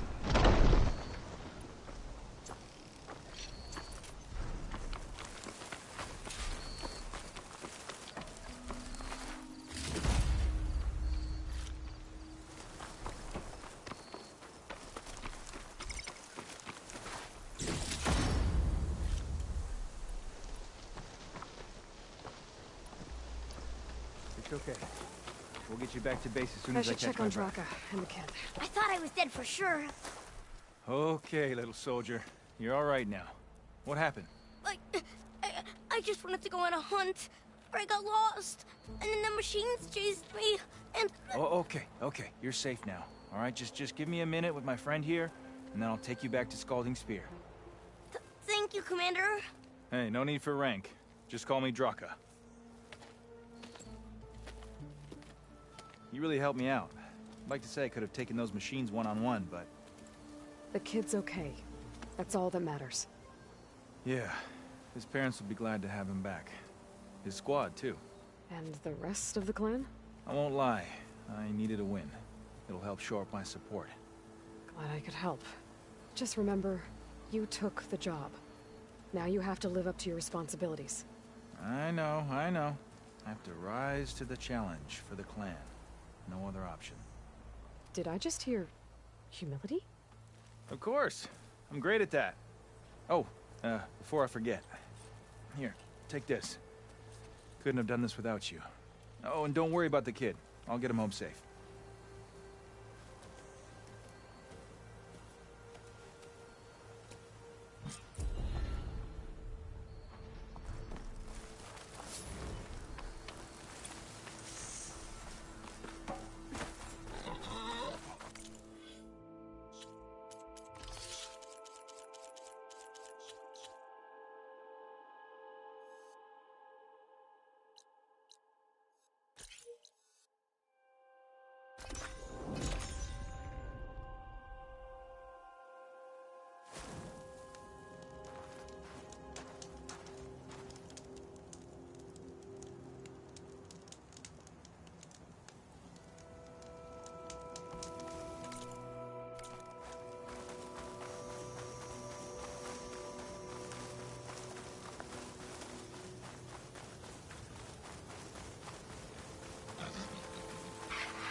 Going down.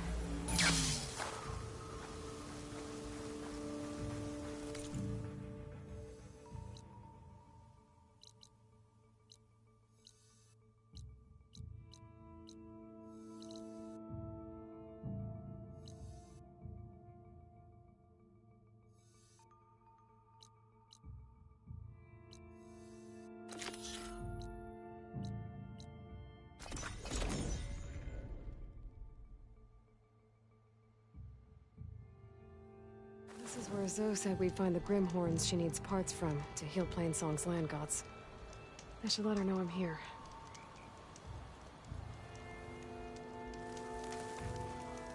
Hey, Zoe. I'm near the Grimhorn site. Can you join me? I'll be there soon. Aloy, I'm glad we can do this together. The Grimhorns we're looking for should be just to the north. Let's go get those control cores.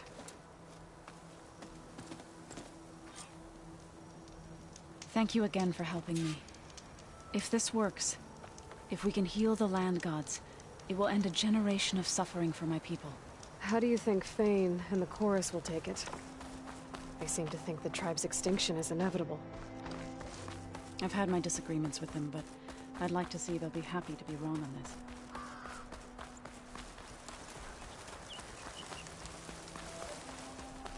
There. The Grimhorns. And they're not alone. We'll just have to be smart about this. I'll follow your lead. To kill her.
We did it. You okay? A bit winded, but I'll be all right. I'll grab the course. Be my guest. That's one. But we should take a second control core just to be safe. Got it.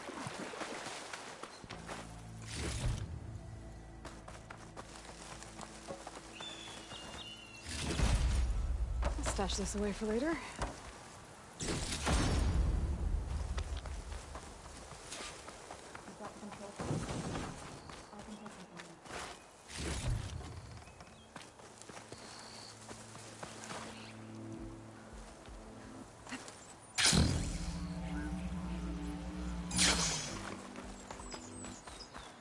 Two control cores, as requested. Thank you. Gaia showed me a way to scan them and take what we need to update the reboot code. I'll head back to base and get started. When I was a child, there was always enough to eat. The land gods provided for us, and every season we celebrated them. My happiest memories come from those times. Do you really think we can bring them back? We'll make it happen. Thank you, Aloy.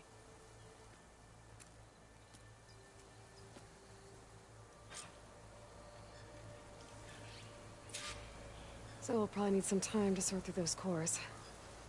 I should do something else in the meantime.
She's all right by me.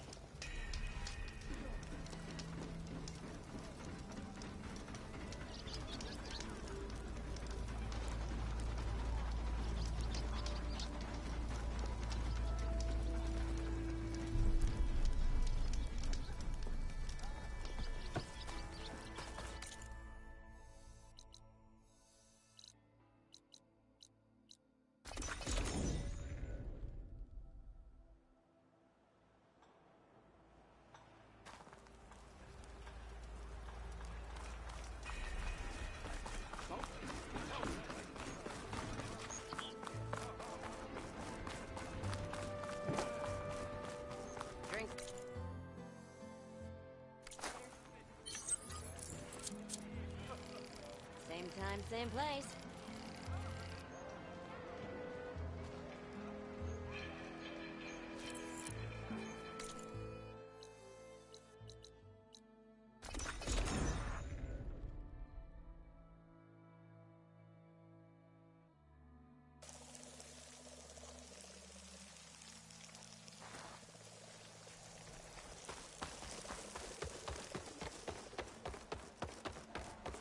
A newcomer. Ooh, right her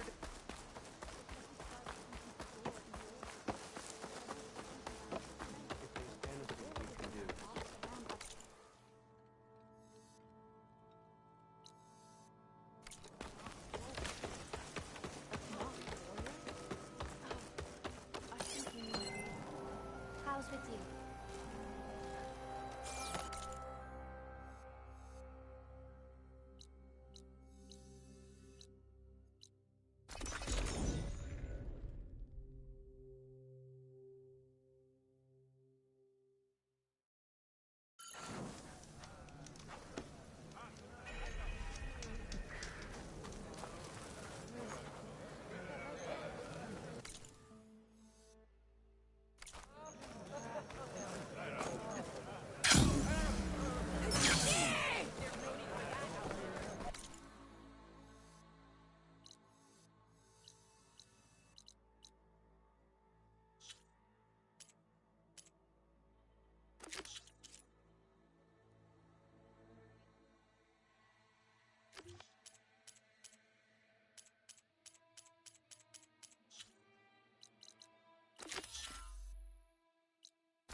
An ancient ruin. Turned into a Tanakh stronghold? Could Ether be inside? Poking around's not going to be easy with Tanakh's warriors everywhere.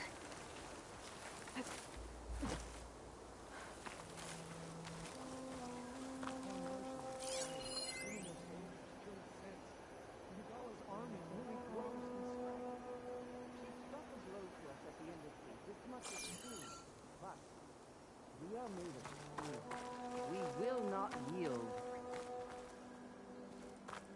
Regala's forces may seem strong now, but... Her machines took out my entire squad. Remember the visions. The old ones didn't choose their fight, but still, they stood firm. They didn't falter. And neither will we.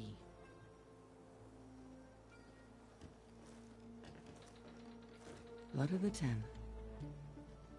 You've come to us. You know who I am?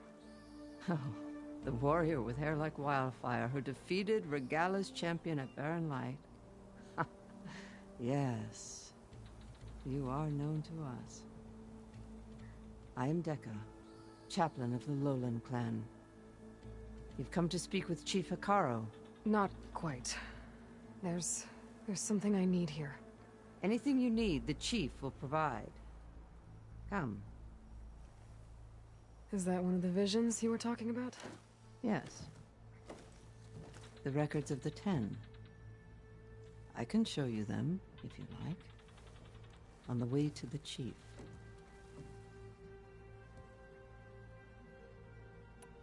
These visions, you said they're the records of the 10. Who are they? Old ones, who fought a heroic battle against machines on this very soil long ago. Their deeds are honored in the visions. At least what remains of them. To be remembered and exalted. There used to be more of these visions? Many more. Once this place was filled with light and sound. But over the years, they've fallen into darkness. One by one. That is why chaplains are so important to the tribe. We remember all we can of the visions. Etched in our flesh. Passed down by word of mouth from generation to generation. One day the whole grove may go dark. But chaplains who come after me will keep the memories alive.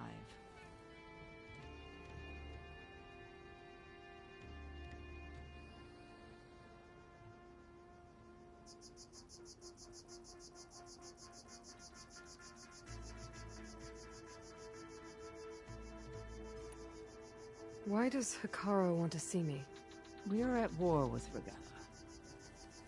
And you've already shown that you can stand against her. I'm not here to fight a war for you. Not for us. With us. But I won't try to persuade you. That is for the chief. He can be very convincing.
What does it mean to be a chaplain here?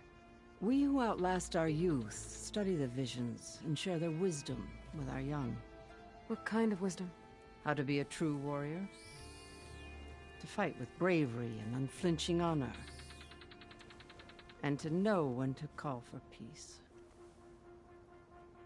You can see for yourself when we go inside.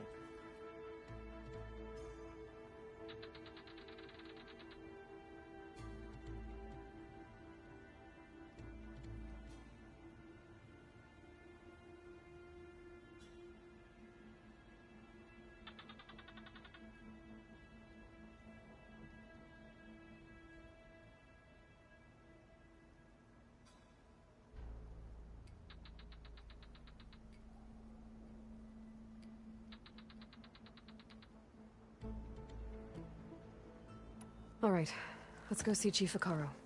He's in his throne room, at the far end of the grove. Come. Be welcome among the records of the Ten.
It's glitched.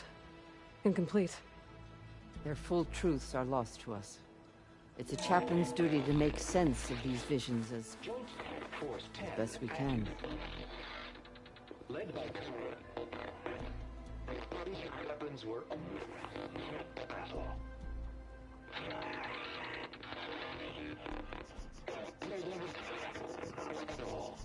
The Ten were dedicated soldiers, working together as a squad and sharing in their duty. And when the time came for battle, they took to the skies and leaped to glory. All Tanakh seek to follow their example. Before the chief, it was one of the few things the clans had in common.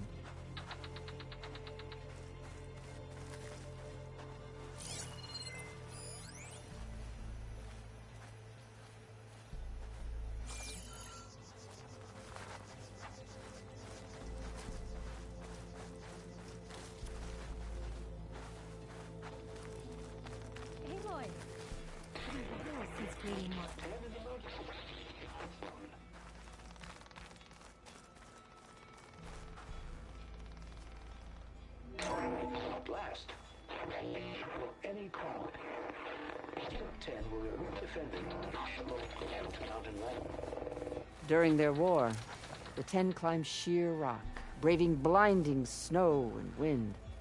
They stopped at nothing to protect their own. You make them sound invincible. They weren't. But the visions tell us of their courage and strength, something our soldiers aspire to. The Sky Clan admires this one above all the rest.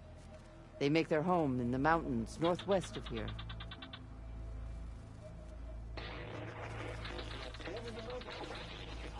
I see our paths cross again.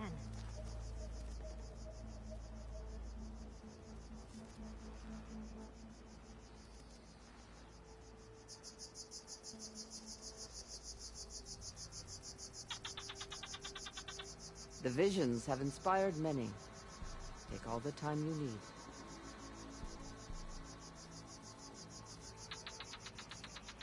Aloy! It's been a while since Bleeding Mark.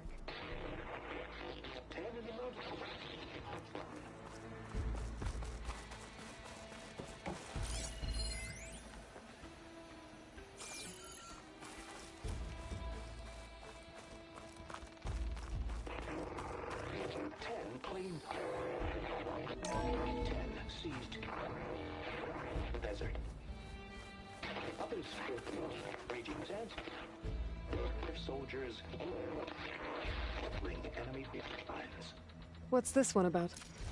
The Ten waged war against their enemy in the desert heat, a land too harsh for any to survive. But against all odds, they prevailed. So the Desert Clan does the same.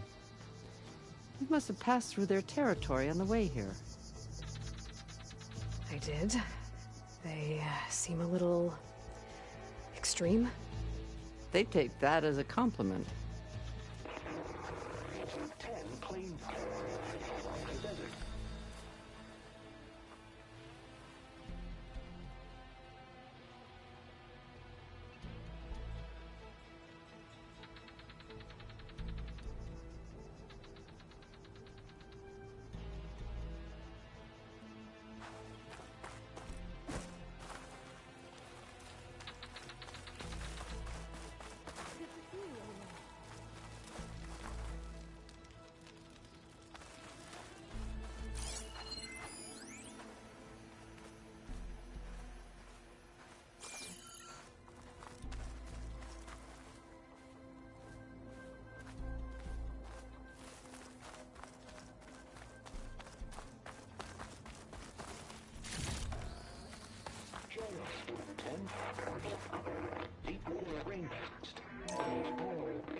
detected in the jungle, sealed by darkness. Trap their enemies. Soldiers in a jungle. Those were the 10? Yes. They knew how to use the jungle's depths to distract the enemy until the perfect moment to strike. Generations ago, my clan, the Lowland, looked to this one for inspiration as they claimed the jungle to the southwest.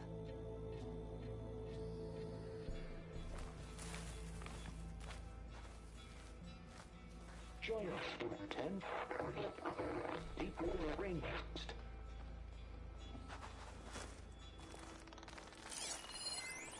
Hey, Outlander.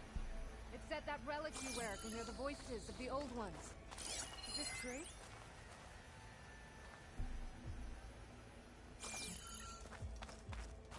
You have an old world recording? This box was speaking with voices of the old ones. But now there's noise over them. Let me take a look. Where did you find this? We took it from an Oseram Delver. She was trying to steal it, and other artifacts from Tenakth territory. The others were going to bury it in the sand with her. But then I heard the voices. Well, the data here is badly corrupted, but... Delta Juliet 9, you are weapons free and clear to engage the swarm. Good hunting. Copy that. We'll buy Zero Dawn the time you need. Delta Juliet 9 out. The voices of warriors from the past. And that Oseram wanted to sell them for shards. The bravery of the 10 should be remembered. I'm not sure what you mean by the 10.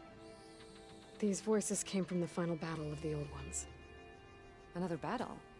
I could learn more about it if I could find the other boxes. That Delver did say there might be more recordings to be found in the wreckage of ancient flying machines. She claimed she had a way to locate them. Yeah. The box with the voice data on it is emitting a locator signal. I could use it to find the others. If you do then, bring them back here. I will see to it that they're treated with proper respect. Whatever sacrifices were made by these ancient soldiers, we will honor them.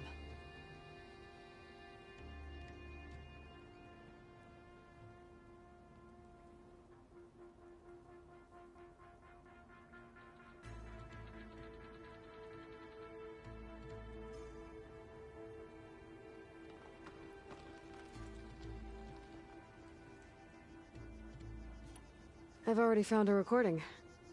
I'll take any you find. Let me give you something for it.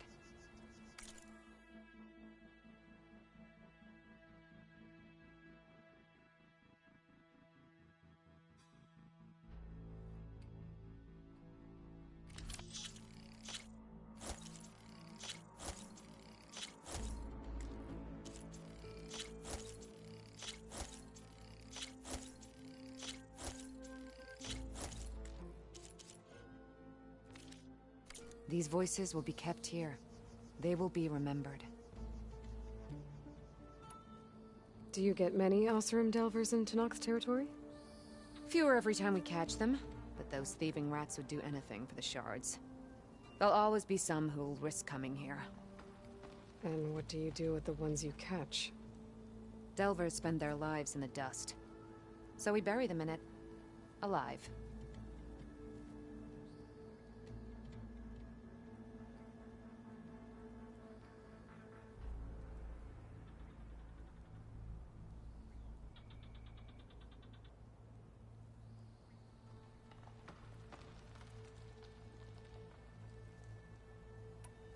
Why do you want these recordings? Every battle teaches its soldiers. We should learn those lessons, and honor those who fell. That is our way.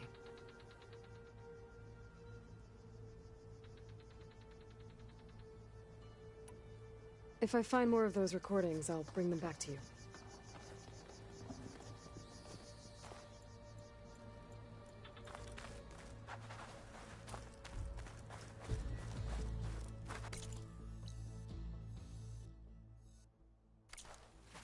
My focus can detect beacons from those recording devices.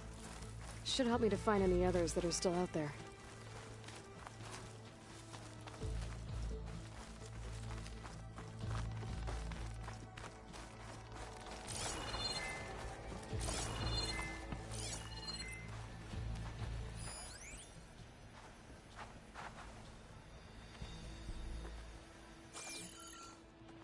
The chief is inside. Are you ready to see him?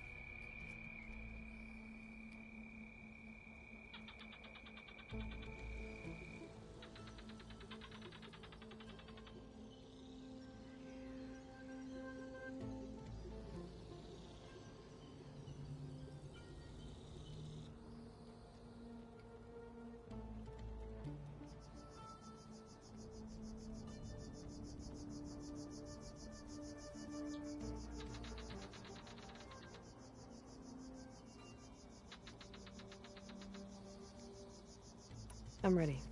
Good. Come.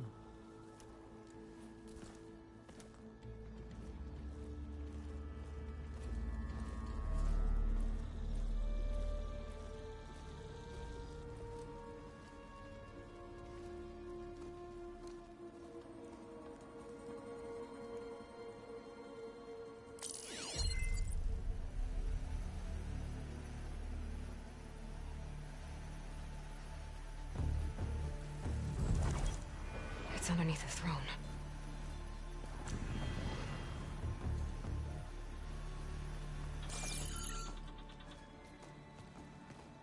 I will see you soon, Outlander. The savior of Meridian. I am told you held back Regalla's forces outside Barren Light. And defeated her champion, Grutta, in single combat. Impressive. I met Fashav there, too. He said you were a great warrior. And a man of honor. His death is a painful loss among many. We will not soon recover from the massacre of our marshals. But if you are here to pledge your service, that could help considerably. I am not here to fight for you.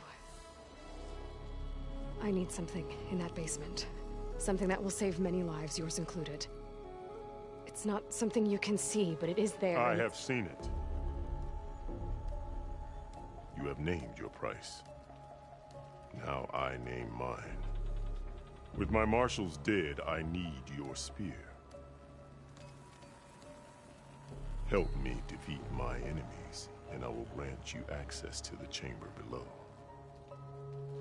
I don't have a price. I am not a hired killer. I'm here to save lives, more than you can count. I count the corpses of marshals slain. I count hundreds more Tanakh, whose lives hang in the balance. I will fight for them. I will kill anyone who threatens the peace, and you will too, if you want me to open the door to the chamber below. Okay. So by that logic, what's stopping me from killing you right now? And taking what I need to save everyone? You could try.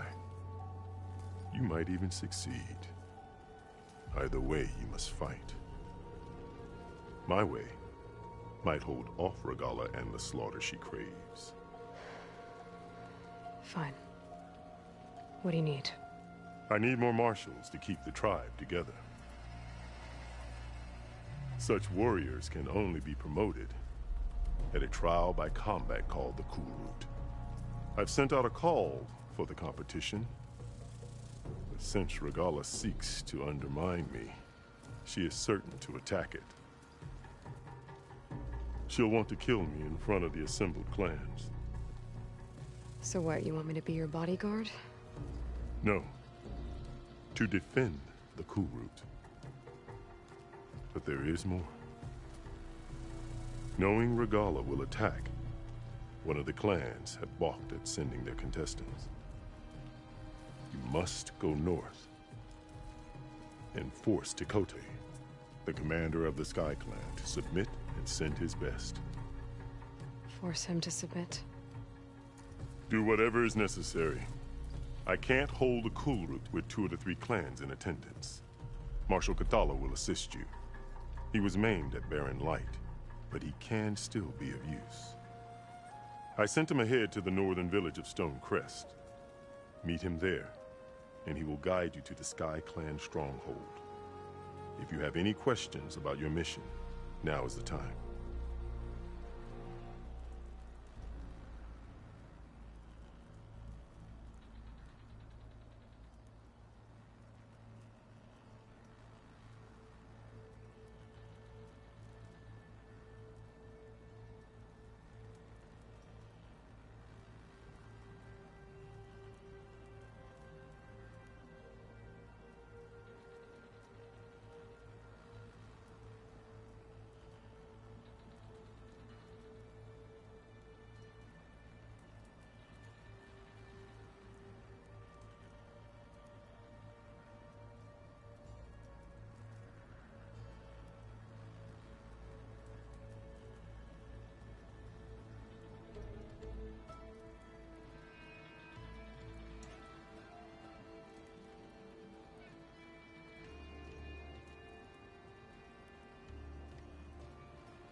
I'm sorry about Fashav. He seemed like a good man. More than a man. A bridge between Tanakh and Karja. No Outlander ever earned our respect as he did. I had hoped he would be my voice in Meridian. That peace with the Karja might become something more. An alliance? An exchange.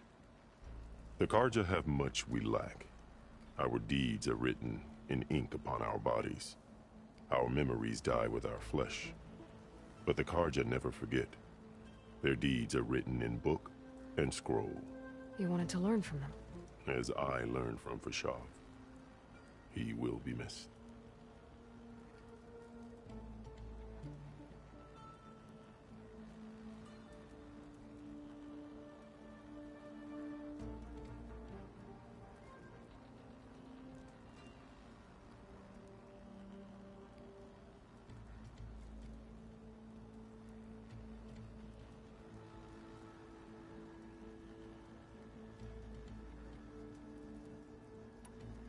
Fashav called Regala your greatest mistake. Why? That is not your concern. Really? I fought against her forces at Barren Light, and I don't even know what her problem is. She was the deadliest of my marshals. The point of my spear. So what happened?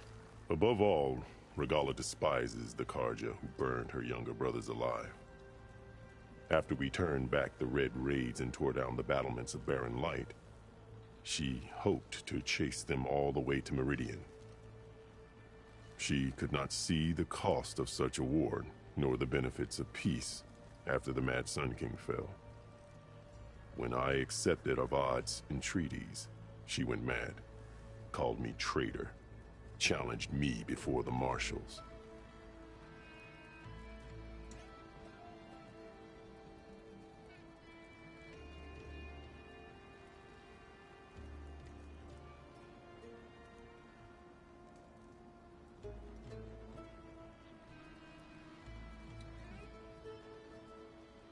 What did you do when Regala challenged you?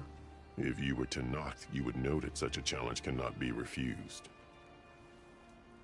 It was not easy to subdue her. I bear 7 scars from that fight. The other marshals wanted me to execute her on the spot, but I found I could not sever the bond between us. Her loyalty had been as boundless as her rage, so I spared her. Rather than mercy, she took it as a humiliation, one she will never be free from.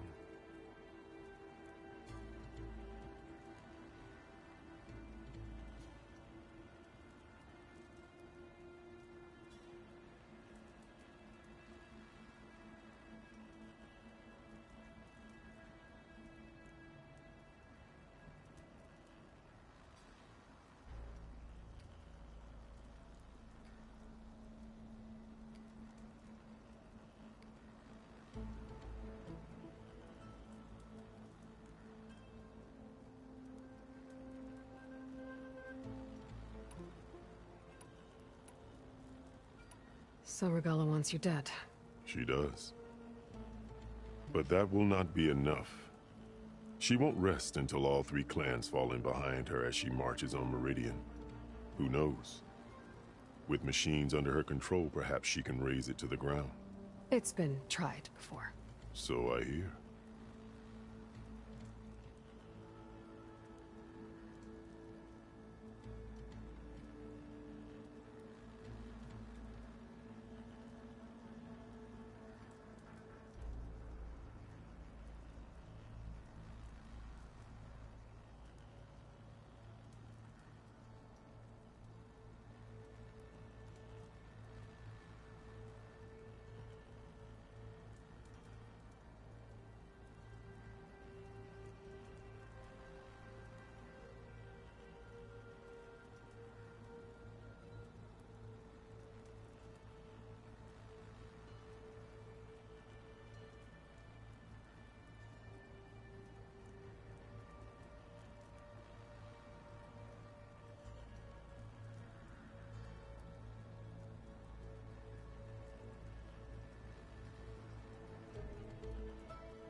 What exactly is the Cool Route?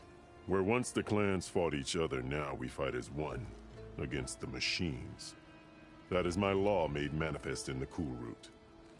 Each clan must send contestants whenever I call for the ritual. These contestants face trial by combat against machines in an arena just beyond these walls. Those who distinguish themselves become marshals who bind the tribe together as peacekeepers.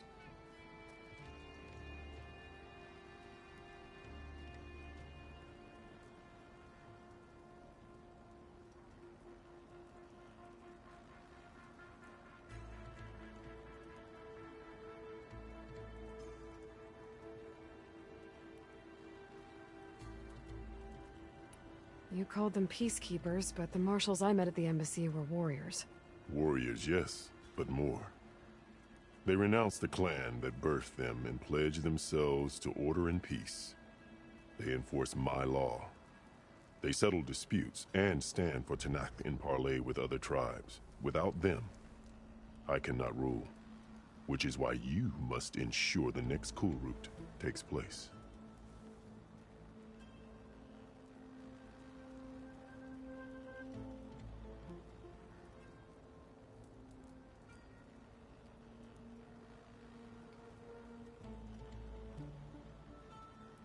Why won't the Sky Clan send contestants to the Cool Route?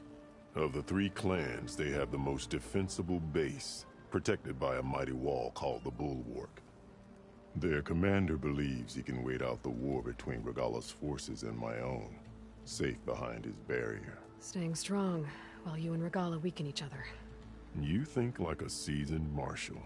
Good.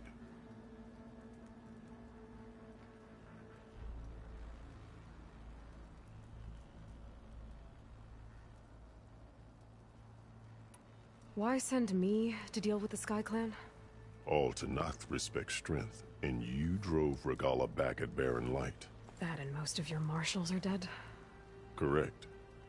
What about Katalo? Can't he do it by himself? He is maimed. They will no longer respect him. That hardly seems fair. What is fair about losing an arm? Whether they respect him or not, Katalo still has worth. He knows the Sky Clan. He was raised in their base. He will guide you well.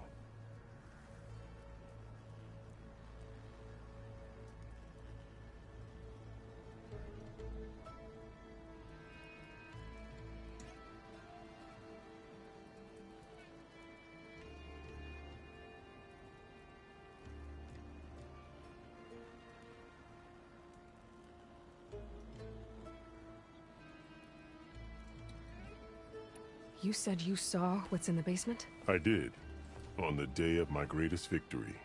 What do you mean?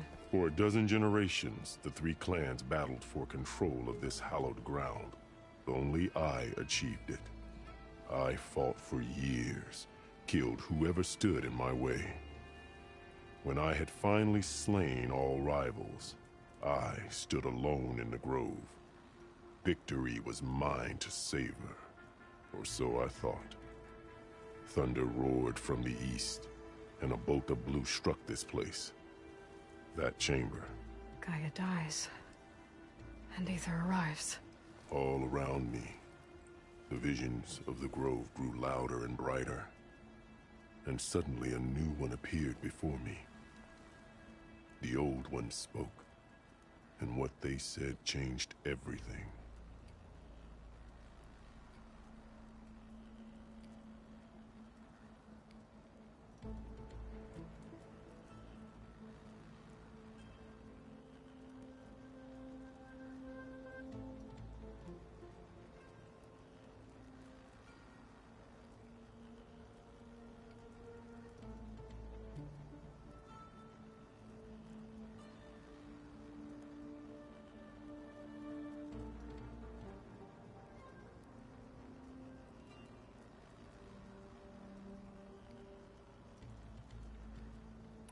What did the old ones say to you in this new vision?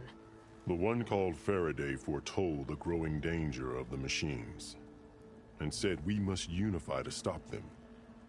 She called for marshals to enforce the peace. Then the vision faded, never to be seen again. I marked the spot where it shone with my spear, and I took Faraday's words to heart. Renounced war between the clans, trained warriors to fight machines, ordained marshals through the cool route. Since then, the tribe has been at peace, until Regala attacked at Barren Light. And the chamber, beneath the throne. You went in after the vision? I did.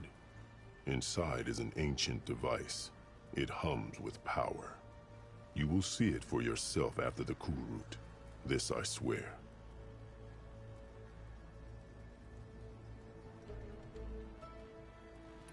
I'll do what you want, and go north to deal with Dakota. But you'd better not forget about our deal. You will have what was promised, if you succeed. Speak to Deca on your way out. She will arm you for the road ahead.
Come, let it... Hikaru said you have something for me? A weapon to aid your mission. You'll need it for the long road to Stonecrest. Many machines prowl along the way, and our scouts have sighted Regala's rebels in the area. Machines and rebels. Nothing I haven't faced before. Indeed. Head north towards the foothills. Ascend its slopes until your legs burn and the chill air catches in your chest. Then you'll know you're in the Sky Clan's domain. Strike true as the 10, Aloy.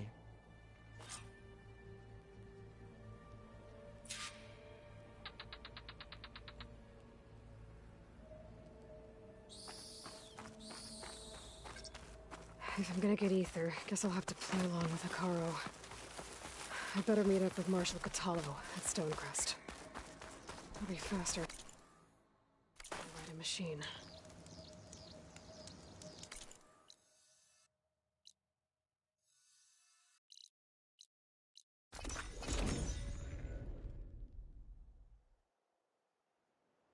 This must be Stonecrest. Catallo should be waiting for me. Over here. I've got something Maybe to tell I should you. look around first. Had a good run at hunting grounds the other day. Earned a half strike. Full strike or don't even bother.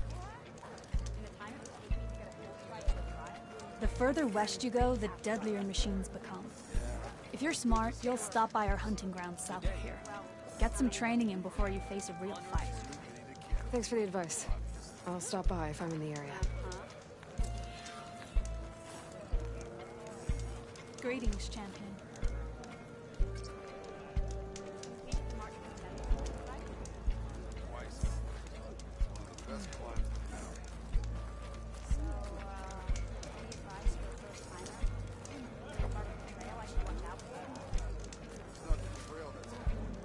Snow's melting on my clothes. Great. Thanks. Any news on your father?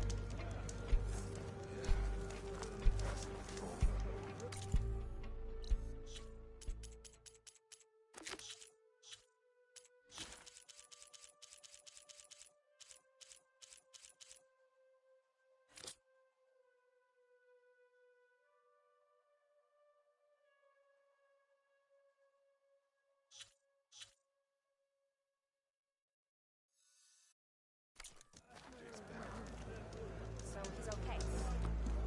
Traitor. Travel safely, sister. Honor and strength. What? But he'd served with those soldiers for years. Guess his hatred for the Carja runs deeper than any sense of loyalty. I had a good run at the hunting grounds the other day. Earned a half strike. Please. Full stripe or don't even bother. In the time it would take me to get a full stripe at a trial, I could earn 3 half stripes. Yeah, but they're still just half stripes. Well, how many do you have? Always got somewhere to go, don't you?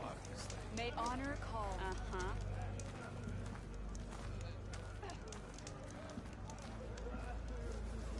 Completed the March for 10 before, right? Twice, in fact. It's one of the best climbs in the valley.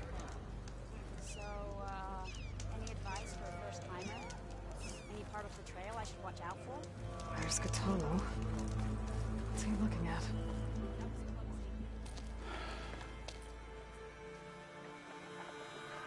This valley is infested with Regala's rebels.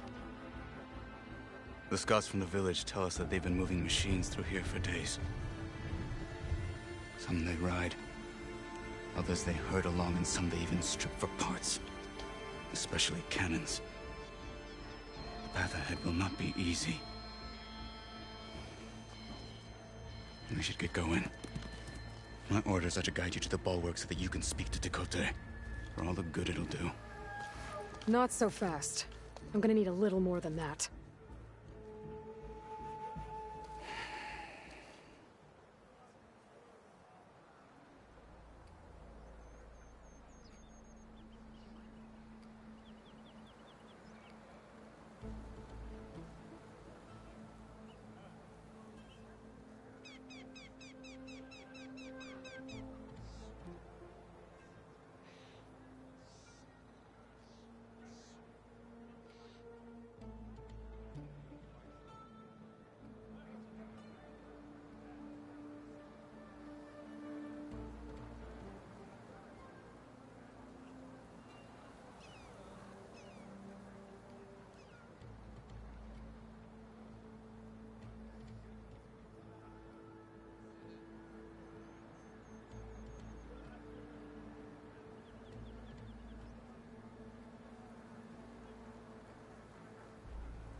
What is this place? Stonecrest was built as an outpost, back when the clans were still at war. Its purpose was to guard the entrance to the valley, as well as keep watch on what happens below. And for now, that means keeping watch on Regalla's forces. I wish we had enough soldiers to do more than just look on.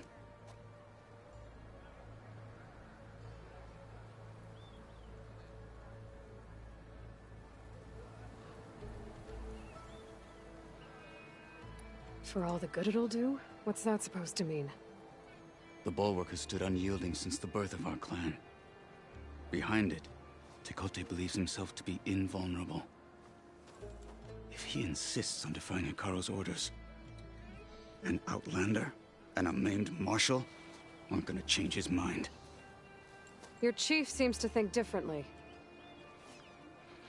And that is the only reason I am still standing here, talking to you.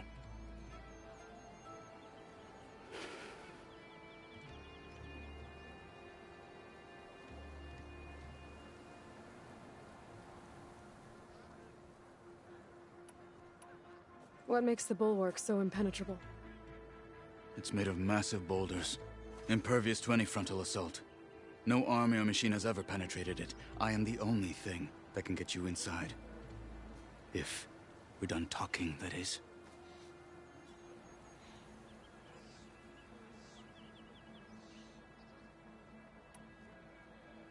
What makes you so sure Tekote won't listen to us? A snake safe in its lair hears nothing but its own rattle. Come on, is that all you've got for me? Hikaru said you were from the Sky Clan before becoming a marshal. I need to know what you know.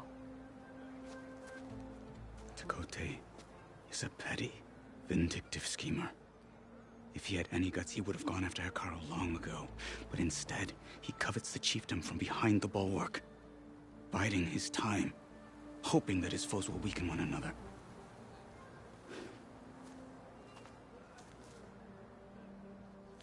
Is that enough for you?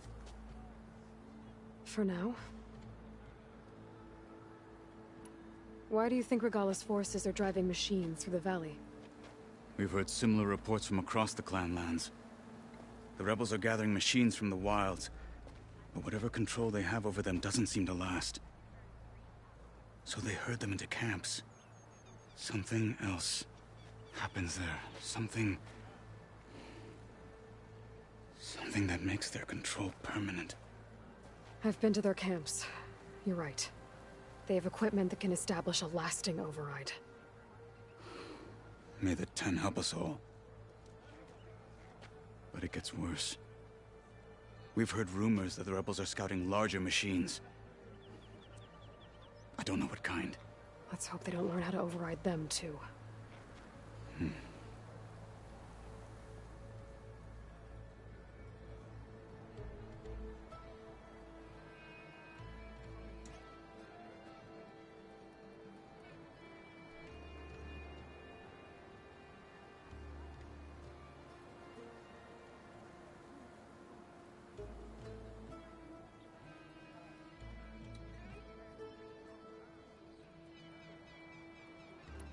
You were at the embassy. I was. I'm sorry about the other marshals. And their deaths will not go unpunished. You're still healing. I will never heal. But that won't stop me from cracking any skulls that need it. Good thing you're on my side, then.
You were at the embassy. I was. I'm sorry. Their deaths. You're saying. But that won't... Good.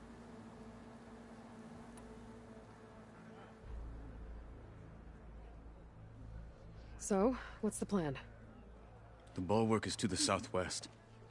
So undoubtedly we'll have to cross paths with Regalla's troops along the way. We'll either have to fight our way through, or find a way to sneak past unnoticed. Neither will be easy. Never is. Let's get this over with.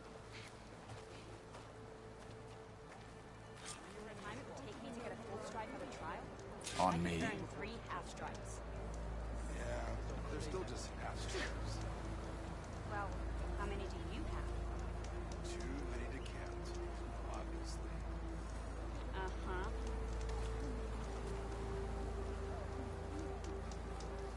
Completed the March of 10 before, right?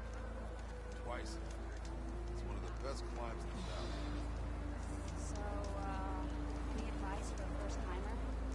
Any part of the trail I should watch out for? It's not the trail that's important, partner. The swift victory. One will cost you. You might not even get to the top. I see. Thanks.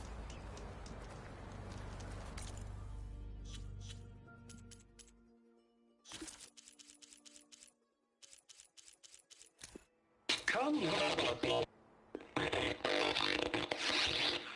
Joint Force, led by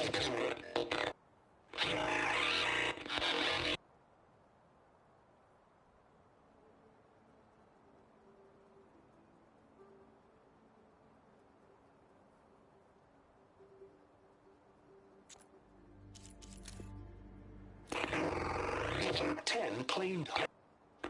10 seized. Others raging sands. If soldiers battling enemy.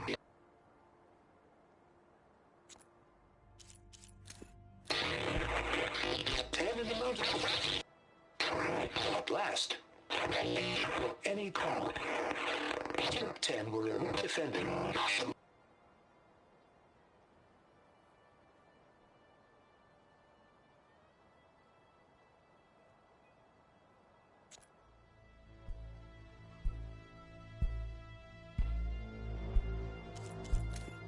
Join us, 10.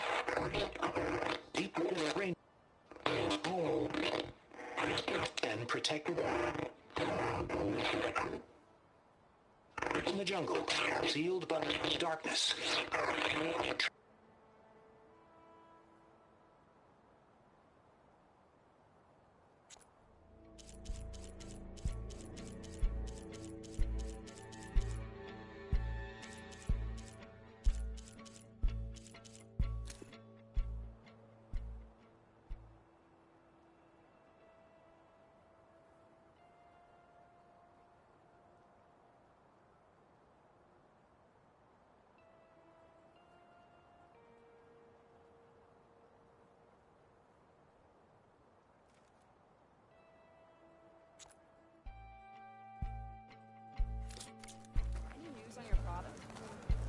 Don't go getting into too much trouble, champion.